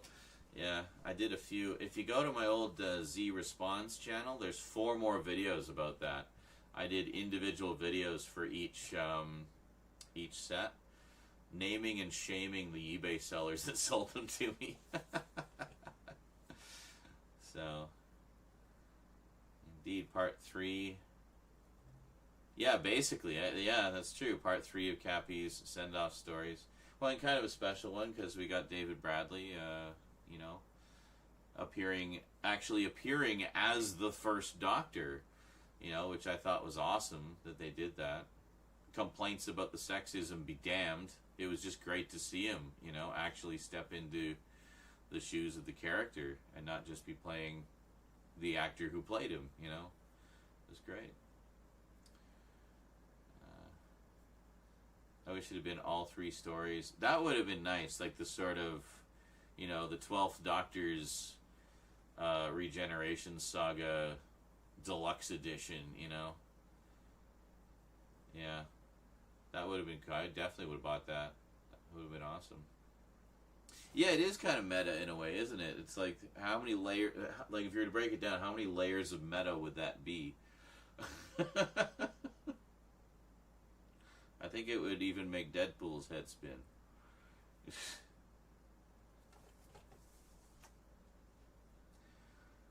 But yeah, I love that shit. Also, I'd really love to get the audio adventures that they've done. I got like a couple of sample episodes that Big Finish gave away, and the ones that David Bradley did with the whole team that played the original TARDIS crew in the movie. They've all done, like all four of them, like basically playing the original TARDIS crew, have done like a whole bunch of adventures, and I really liked what I heard of them.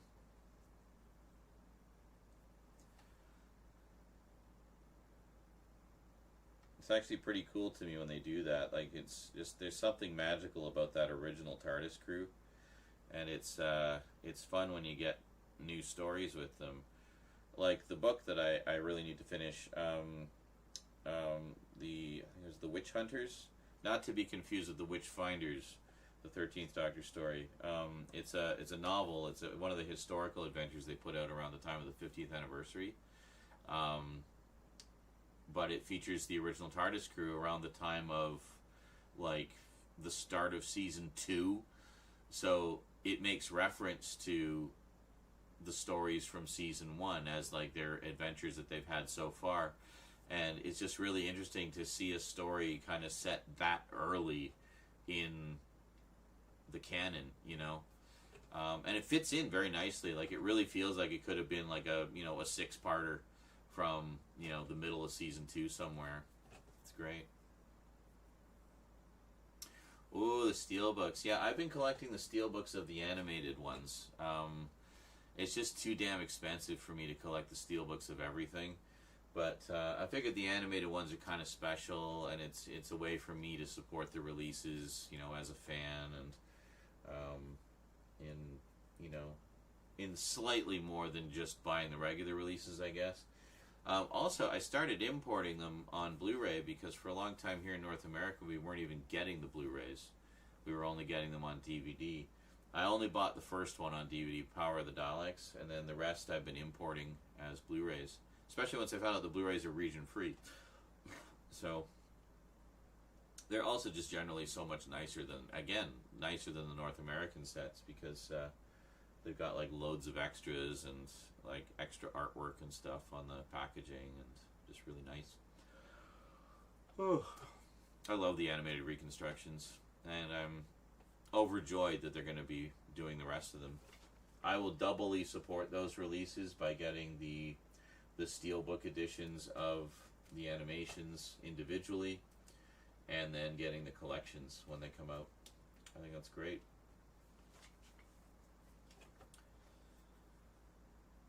There is a set of the 4th Doctor audio adventures. Ooh, nice. I got not by a big... Oh, I think I know the one you're talking about. Is it the one I got? Ugh. So this one, The Nest Cottage Chronicles.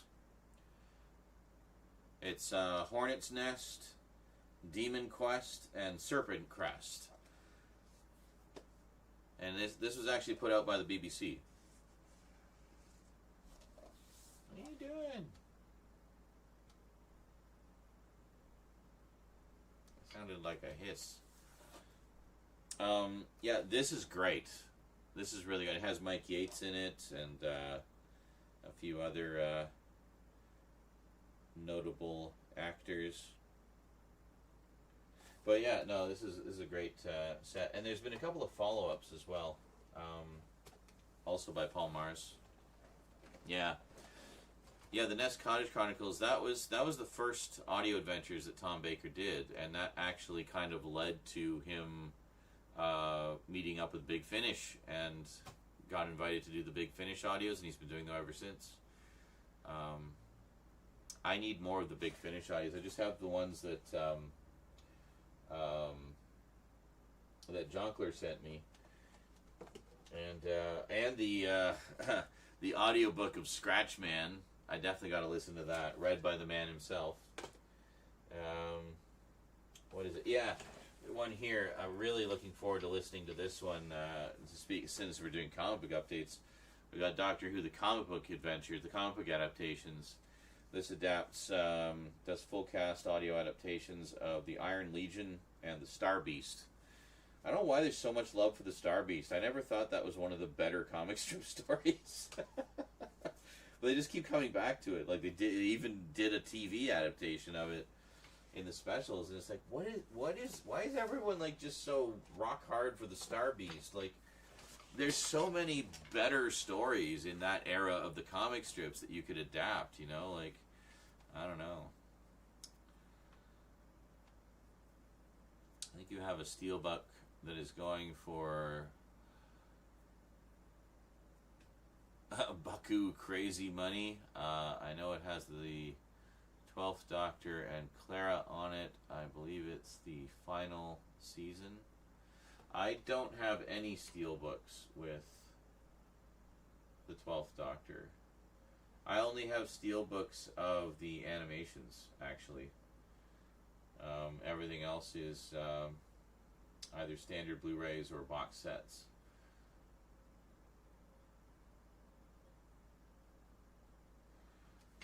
So I do have this one though, the original Steelbook of Shada, which I think was the first of the animations, where they of course animated the unfilmed stuff.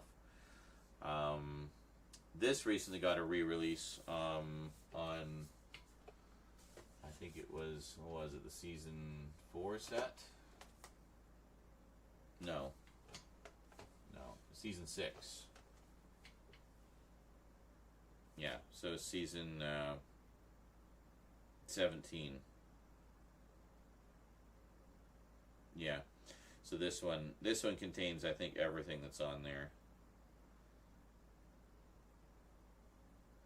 But notably, this includes it as 6 episodes, whereas the original release only included it as a movie presentation. So, like an omnibus edition. Shada Steelbook, yeah. I got it when it came out, so I didn't wait on it. And the funny thing is, I got it when it came out, and I did not have a region-free player, so I didn't even watch it when I got it. And then a while later, I got Power of the Daleks, the original Power of the Daleks release from one of my viewers. And I said, oh, that's awesome. Like, I just loved it for the artwork and the steelbook and stuff. And I said, well, because I'd already bought the DVD. And but then he informed me, he's like, just so you know, I'm pretty sure that's region free. I'm like, what? It is? So I popped it in my my PS3. PS3 wouldn't read it. PS4, however, had no problem at all. So I think it's just PS3's NTSC locked, so it couldn't handle the PAL frame rate. But PS4 and PS5 don't care. So I watched that, and I was like, oh shit, I wonder if the same goes for my Shada disc. so I opened up Shada, popped it in the player, and there it was. Just played it like it was no big deal. So that was a fun day. Learning that all these things sitting on my shelf that I thought I couldn't watch, I actually could. So, yeah. But nowadays, it's, what is it? It doesn't matter. I've got a region-free player, and I've got 2 Blu-ray drives for the computer where I can just rip discs quite easily. So it's region coding no longer means anything to me. I've got ample equipment to deal with it in a variety of ways. So, but yeah. Thank you for helping me with finding the Martha TARDIS. Oh, you talking about this one? Yeah, mine's kind of busted. It doesn't. I think the batteries are dead too, but those can be replaced. But yeah, we open it up and there's Martha in there. Martha and 10. It's hard to see from there, but yeah. I don't know if can we get a look? Kind of. Yeah. But honestly, I like this just because it's a really nice TARDIS. Like, it's just a really nice display piece. I never used it as a piggy bank, but I do have a smaller one here that, yeah, I use this one as a piggy bank. It's just a simple tin. But, yeah. I don't have a ton of TARDISes. I have one other, the pop vinyl one. I don't currently have it on the shelves. It's actually reached the point I should probably get a second shelving unit, but I just don't know where I'm going to put it. I was talking about this the other day. I think I'm going to have to do some reconfiguring of the shelves and everything here to accommodate a little better.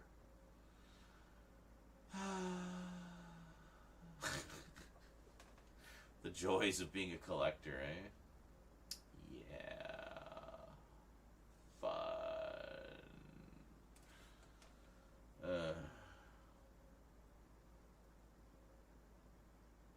It's talking about putting the Doctor Who shelf there, but I don't really want to, because then if I need to bring over a second shelf, there's nowhere for me to put it, and I don't want to have like half the collection there and half the collection over there somewhere. No, I want it all together. I mean, I just consolidated all my horror stuff.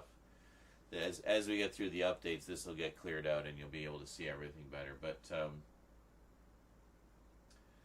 I kind of want to keep the Doctor... That was the whole point of this shelving unit, was to take all the Doctor Who stuff, DVDs, books, comics, audiobooks, soundtracks, the magazines, the coffee table, you know, the works, the old VHS tapes. Just have everything that I have, Doctor Who, together in one place. And honestly, I love it. I love having everything together like this, because it makes it so much easier when I just want to pull something off the shelf and say, oh yeah, look, oh yeah, we're talking about this. Here it is. I got it right here. And you know. And then I have my other British Sci-Fi on the top shelf there, which you can't see right now, but it's there. Yes, don't forget to click below to subscribe to the official Doctor Who YouTube channel.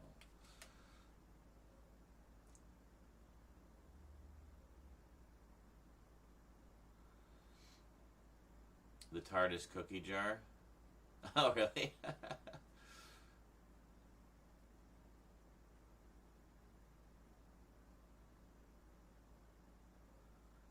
Was it funny given since 1998 when they approached Tom to join with Sirens of Time and the monthly range multiple times, and he constantly turned them down. It wasn't until shortly after Nick Courtney's passing in 2011 that he joined. Yeah, like I said, it was shortly after he did the Nest Cottage Chronicles, and then I think you were telling me about it, like he bumped into Nick Briggs at a convention or something, and they just got to talking, and I think it was that he'd had such a lovely time doing the Nest Cottage Chronicles for the BBC that he was a little more receptive to the idea, and then he's been, you know, been a part of the gang ever since, which is great, because I mean, we get a whole bunch of, you know, we can have him in multi-Doctor stories where he finally gets to do some adventures with the other Doctors, you know, which we almost had with the 5 Doctors, but we know what all happened there. So you know what was the 4th Doctor extra that didn't make it to the US? Yeah, it was one called I think it was called Tomorrow's, or it was called The Times or something. Hold on. Where was it? Doctor Who Times. Yeah, they describe it as a 1970s TV context documentary. What it basically is like an hour-long documentary that just kind of does using like news clips and so forth, just to give you a snapshot of the era that particular season came out in.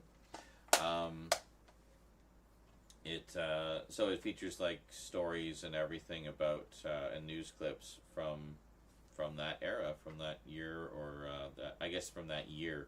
The idea was they were going to do that for each season to kind of give you context of what the culture and politics and everything was that was going on at the time.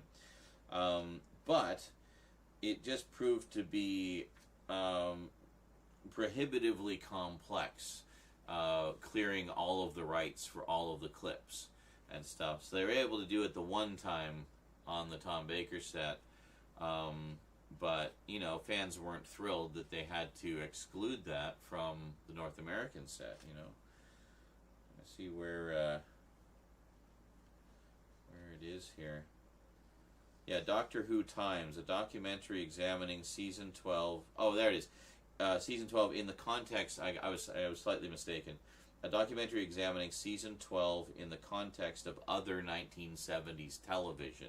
So it was kind of like getting the, you know, feel for the other television that was on at the time, just to kind of, you know, get a sense of the times, essentially. So I guess it was a matter of, you know, having difficulty clearing the clips from the other shows, is what it was. But I think there was some news stuff in there as well. But I'll have to check that out at some point. But it's unfortunate they weren't able to continue doing that, because I thought it sounded like a pretty interesting idea. So yeah, so that's you can get that on either of the versions of the UK set, the limited version or the standard version. It includes it. It's only on the North American set that it doesn't have it, and I don't think. Yeah, and they've even deleted it from the back of the case, so they don't even claim that it's there. It's just not there.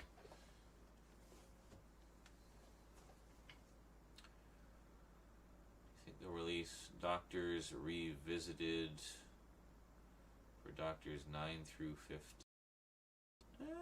Possibly. Learn a bit more about making the modern Doctors.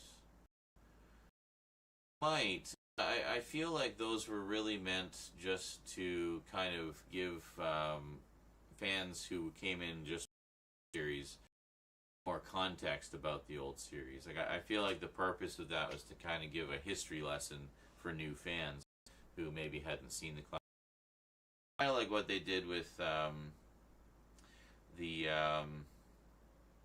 like the memory TARDIS ones. What do they call that? I forget what they called it now. But you know what I mean, that series they did with the memory TARDIS, and how they have omnibus versions of and slightly edited versions of some of the classic stories with bookings with the original actors character, which is great. And also to tie up little continuity things and give closure to some of the characters' stories that we maybe didn't quite get originally. I really liked them. I liked the idea of them. But again, I feel like they were more for the purpose of a history lesson, really giving a comprehensive history of the entire series, but more of a history lesson of the classic series, specifically geared towards new fans. And by a similar token, that's kind of why they're doing like they did like Daleks in color and War Games in color, is to kind of give a taste of the classic era, punched up a bit for modern audiences. There seems to be so much paranoia about, oh, they're so slow compared to, well, yeah, it was 60 frickin' years ago. It was like a whole different world back then. You know, television was it had a much lower budget and was done more like a stage play, really. And it didn't sort of, it was a very gradual process that it became more cinematic as it goes. But, you know, I don't have a problem with that. But, I mean, I feel like they get a little overzealous with the cutting and chopping and reworking with those. But I haven't seen the War Games one yet. But the Daleks in color one was kind of a mixed for me. Confidential? Well, again, rights issues, primarily to do with music they used, and also, like I think, was it Series 1? The original Series 1 Confidentials were a combination of being a making of Series 1, also had extensive segments interviewing actors and crew from the classic series. So it also doubled as a history of the classic series up to that point. They had interviews with Peter Davison, Tom Baker, Colin Baker, all of them, especially McCoy, the whole works. And some of the surviving producers and showrunners and stuff. and it was great. So when they did the confidential cut downs for the Blu-rays and DVDs, it was kind of disappointing. They only had the stuff about the new show, really. So you lost all of that. Yeah, those I downloaded. I wasn't going to put up with like having cut down versions. Like, no, I want the versions as broadcast. So, well, you leave me no choice. I guess I'll have to torrent them, you know. So, I mean, so I did that to have the complete versions. Obviously, also support the official releases. So, it just seems to be the nature of the beast with Doctor Who fans. You got to get your stuff from a variety of sources if you want absolutely everything, you know, because not everything gets officially released. What is this? Just had my order canceled by another online retailer, so now placing an order through Amazon. For what? What are you trying to get?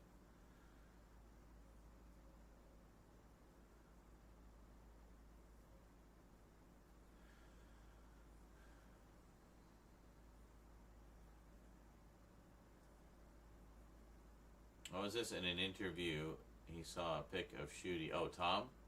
Tom, I noticed, loves making jokes about death and being close to death. Well, he's always been like that. He's always kind of, you know, he has that dark side to his humor. You know, you can hear that a lot if you hear his, if you read or listen to the audiobook of his autobiography. In an interview, he saw a pic of Shooty and said, "Oh, is this the next Doctor Who? A handsome young man. Such marvelous cheekbones." These things are important as you get near to death. Yes. Marvelous cheekbones. I can totally picture him saying all that too. That's amazing.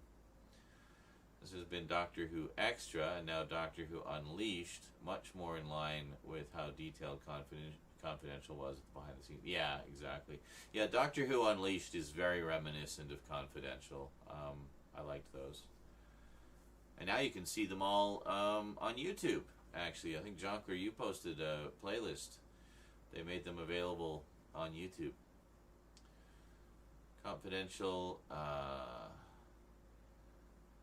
made a kick-ass music vid featuring all 9 or 10 doctors. I remember the line "one night stand." I don't recall that. I've seen all the Confidentials, but literally not since they were new. So you may have only read on if my 2 messages. Oh, Jesus! You okay? Did you fall off? You scared the shit out of me, Eclipse. I think you scared Church too. It's okay, Church. It was just Eclipse being clumsy. What are you doing? What'd you do? There's a kitty by my feet. I don't know if you can see her. Can you see her? You want to come up? You want to say hi to the people? Wow. Oops. Hi. This is Eclipse. And she does not want to be held right now. Okay. Anyway, that was Eclipse.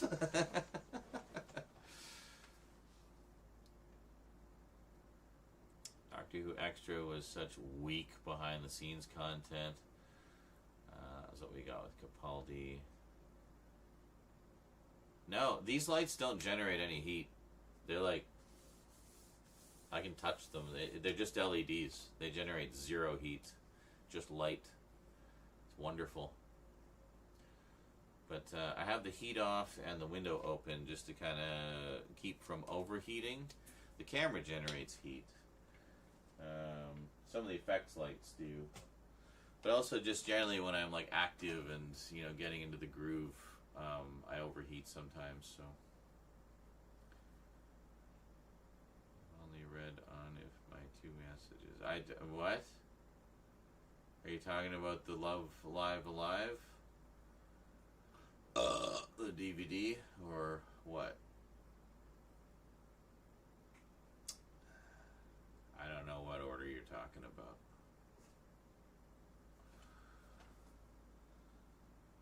But yeah, wasn't Doctor Who Extra just like fucking 10 minutes long or something? Like a real come down from Doctor Who Confidential. I mean, I remember when Confidential started, it was a half-hour show, and then they expanded it to a full hour, which was great.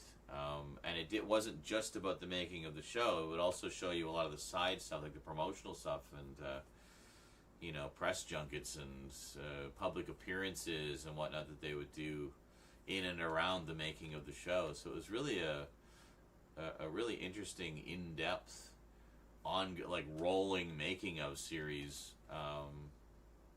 Yeah, and I would watch those every week. Like, I would watch the episode, and then I would watch the Confidential, and it was great. Loved it. I'm gonna update my Who Blu-ray collection on Twitter with pics. I hope you'll check it out. Not if it's on Twitter. I don't even look at Twitter anymore. I'm on Blue Sky now. I abandoned Twitter a while ago. I shouldn't need to explain why. So that's good. I always like to have cool airflow, but you're good you're not overheating. Yeah, I mean, if anything, it just makes it more, I feel like just normal, because I got the fan blowing on me gently, and you know, the windows open and stuff, and the scarf is actually just quite comfortable. Blue Sky. Yeah, it's basically a Twitter alternative. In fact, I think it was made by a bunch of ex-Twitter engineers. But yeah, you don't have all, you know, the Nazi bullshit over there. Mostly just like this. Very chill. Talk geeky stuff with other geeky people, you know. There's starter packs of accounts you can follow to get you going and find like-minded fans of whatever. I mean, it's great. I just found the vibe there to be way more chill and not so antagonistic like Twitter seems to have become. So, what are you doing? You alright?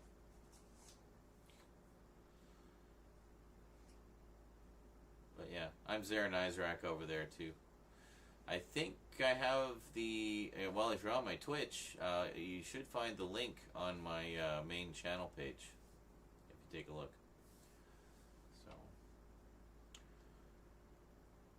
just waiting for the news where Blue Sky buys Twitter to get rid of Twitter. Well, I suspect that Twitter going up for sale may not be far off, because if Tesla keeps losing money, which it looks like they're gonna keep losing money. You know, Elon hasn't technically paid for Twitter. He put up Tesla stock against the purchase. So if his Tesla stock goes below, I think it was, if it drops below about $100 a share, which it's rapidly approaching, the bank may come to collect on that. And like, he took out a loan to get Twitter basically, and used Tesla stock as collateral. So if the stock drops below the value that he put it up, or gets too close, it was, I think it was 84 billion. So if it gets to about $100 a share, then the bank's going to come to collect. They can say, all right, you got to give us that 84 billion in cash now, because your Tesla stock almost won't cover it. So he's going to lose a shit ton of money if that happens. I mean, he's already lost a shit ton of money. It's been beautiful to see, honestly.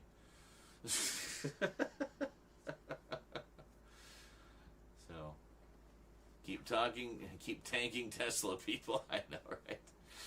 So, I don't know. Like, I don't know if that's gonna, I mean, it depends what's gonna happen. I mean, a lot of people just feel like it's, you know, Twitter's had its day, it's dead, it's been corrupted and tainted beyond any hope of recovery now.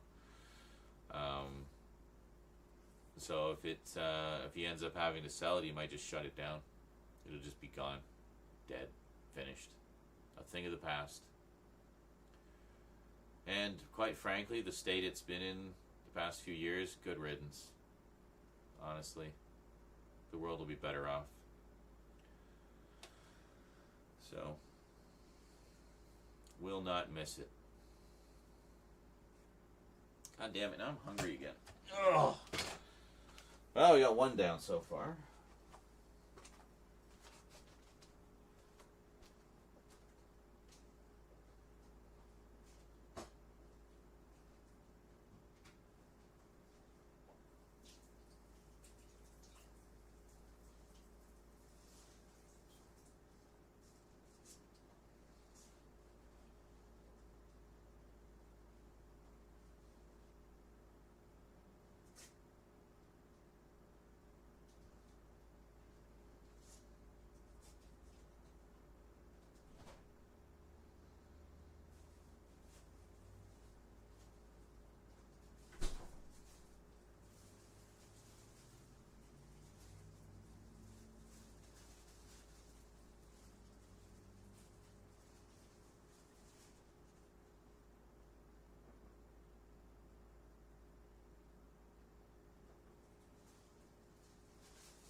is just having a munch.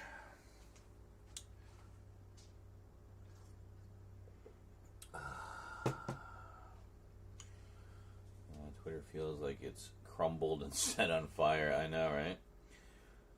Bring back Vine. Oh my god. As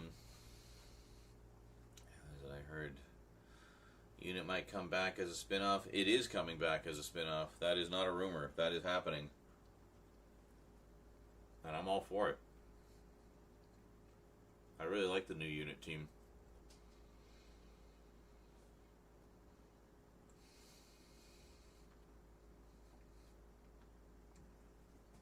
Wow, 20 minutes, eh? That's crazy. 1 minute to 12. Wow, 1 minute.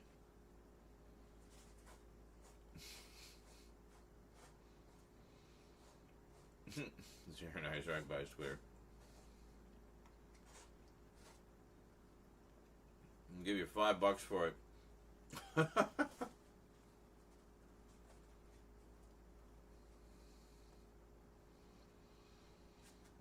Yeah, he really did, actually. As I remember during Matt Smith's era,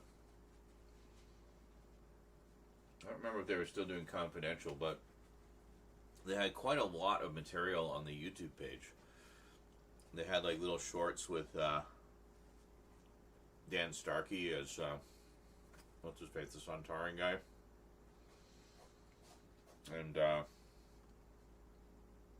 lots of like question Q&As and stuff. All kinds of just fun stuff.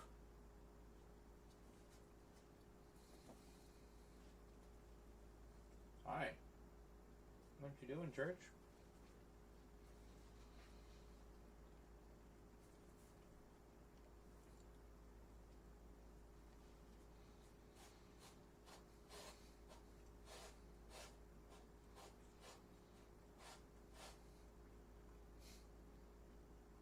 I still don't know what you were talking about there, Avon.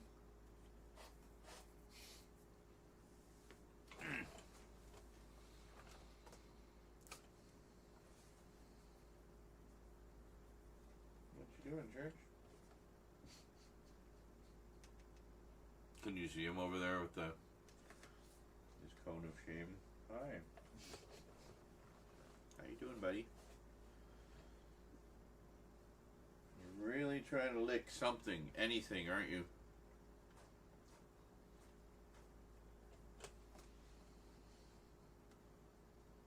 What are you doing?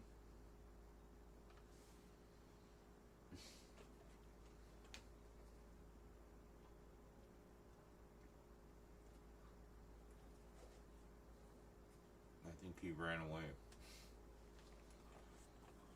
Do we know where Unit will premiere? Disney Plus or Amazon Prime? I would assume Disney Plus.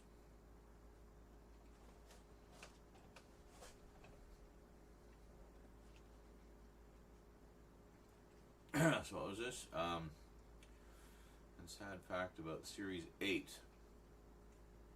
Months before it premiered, half of Series 8 leaked online with Twitter. Slightly unfinished episodes, but still full of... I think I remember that. Yeah. That's crazy. I remember, I think the last time they had a big leak like that was when the show premiered. In 2005, the first episode leaked. It was basically finished. The difference was some of the music was unfinished. I think it used like an old version of the theme. They hadn't finished the music yet, but and a few other little minor differences, but for the most part it was the same.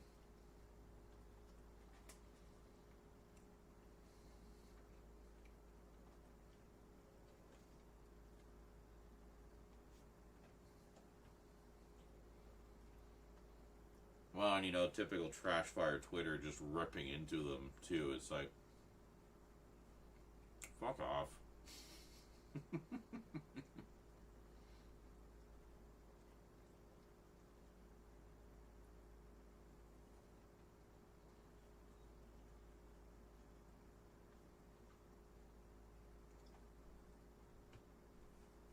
just so tired of how like negative and toxic so much of the fandom is. I don't even give that stuff the time of day anymore. And so if I see one of those, you know, Doctor Who sucks now videos show up on my feed, I just immediately go, don't recommend this channel to me. And I never see them again. Just wipes them from existence. I don't give any of those guys the time of day. They will not get 1 single second of engagement from me.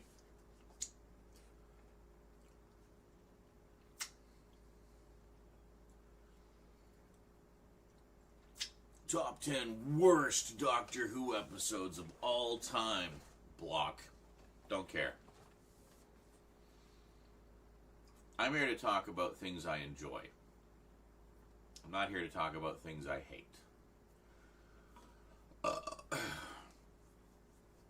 Oh, sure. I will say, you know, I will make legitimate criticisms. Oh, what isn't that? It's a legitimate criticism. No.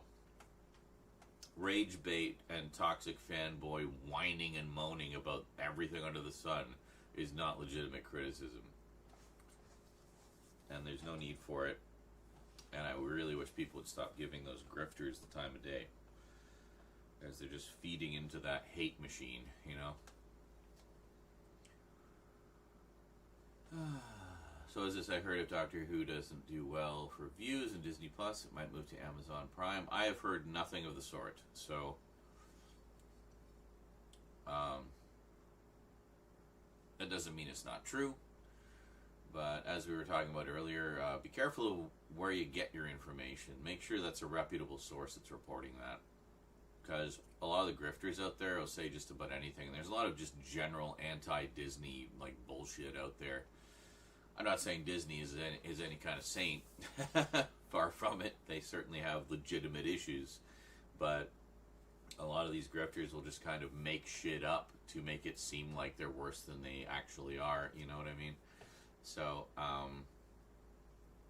so yeah. It may just be one of those cases of like they want it to fail because they hate Disney for some reason.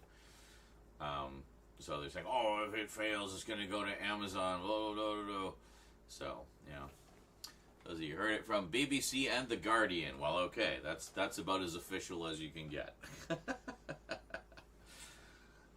Yeah, The Guardian is trustworthy. For the most part. They're a pretty good source. And, of course, the BBC, well, there you go.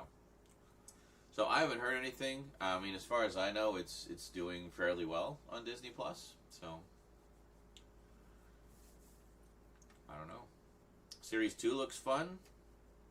I saw that video. Did you see the video that showed the title cards for the episodes?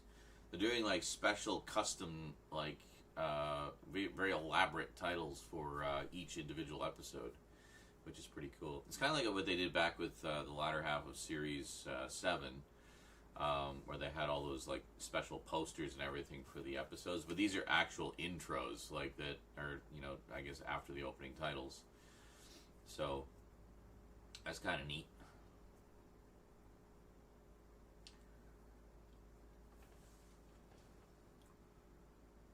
Well, yeah, fair enough. Like what Thomas said, as long as we keep getting physical media, you know, who cares where it's streaming? As long as we get to see it and collect it.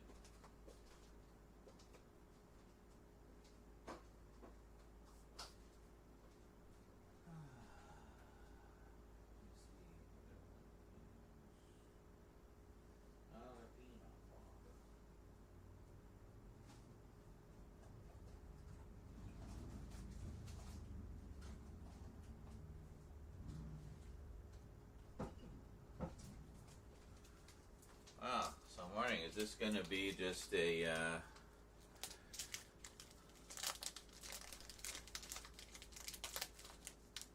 no money for Z day?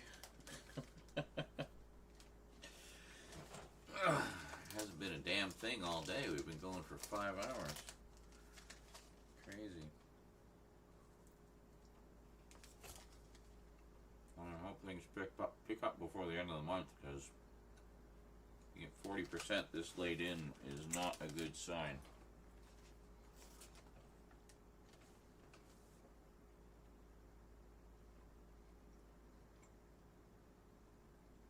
Well, no, it was the same font.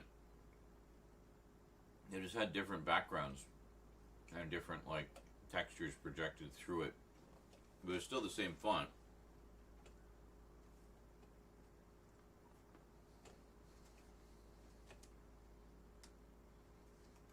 I don't know. I mean,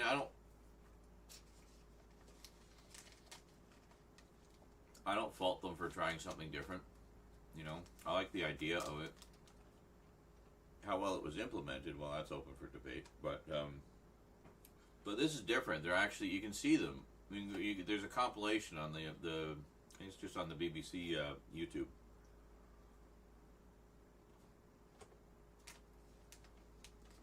I got these cool CG intros, like animated title cards for the episodes.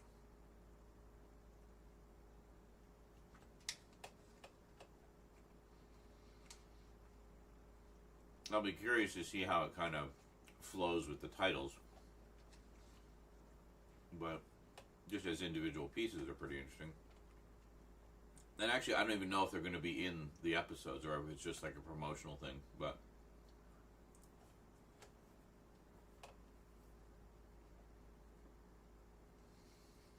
and this is Fuller. I don't know, it depends. I don't know, that could be, that could be like a multi-season mystery. They do those sometimes.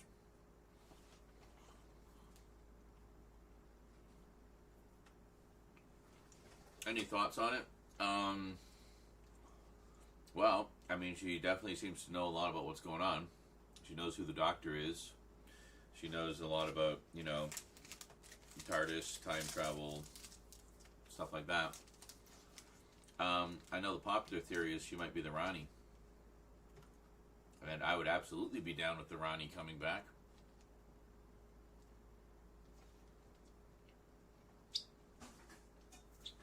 I know the speculation was that it was the Rani that picked up, what was it, the Master's ring? 1,000,000 years ago. Like, feels like that was so long ago. But then some people say, oh, maybe it was just Missy. Like, was it though? Maybe it was. Maybe it wasn't.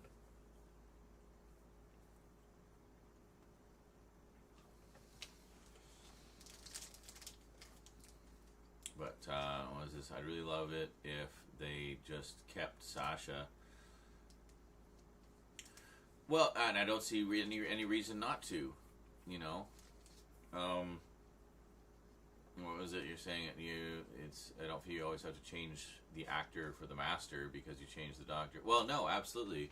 I mean, Anthony Ainley was the Master through what, like 4 Doctors, like 4, 5, 6, yeah, 4, 5, 6, and 7. So, yeah, just keep Sasha. I mean, he's only had a few stories. He was great. Chewed up the scenery in them. It was a lot of fun.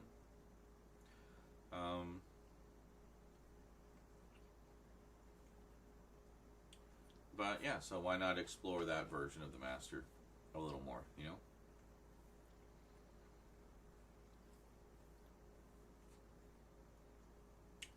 Well, it's hard to say who's a bigger threat. Like, if you're just to go by the on-screen stories, I mean, we've only seen the Rani in, like, 2 stories. 2.5 if you include Dimensions in Time. But there wasn't a lot of, like, deep characterization in that one. She was just like a, ha ha ha ha, I'll control the universe! Typical megalomaniacal villain. But, you know, it's hard to say. I mean, I'd say probably the Master, just from what we know. And how much more we know about that character and the various iterations. Even more if you get into the audio adventures. Don't get Jonkler started on that. But, yeah, same I'd say in regards to the Sonic and the TARDIS interior. Well, I mean, I don't know. I mean, it's, again, if you go by the classic series, the Sonic changed a little bit, but I mean, like, you go between 3, 4, and 5, they were basically the same. It was still the tire pressure gauge, just, you know, with some slight aesthetic variations. As for the console room, I mean, the TARDIS console room really was largely unchanged for, like, I think up to the 5 Doctors. It was basically the same console and same console room. We did have the wooden console room during that one season, which was really nice variation. But for the most part, it was the same through most of the classic era, and still had that same basic design. You know, even though they would change the console itself from time to time, update it, whatever. The console room itself was not that different from Doctor to Doctor, you know. But that seems to have become a thing. It's like, I think it's just part of the evolution of the series. They just kind of want to have it where, you know, the TARDIS is more another character and not just the Doctor's vehicle, you know. So the Doctor regenerates, the TARDIS regenerates, you know, to kind of better fit the personality of that Doctor. Like, I mean, for example, I loved how, we've talked about this before, like how Capaldi's TARDIS very much echoed the feel of a classic Doctor TARDIS. And I think Schuette's does too, in a lot of ways. A more, you know, not as complex a design as some of the others have been. You know, bringing it back down to basics more, having the round things in some form. Gotta have the round things. Love the round things. But, you know, I haven't seen the most recent Planet of the Apes. I'm a couple behind, actually. I still haven't seen the third one. But, yeah.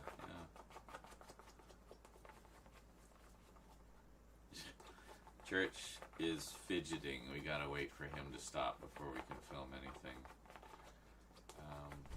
But, yeah. It's the right time to do it was... Sorry, what was this? Do you think the Valeyard will return to New Who? The right time to do it was the 50th. Well, and they did name drop the Valeyard a couple of times. And the thing is, like, according to the Master, he was an aspect of the Doctor's darker side, taken from somewhere between his 12th and 13th incarnation. Well, we've seen those incarnations. And, like, Capaldi's era would have been the absolute last time, really. I mean, you can still have the Valeyard show up.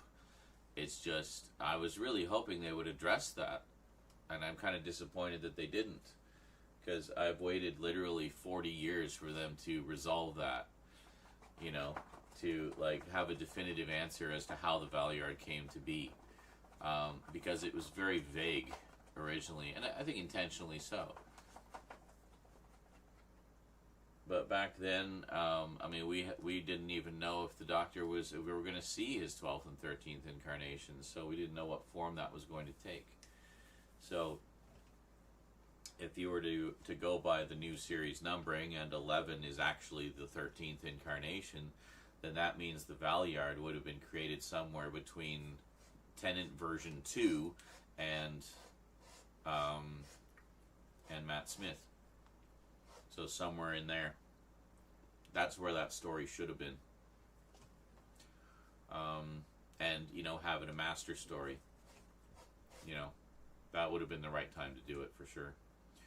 So, I mean, I don't see any reason why the Valeyard as a character couldn't show up at some point, because we know he's still out there somewhere, right? He didn't die at the end of that story. He's out there somewhere. But it's unfortunate that we didn't get the origin. Well, I mean, I guess you could do it like in flashback.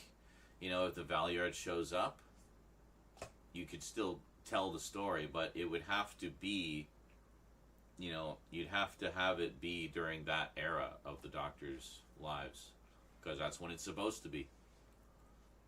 I mean, unless you just want to blow it off as, oh, the Master was lying. I don't think he was. I don't think he was, because I think the Master would just love the deliciousness of having the Doctor basically prosecuting and, like, trying to, you know, having, like, an evil Doctor who was kind of in cahoots with him. I think he just would love that. So why would he lie about it?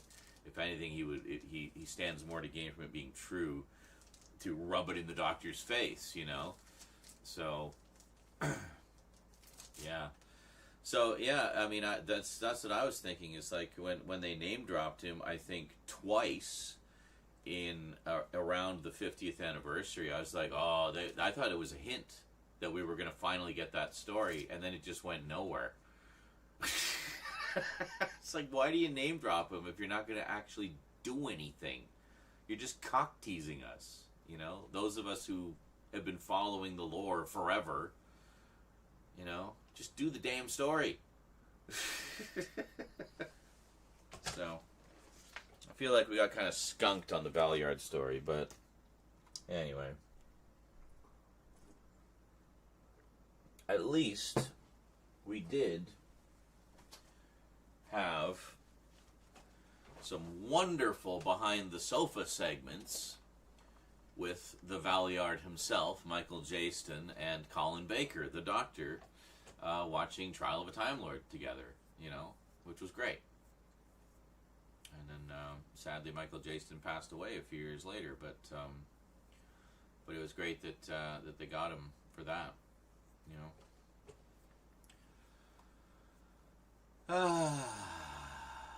I doubt he'll come back. But then again, I speculated Sutek coming back for Ncuti's season, the whole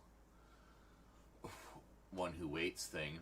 You know, everyone told me I was wrong. That was a happy accident.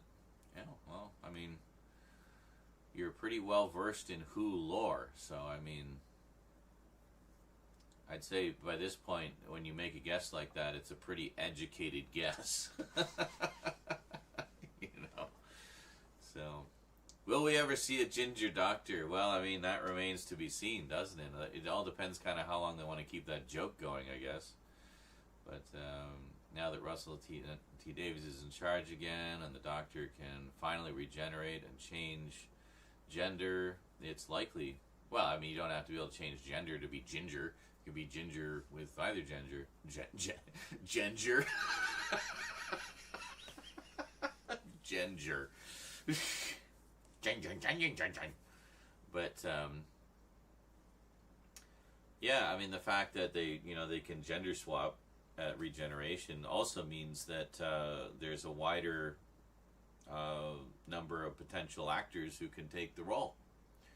You know, it opens it up quite a bit, which I think is pretty cool.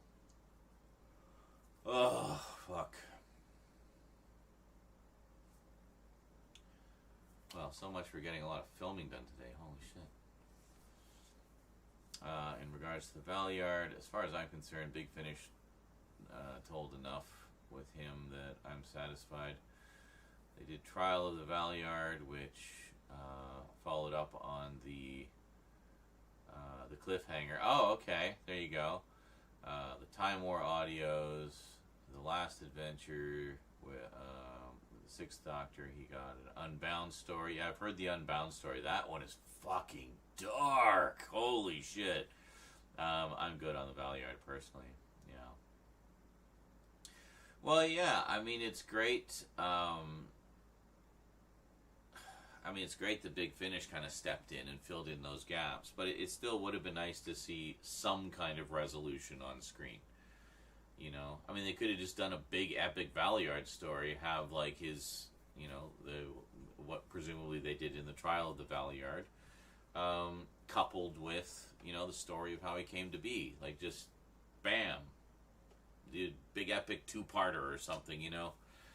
I just feel it was a missed opportunity that they didn't even like hint at revisiting that after it's been left dangling for so long. But at least we got Big Finish to fall back on. Big Finish doesn't miss a trick. And I guess that's it too. I mean, if they were planning to do something in the show, then they probably would have said, actually no, Big Finish, you can't do that. We're going to do that in the show. Like, oh, okay, never mind then. But at this point, I'm of the headcanon that the events of his story were undone, and he exists solely as a time remnant. I see. Well, I see. I don't know how all of that turned out. I've only seen the Trial of the Time Lord, so that's all I know.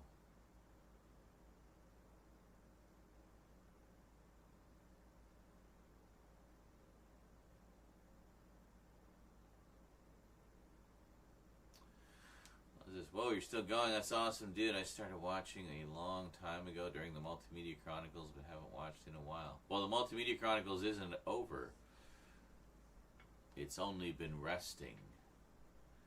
So, we're actually in the middle of filming a whole new batch of episodes that are going to be coming up soon.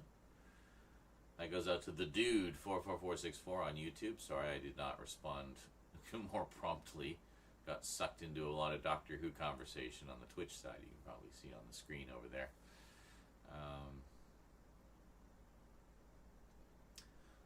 I'd love Jenny to come back on Doctor Who. It'd be really funny if the Doctor was female. Female when it happens. Yeah, could be. Undone because of Trial. Yeah, that's what I figured. Oh, because of Trial of a Time Lord. The all the Matrix shenanigans or something. Well, and then there was the whole thing with Mel's from my future, and then she goes off with the Doctor from the past. It's like, wait a minute, but you haven't met her yet. So. But again, Big Finish stepped in and resolved that one as well with a very confusing Sixth Doctor and Mel story. But,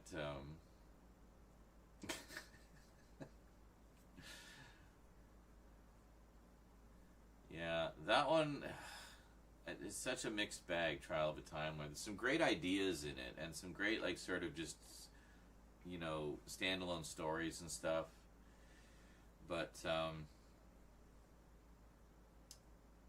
it was a bit of a mess, and I know there was a lot of behind-the-scenes shenanigans as well.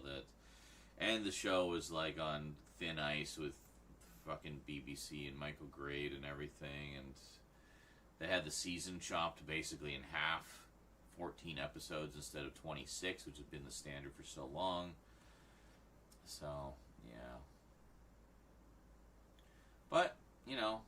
And especially it'd be after the 18-month hiatus, you know, that was what we came back to, was this sort of, you know, hit and miss miniseries, like epic season-long story.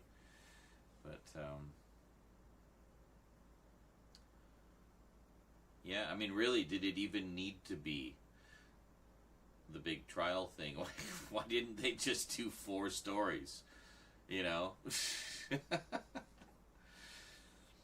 So, I don't know. But we did get that incredible model shot at the start of episode 1. Ugh, so epic. That big motion control fly over the space station. But, yeah, I love Jenny, but there's really no need to bring her back, in my opinion. Same with Susan. No, we need to bring back Susan. In general, the Doctor's family, I'm fine with not exploring anymore. Wow. Jeez, man. No. Wrong. we want to see more of them because we love those characters. Also, like, Susan is one of the few characters that we haven't revisited in the, like, classic series characters that we haven't revisited. And god damn it, we need a Susan story. You know, I'd love to see you know, go to the future. You know, go to the post-apocalyptic future where she's cleaning everything up, and you know, let's see how she's doing. I mean, I know we have that wonderful Big Finish story, An Earthly Child, which we listened to when we were watching the Dalek stories. But you know, I'd like to see something on screen. You know. We ever meet the Doctor's children? Well, I mean, there was Jenny, but he's not really a child in the traditional sense. But since we met his granddaughter in the 60s, well, I don't know. I mean, it remains to be seen. Who knows how many children are out there? I mean, did this current cycle of lives that we are familiar with, well, first cycle and then now the new cycle that started with Capaldi, did that cycle have any children other than Susan being a granddaughter? So that implies there's a girlfriend or wife out there somewhere, or ex-wife. But, well, that's assuming sexual reproduction, though. Or did he loom any more children? I don't know.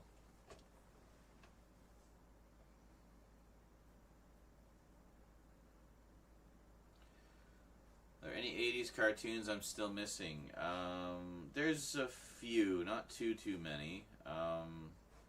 Centurions is probably the big one I want to get. Also, Sky Commanders.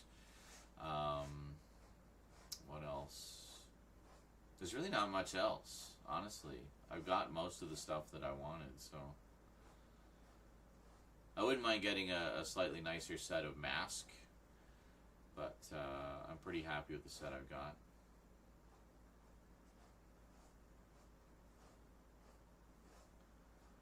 I personally like there being gaps that are never...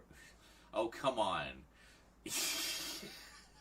You who always goes on and on about how Big Finish has filled in all these gaps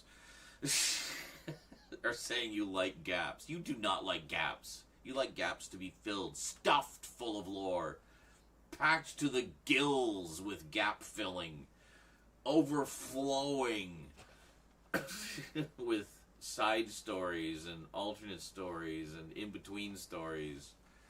I mean, literally, that's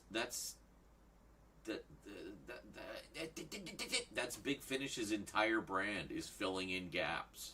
Every single one of those stories fills in a gap somewhere. It's all about the gaps. Oh my god, Church. Stop stimming your fucking cone. Lick.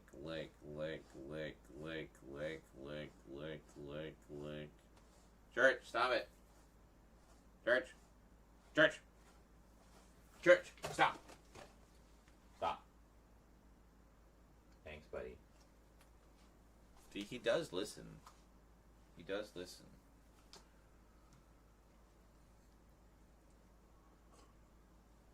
Not true, actually. The stuff that's been done is awesome and cool, but at the same time, there are some gaps I'm okay with never filling, like Susan and the Valeyard.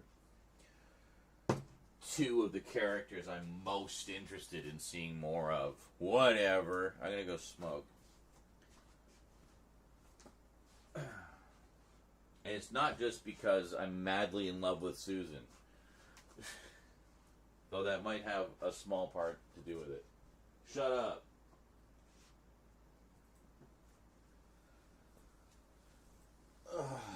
Fun fact, speaking of Susan, well, speaking of Carol Ann Ford specifically, did you know that the Day of the Triffids movie came out in 1963? So I guess she did that right before Doctor Who.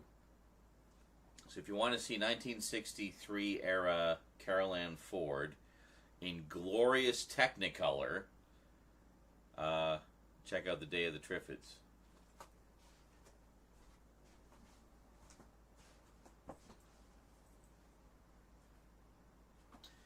Actually, speaking of which, I really need to find a proper edition of that. I've only got it on like an ancient VHS.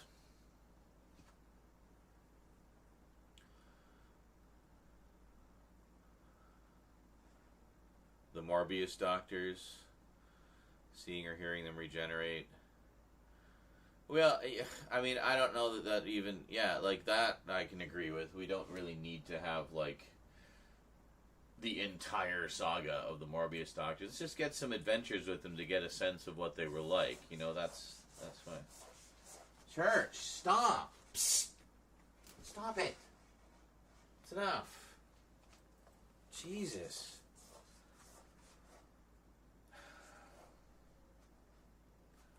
Anyway, let's be honest, much as I love Susan, she's not a great character in the show. The EU made her a better. Well, yeah, but I mean, we all know the story about that because she was supposed to be more like A for Andromeda, like with psychic powers and stuff. We did get a bit of that in the Censorites, which was probably the closest to the original character description for her. But I mean, the new series wouldn't keep her that same old boring underdeveloped character. I mean, come on, you know that. You know that. It would be the proper Susan that we've always wanted to see.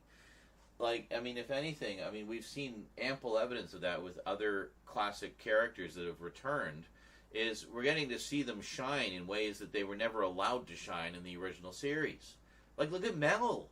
Look at how much better Mel is now versus how she was in the original series. As much as we love Mel, let's face it, she didn't have much of a character in the original series, but now she's great. Yes, that's largely thanks to Big Finish further developing her, but that has carried over into her appearances in the new series. I don't see any reason why they wouldn't do the same with Susan, you know?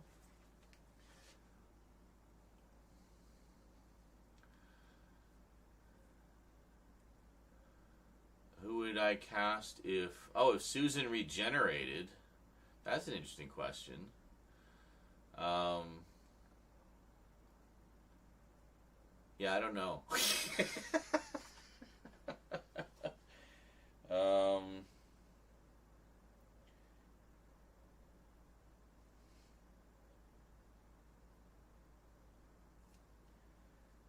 I'll just say this. How about we get Kate Blanchett as the Rani? Kate Blanchett as the Rani. There's your star power. Bring it in. Make it happen. That just randomly popped in there, and I stand by it.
forget.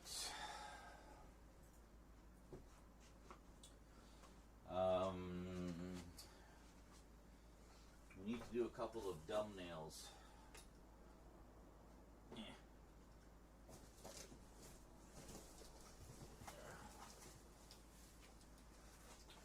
Now the packages have been opened, but I still have the boxes. So I can at least do those. Alright.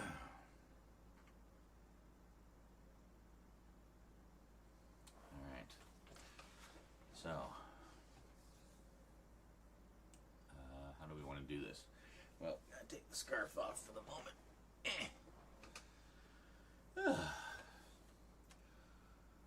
What's that? Victoria Justice. That name is vaguely familiar. I don't know. Talking about who would we cast as Susan if she regenerated. We just got sucked into a massive Doctor Who discussion. I don't know what could have prompted that. I know the fan favorite for fans in regards to the Rani in the show was Gillian Anderson. Okay, I could see that. I mean, honestly, seeing her performance as the various incarnations of media in American Gothic season 1, I mean, Gillian's a chameleon. She could absolutely play the Rani. Odd choice, personally, says Jonkler. Okay. If Stewart were to pop up as a Time Lord in Modern Who, I'd say Rassilon or Omega. Oh, hold on a second. No, wait a minute. I skipped something. Very long standing rumor was, that she was going to be in it as the Rani, and Patrick Stewart was going to play the monk. That is kind of an odd choice, yeah. Odd choice, personally. If Stewart were to pop in as a Time Lord in Modern Who, I'd say Rassilon or Omega. Although Rassilon, since the latter Classic Who onward, has been kind of a bitch. Ever since the 5 Doctors, man. Yeah, but I mean, absolute power, right? Absolute power, corrupting absolutely. And he went too far and paid the price. And, well, he was alright when they brought him back. It was nice to see Timothy Dalton show up, you know. I thought he played it quite well, but very different from how we'd seen Rassilon before. So I wouldn't mind seeing Hayley Atwell as Susan, the Rani, or the Doctor. The monk needs to come back. Yes, we've been talking about that one for a while. Thomas says, my mom's dog is obsessed with the plushie toy I got him. It looks like a bottle of wine. Nice. And the BCI library, yeah, that's a good one. Alright, I gotta do these dumb nails here. Which one is this? This is... I don't think this is one of the boxes. What is this one? Hold on. Yeah. Oh no, it's to Zarin Izarak. Order ID. Oh no, this is something else. This was something I ordered. Yeah, this was, oh wait a minute, this was, the fuck was it? Oh, this was, Caligula and the Art Attack set. That's what that was. Yeah. What's this one? This is,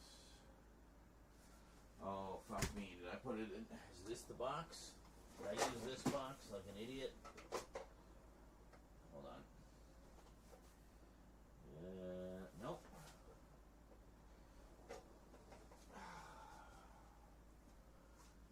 hell is the, do I not have the other box? It's not that one. Not that one.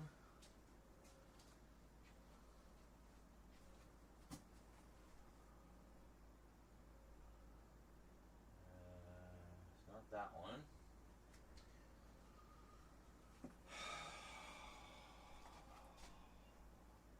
which is this one.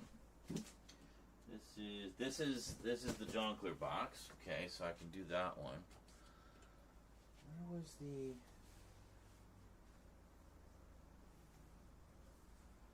What was the other one? Hold on, I'm just gonna pause this for a sec because we're all fucked up.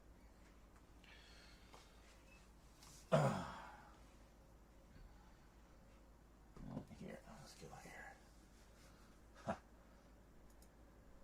Hell yeah. Hello, Monica Bellucci. It's Monica Bellucci. Why does that not quite look like Keanu there for some reason? I don't know why. Just odd picture, I guess. Anyway,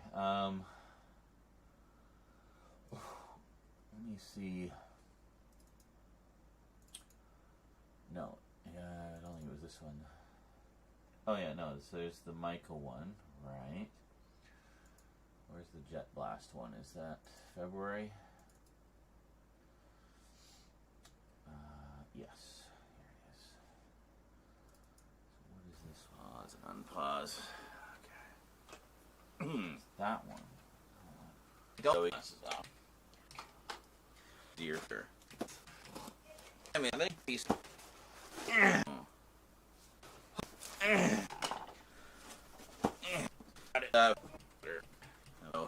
Alright. I mean, I might be able to just grab it off of. Oh, let's unpause. This one.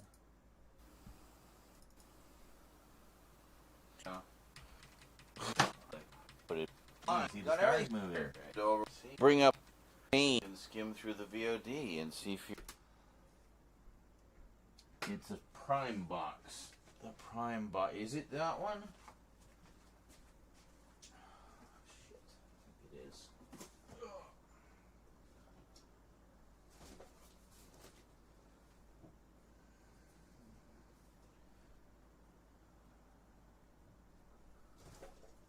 No, it's not that one.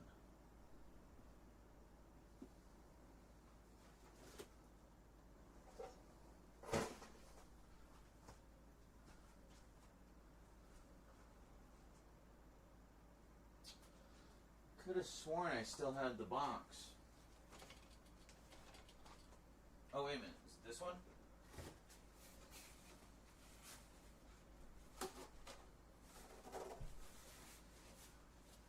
Nope.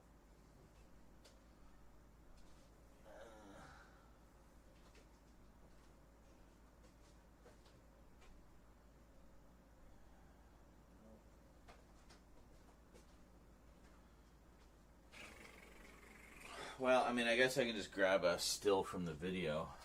Yourself, why? I should. A cool one from good old Jet Blast.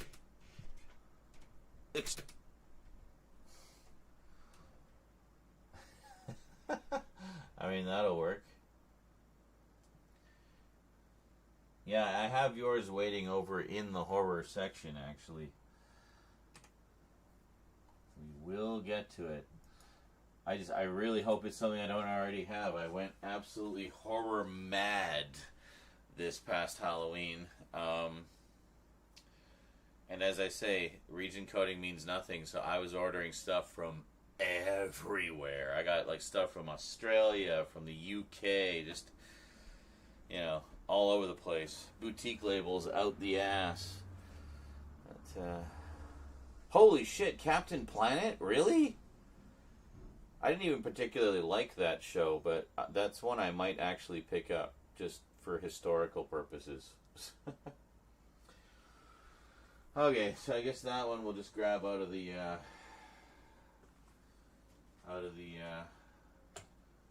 thing. I don't know where that one went. It seems to have disappeared. I mean, I thought it might have been that box, but it doesn't seem that that's the right one. It doesn't have that game content sticker or whatever it was. Also doesn't have any of the other labels on it. I guess I must have chucked that one, but I see, because I didn't do the thumbnails, I tried to keep the two boxes just until I did them. Because, you know, procrastination and all that, right? Oh, well. So, one of the things in it you do have, but only one. Oh, okay. Was it something I got recently that you saw and you're like, oh shit, he got it? All right.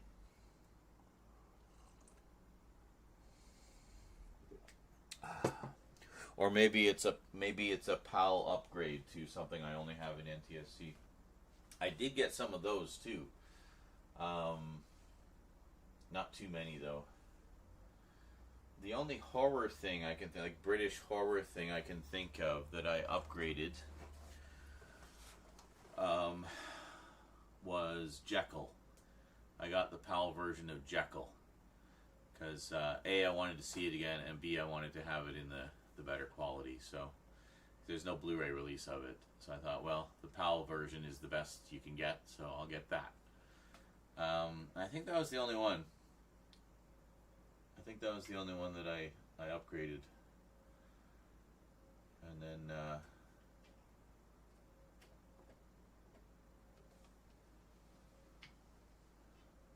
was that?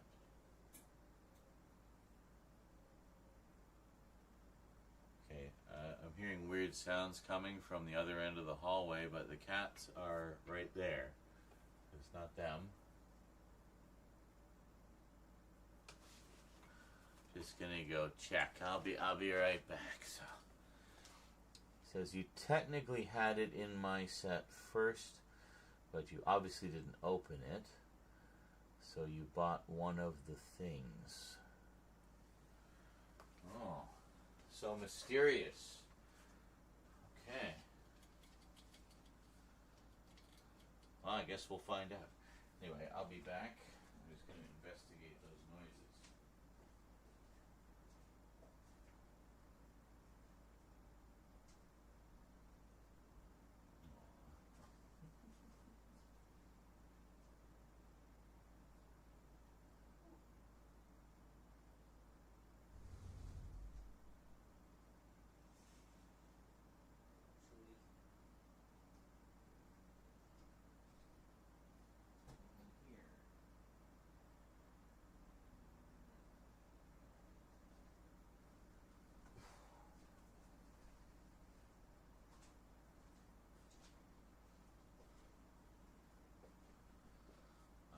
That's it.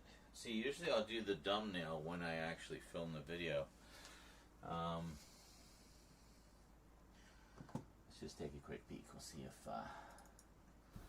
we did that. Why did you have Oh, yeah. It all is in there. No. Okay, nothing. Here. D8, who has sent us many a cool pack of its all. You want me to stuff.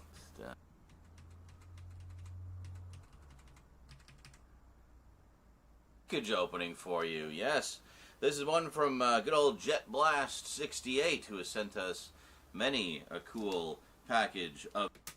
Okay. Ow! My fingers like this for too long.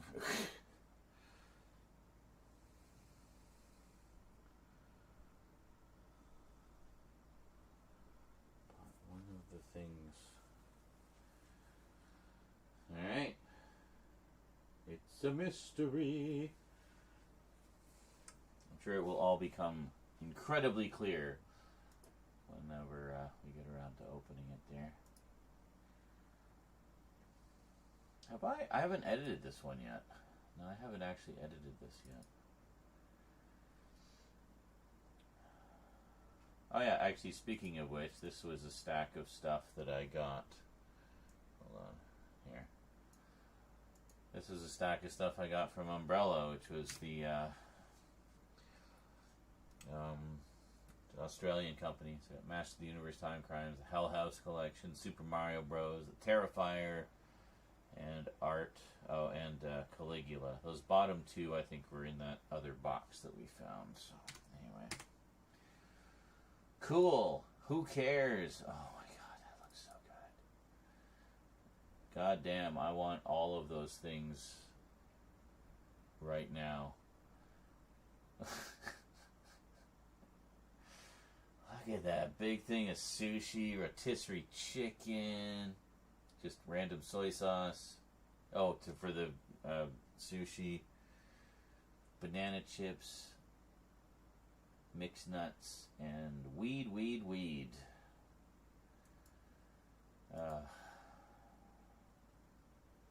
will have it all again soon. What? Oh, yeah. Just a nice... this is Blue Sky, by the way. I post here pretty much daily in some way. Very nice social media site. I like it. Okay.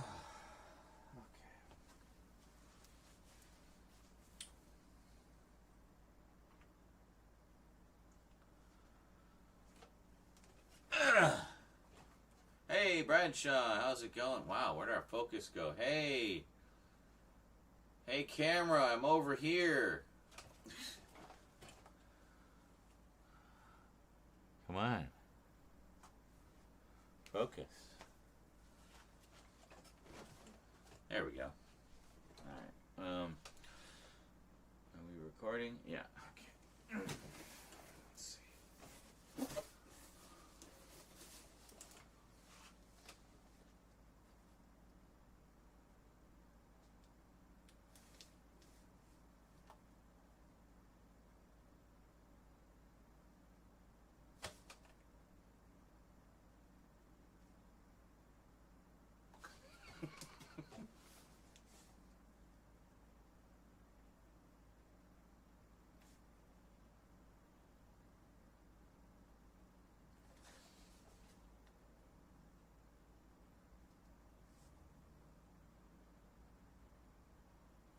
Of course, the fan blowing directly into my eyeballs.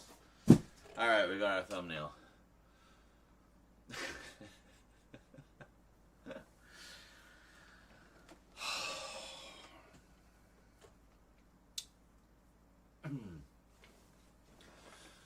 Let's just crank out another one, shall we?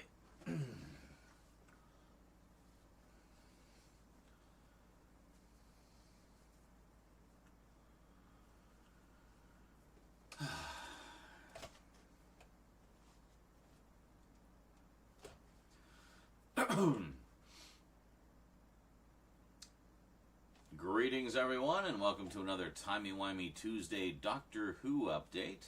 Today I got a few comic book collections, well, comic strip collections, actually.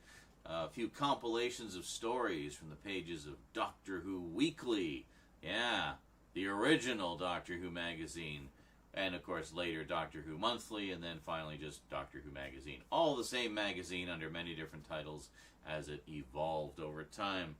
But back in 1979, when the series first debuted, they brought over a bunch of alumni from 2000 AD, long-running comic series in the UK, actually where Judge Dredd came from. So back in 1979, when the magazine debuted as a weekly, they wanted to have some new comic strip adventures featuring then-current Doctor Tom Baker. But the comics that had been done over the years in like TV Action magazine and stuff like that were kind of just didn't really cut it anymore. They just weren't as dynamic as some of the other youth comics, such as 2000 AD, that had been becoming so popular at the time. So the editor-in-chief lured over a few alumni from 2000 AD to put together some new Doctor Who comic strips to help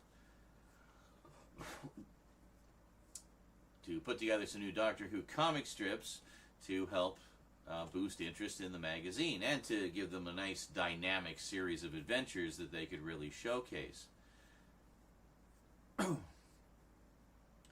So Panini Books has been putting out compilations of these strips for many, many years, focusing on each Doctor individually. Depending on the length of the run, might be only a single volume, might be 5 or 6 volumes, but each one about 150, 200 pages apiece.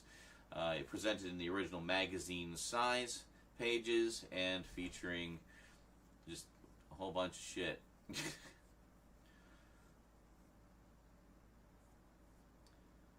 And presenting them in their original black and white. At least they were black and white through a good chunk of the classic era, and then somewhere in the middle of, I think, the 7th Doctor strips, while the show was on hiatus for a long time, they switched to full color. So,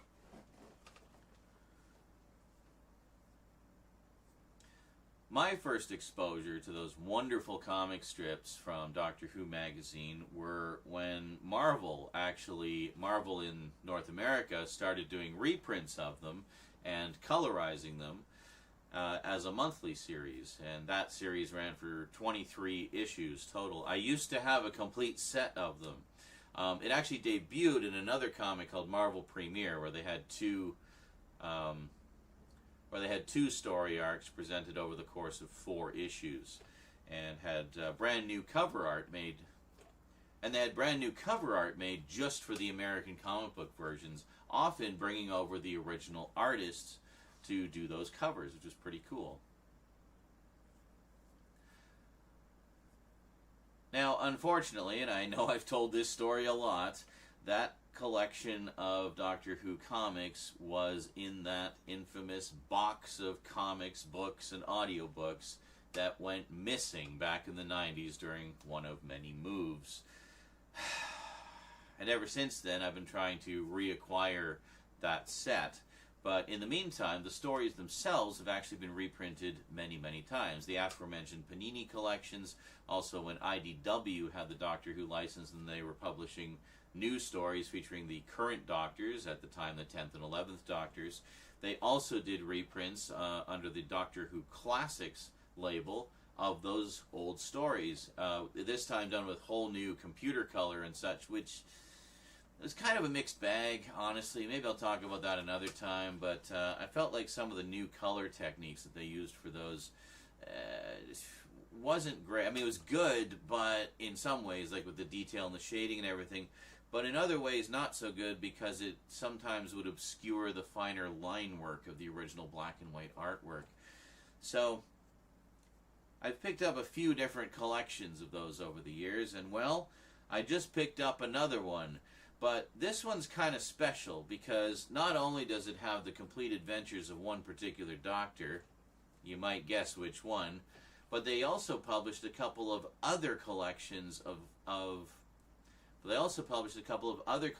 stories that, to my knowledge, have never been reprinted, at least not in a definitive collection like they've done now.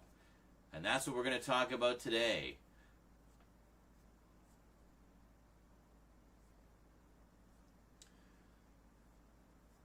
A trio of collected comics from Panini Books, taken straight from the pages of Doctor Who Weekly, Doctor Who Monthly, and Doctor Who Magazine. Today on the Multimedia Chronicles. That was a very long-winded intro. That's okay.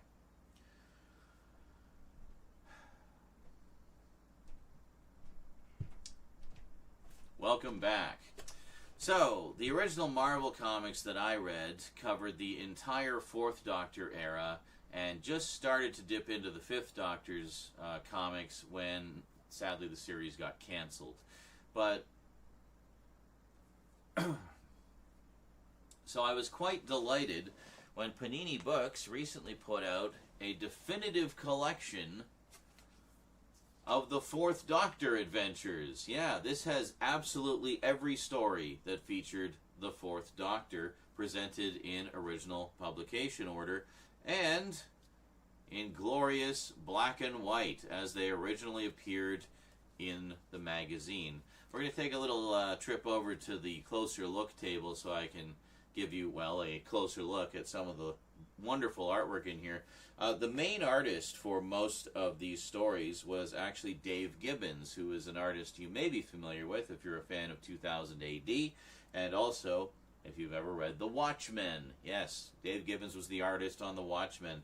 But this was my introduction to his art right here, was the Fourth Doctor adventures, and there's some terrific stories here. In fact, one of them was recently adapted as one of the 60th anniversary specials, specifically the Star Beast. Well, the Star Beast, actually you can see the meep right there, was originally a comic strip story. And the Star Beast also was adapted by Big Finish Productions as part of their comic strip adaptation series. The Star Beast was also adapted by Big Finish Productions as an audio drama as part of their comic strip adaptation series, which sadly they have not continued since then. They did the Iron Legion, which was the first ever story from the Doctor Who magazines, and they did the Star Beast, but they didn't do any others, which is a real shame, because there's some great stories in here. I've reread them I don't know how many times over the years, but yeah. So I actually have all of these stories several times over now, but funny enough, I still don't have a complete set of the old comics that I used to have. But at least I can enjoy the stories in some form. So let's take a walk over to the closer look table, and I'll just give you a sneak peek at some of the wonderful artwork and stories that are collected in this volume.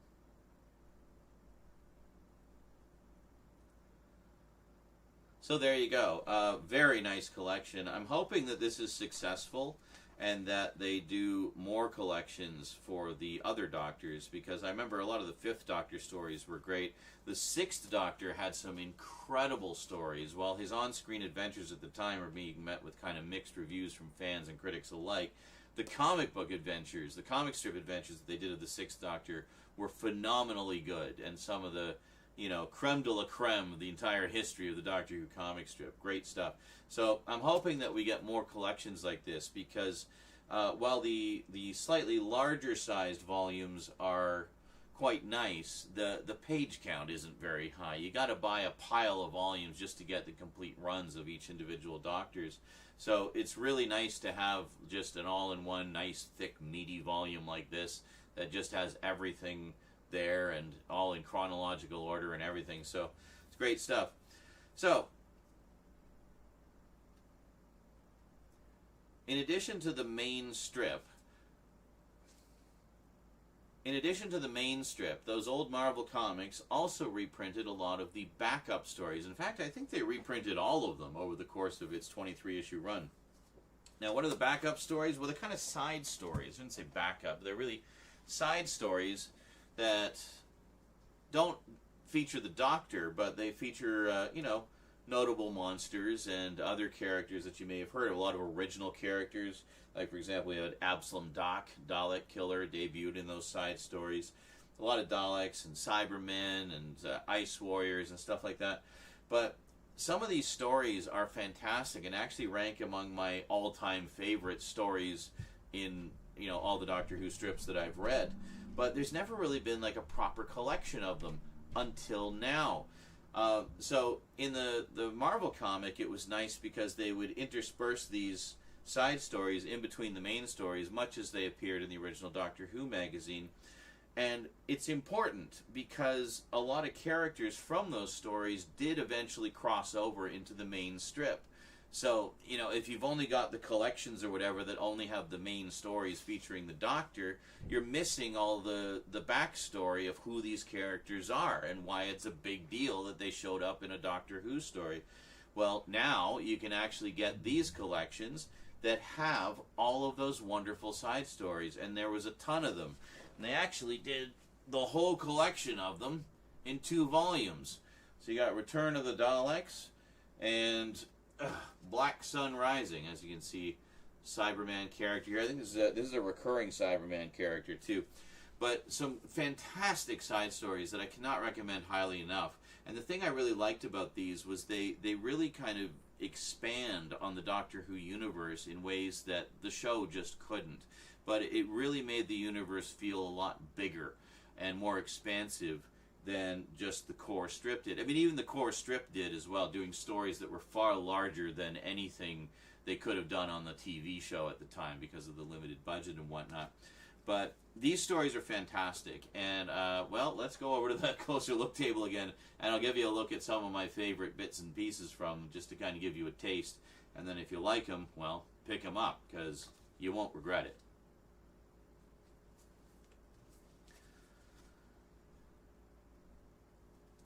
So, yeah, as you can see, also kind of relevant because, of course, the Doctor, while he's not in the stories, kind of acts like Rod Serling and does little intros and outros for all of them. So I've always considered these to be like official canon to the Tom Baker era of the comic strips.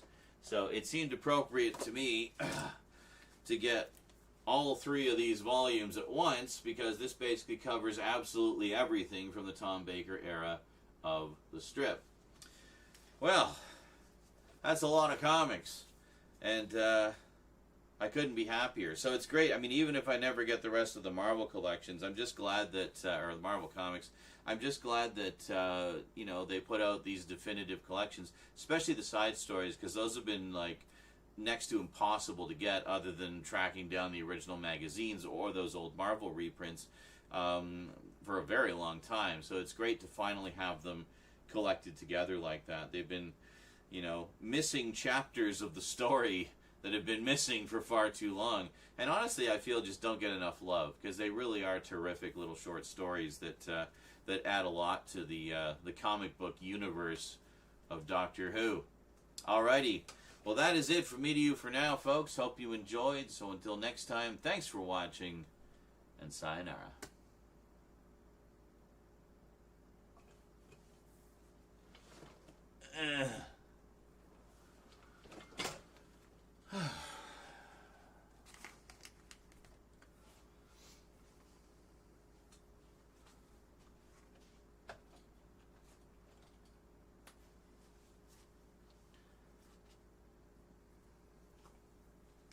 Which one? Who? Okay, no one said anything. Oh, Quack popped in, dropped a dono link. Excellent. Thank you. Now, if some people would use it, that'd be even better. Yeah.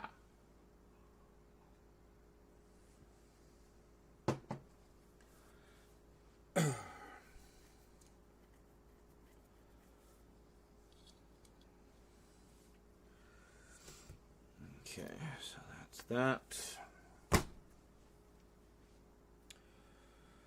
Do do do do do do do do do do. Do do do do do do do do do. Do do do do do do. So we did intros, outros, and to the table. I don't even know what I'm going to show on the table. Just, you know, some pictures. Hey, look at this. Cool. Oh, got 3 left. Only one of which is actually directly Doctor Who related.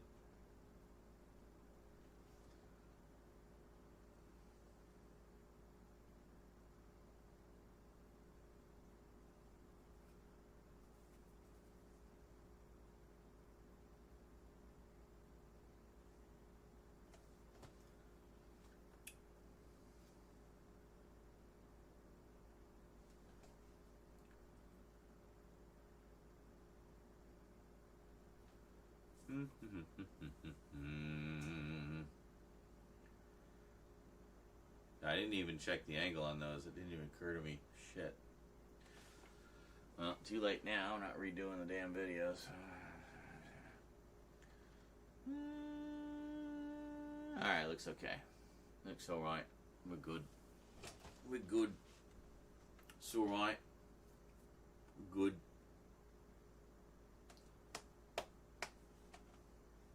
Navel.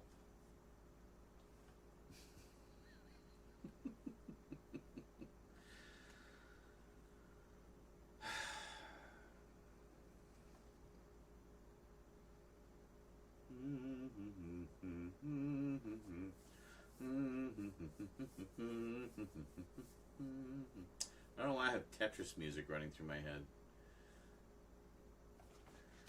Weird.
Ow!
I can't read anything about Doctor Who on like social media.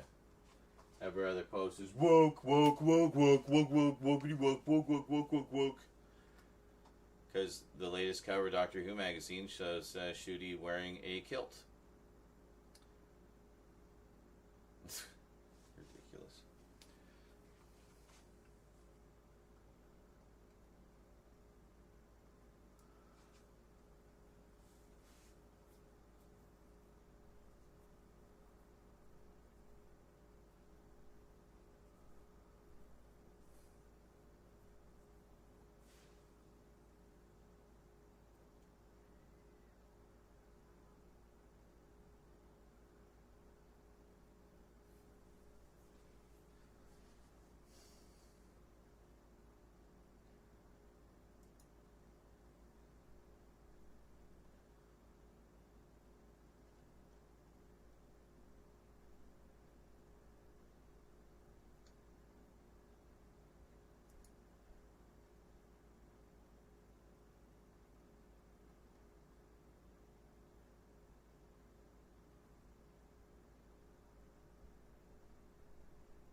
Wow.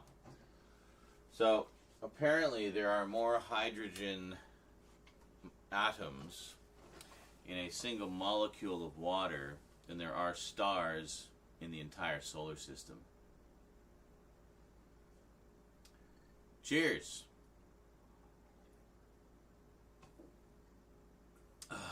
Wow. How many galaxies did I just wipe out?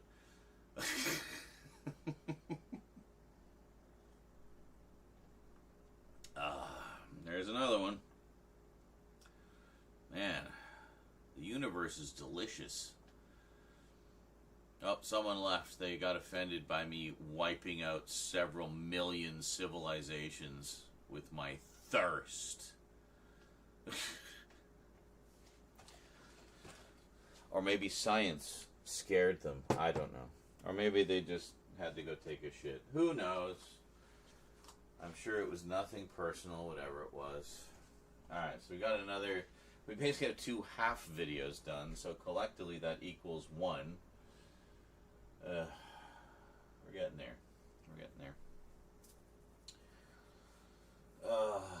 I'm both excited and in a way dreading the next one I need to do, which is the Jodie Whittaker set. Because I just know, because I'm talking about the woman doctor, there's going to be a whole bunch of just shitty comments. Misogynistic fuckwits who can't keep their hate to themselves.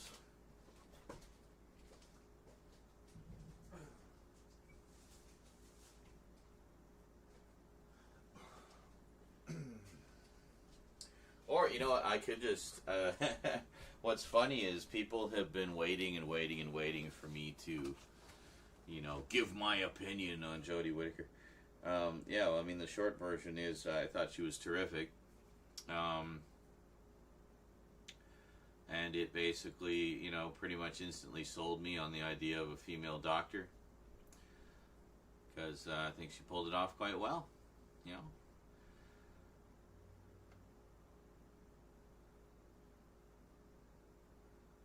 And I mean, love it or hate it, the Timeless Child storyline gave us the Morbius doctors. So now we have even more doctors to enjoy stories with, you know, like, I don't know. I don't see the problem with that. It expanded the universe, you know. Science scared him, totally. Yeah, science is scary, man. Was this just, picked up Tom and Jerry the movie, like the recent one? I haven't seen that one. It looked like fun from the trailer. I'm a huge fan of the classic Tom and Jerry's. Actually, speaking of which, we're finally getting another Blu-ray set of those. There was a whole bunch of cartoons of the shorts later on in the run when widescreen started to become a thing that they actually produced in CinemaScope, like super duper widescreen. So they're doing a Tom and Jerry CinemaScope collection, which is pretty cool. So it's all those theatrical shorts that were done in widescreen.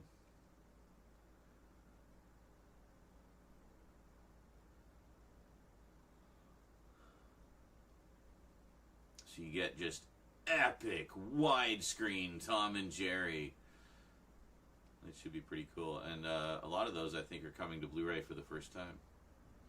I have basically a set of all of the original Tom and Jerry shorts, which I got between official releases and, you know, finding them online. So I have all the shorts in some form, like all the original shorts up to like the 60s, I think. But, you know, I'd much rather have official releases than just, you know, fan recordings or whatever. But sometimes you just gotta take what you can get. So.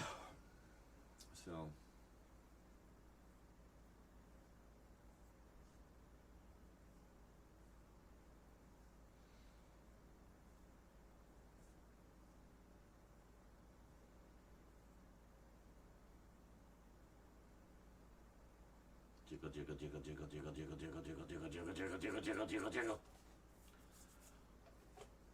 Time is it?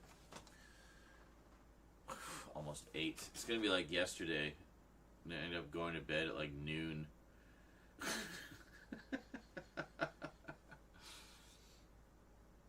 I went to bed about noon. I read some more Rogue Trooper before going to bed, and then went to bed at noon, and then what? Woke up at like 7:30, I guess, about 7.5 hours of sleep. Yeah, but then there's also, you know, old man bladder, getting up a couple times, 2 or 3 times to go pee. I remember when I was in my 20s, I could go all night without getting up once.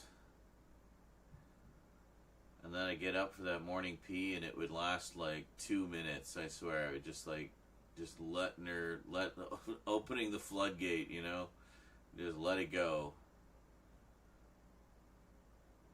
I remember once Mindy's brother had slept over and he heard me peeing in the morning and he thought I was running water. He couldn't believe I was going for as long as I went. It's like, no way, he's got to be running water. It's like, nope. It just kept going and going and going. Yeah. Incredible. Oh, to be able to pee like that again. I guess technically you could. You could kind of retrain your bladder. But I guess it just shrunk over the years. So I have to drink lots of water and not pee to make it bigger again. That sounds like it would not be fun at all to do.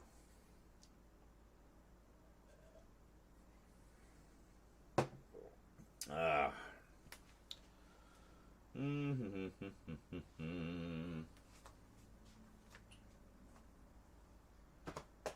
What do we want to do? Do I want to do the start of that before we do anything else? I mean, I could do a few things. I kind of want to get the chair segments done because I just have like a couple of chair segments to do, and then we're done with this area and this whole setup as it is currently. That'll be it. Oh, yeah. Could do that. Yeah.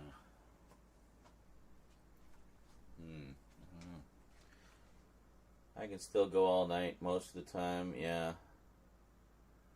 Yeah, but I mean, you're still a good chunk younger than me, too, so you have that advantage.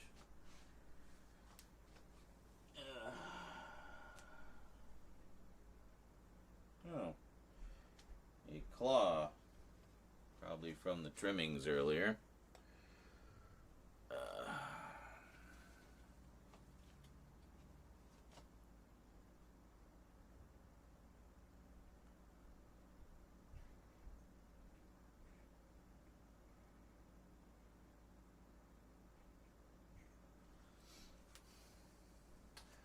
Actually, I did want to do like a closer look at that one.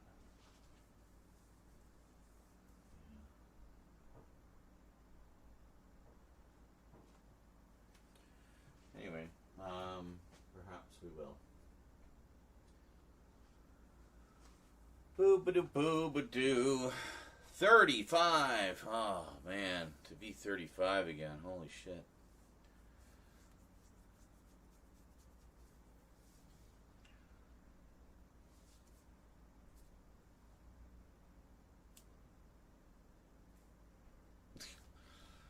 Grip. We can grip it. We can grip it. Grip it.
See, there was this wonderful collection that Vermin Art sent me, the Doctor Who Dave Gibbons collection, which contains all of the stories that Dave Gibbons did for the Fourth Doctor, but skips over the ones that he didn't do. But it also includes the Fifth Doctor stories that he did. So it's kind of a mixed bag. There's like, it's not quite the complete run, but it's the complete run of stories that he illustrated specifically.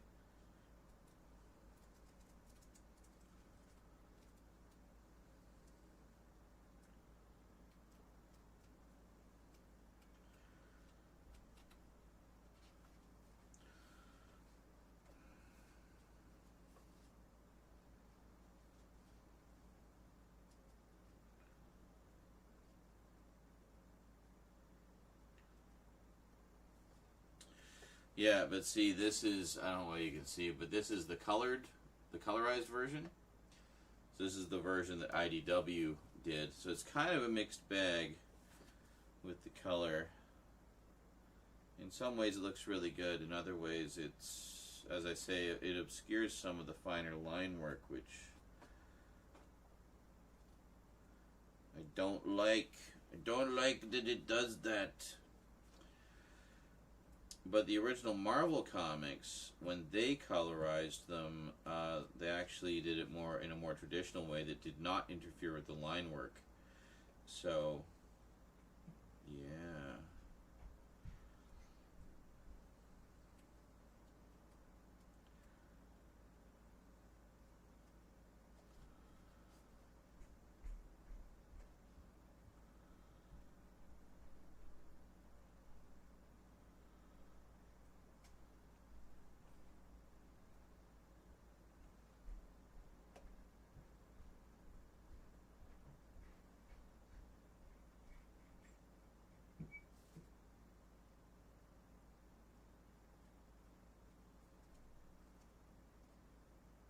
Sorry. Easy to get sucked into these comics. They're just so damn good.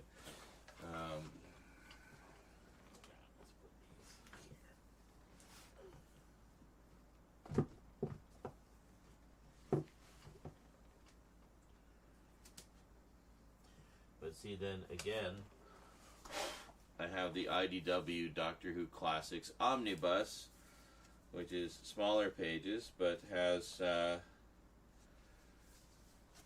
a lot of the same stories in it. But this one is not just the Dave Gibbons stories. This is like everybody, and it actually has stories from a good chunk of the Doctors. Oh. It also has the covers that they recolored, many of which were artwork from the Marvel covers.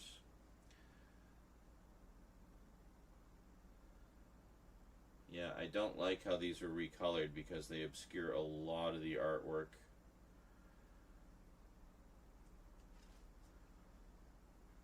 Unfortunately. The interior art's not too bad, but the cover art's definitely have some issues.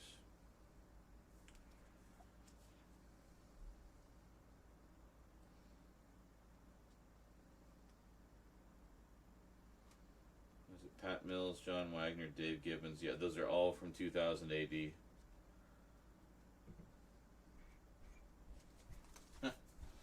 Crazy. They didn't do a ton of them. They only did up to, I think, the start of the Seventh Doctor's comics, and then they stopped. So they got farther than Marvel did, but not by much. Oh well. Anyway. Yeah, see, like, I'm already, like, I don't even know if I'm going to have room for those other collections here because I'm already, like, full up here.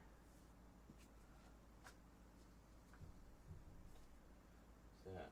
Is this, are these Doctor... Yeah, these are Doctor Who comics. Yeah, see, I have since reacquired some of the originals, but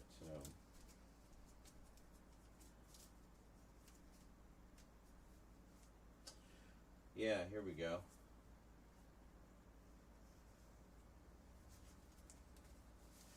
Yeah, a couple of the original Marvel ones, like from the regular series. Yeah, I should definitely. I'll pull these out for the closer looks because I think they would be good to compare.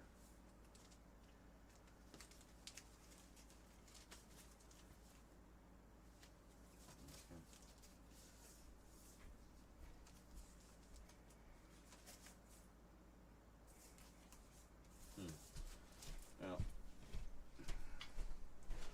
let's put all of these over here. Oh, I think I might be running out of steam already. So fucking tired.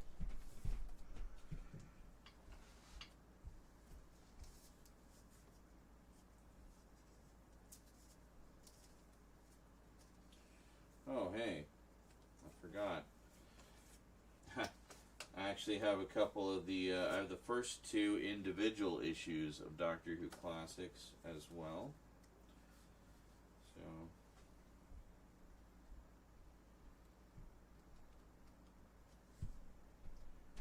nice. So maybe I'll throw those in too.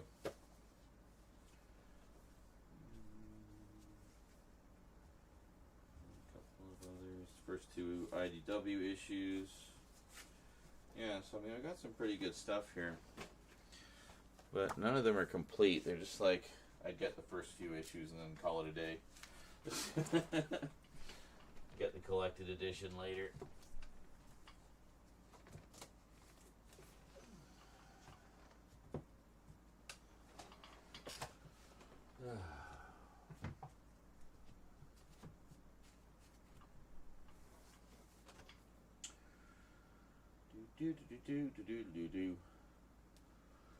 So that's what I was thinking. If I got like a second bookshelf, I could have one just for the books and comics, and then have one just for the videos. I could do that. I just have to dump like an entire bookshelf's worth of stuff into an overflow bin.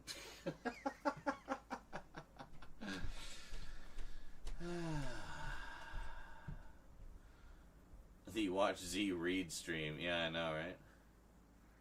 Oh, why not? Hardly anybody's talking. You're the only person talking right now, so I don't think anybody noticed except you. So you're the special one. You know the secret that I was reading for a bit.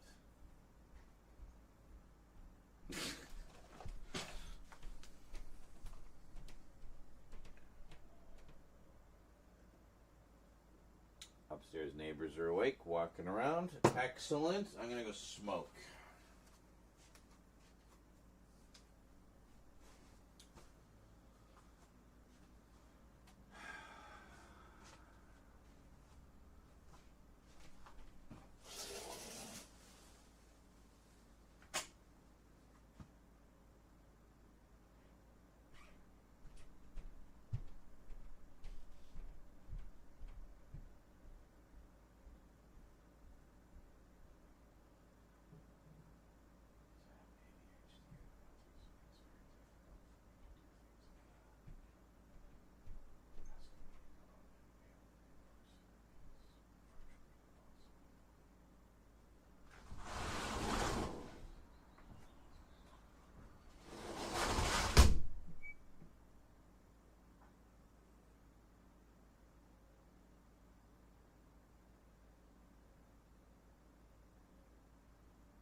Boop-a-da-boop-a-da-boo. I think I have run out of steam for today.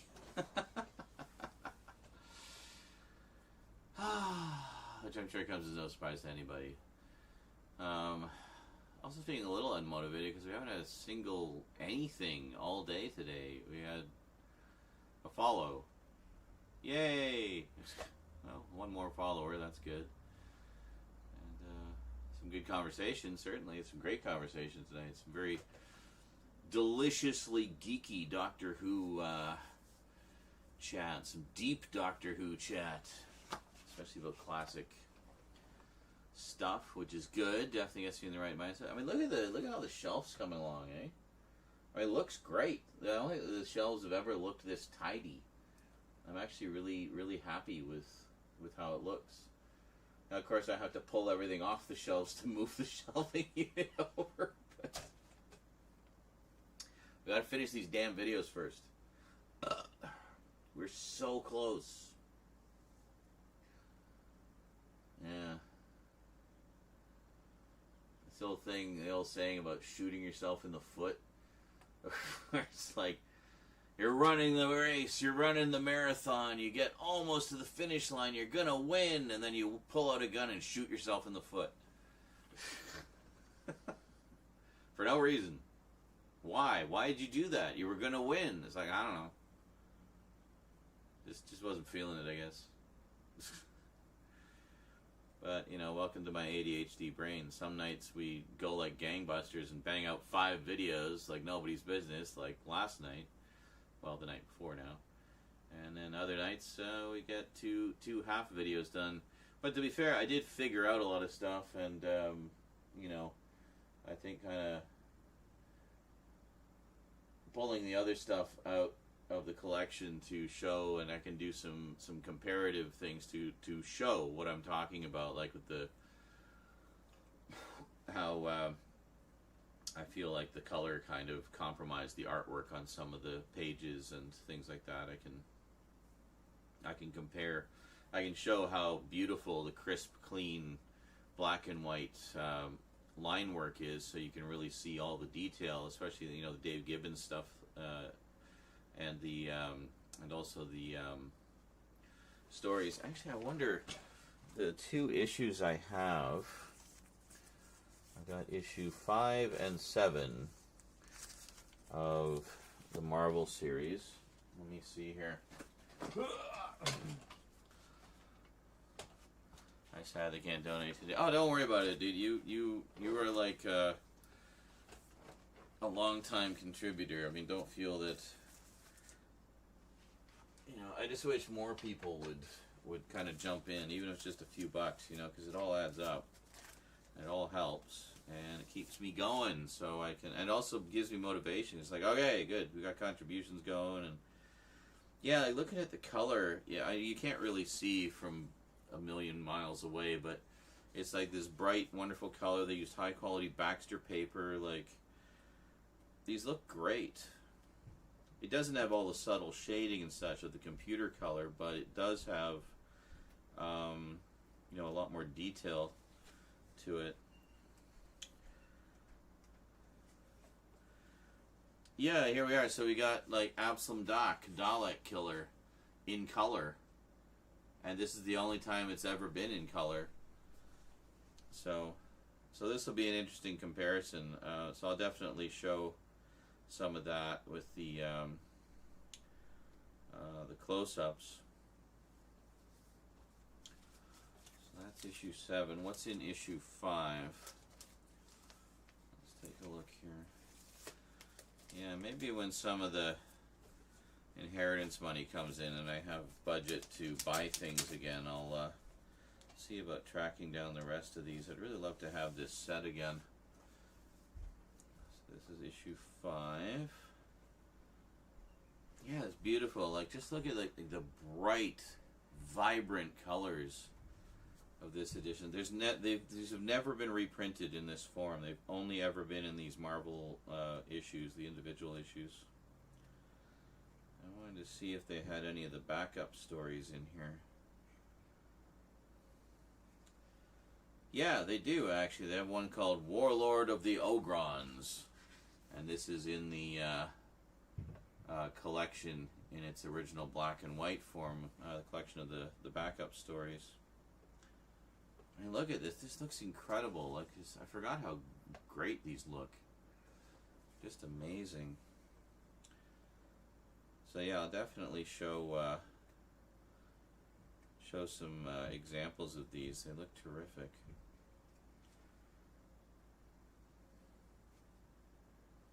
And and there it is, right at the end.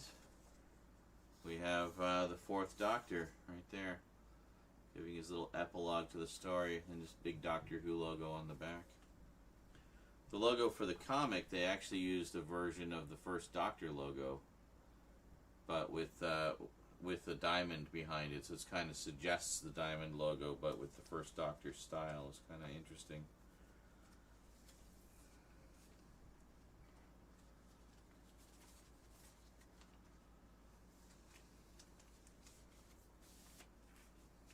Yeah. Cool. Anyway, that'll be an interesting little glimpse at some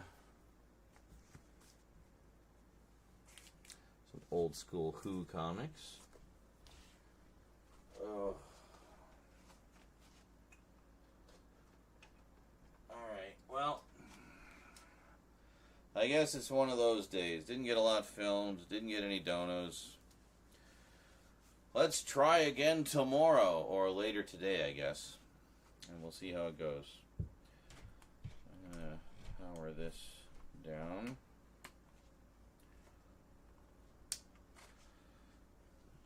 And,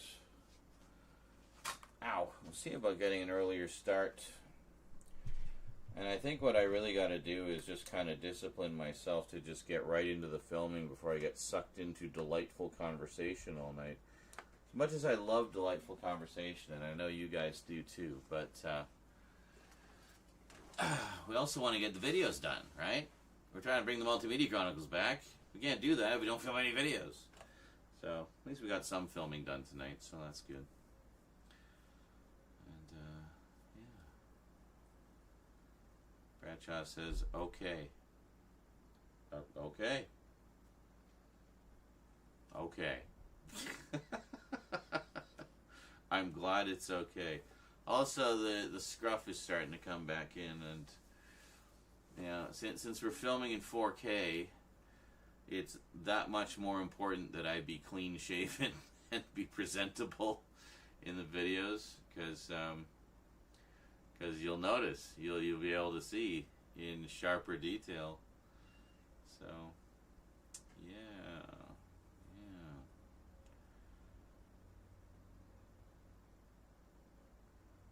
Alright, anyway, I'm going to call it a night here, guys. It's been fun. It's been a slice. Let's do it again when I get up. Alright. What do I have to eat today? Tuna sandwiches and bologna sandwiches. It's all about the sandwiches. At least I'm getting the fiber. Anyway, catch you later, folks. Thanks for stopping by. And I will see you. Yes, proper Fly on the Wall stream tomorrow. That's right. We're gonna like go hard. We're gonna be super disciplined. I'm not even gonna open the chat.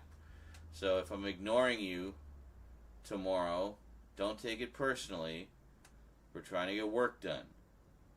So, if you're here tomorrow and people are like, why isn't he talking in the chat? It's like, well, he's making videos. You want videos, don't you? Let the man make some videos. Just watch. Enjoy, see the magic happen. That's what we're gonna do. Like we did the other day. We actually had a pretty good balance between chat and filming the other day. So we're gonna try to do more of that. We're gonna try to do more filming. Just more filming. Alright. Catch you later, folks. Until then, thanks for watching. Thanks for chatting. Hope you all had a good time, and I'll see you next time. Until then, thanks for watching, and sayonara. And thanks for watching. And thanks for watching. And thanks for watching. Thanks for watching.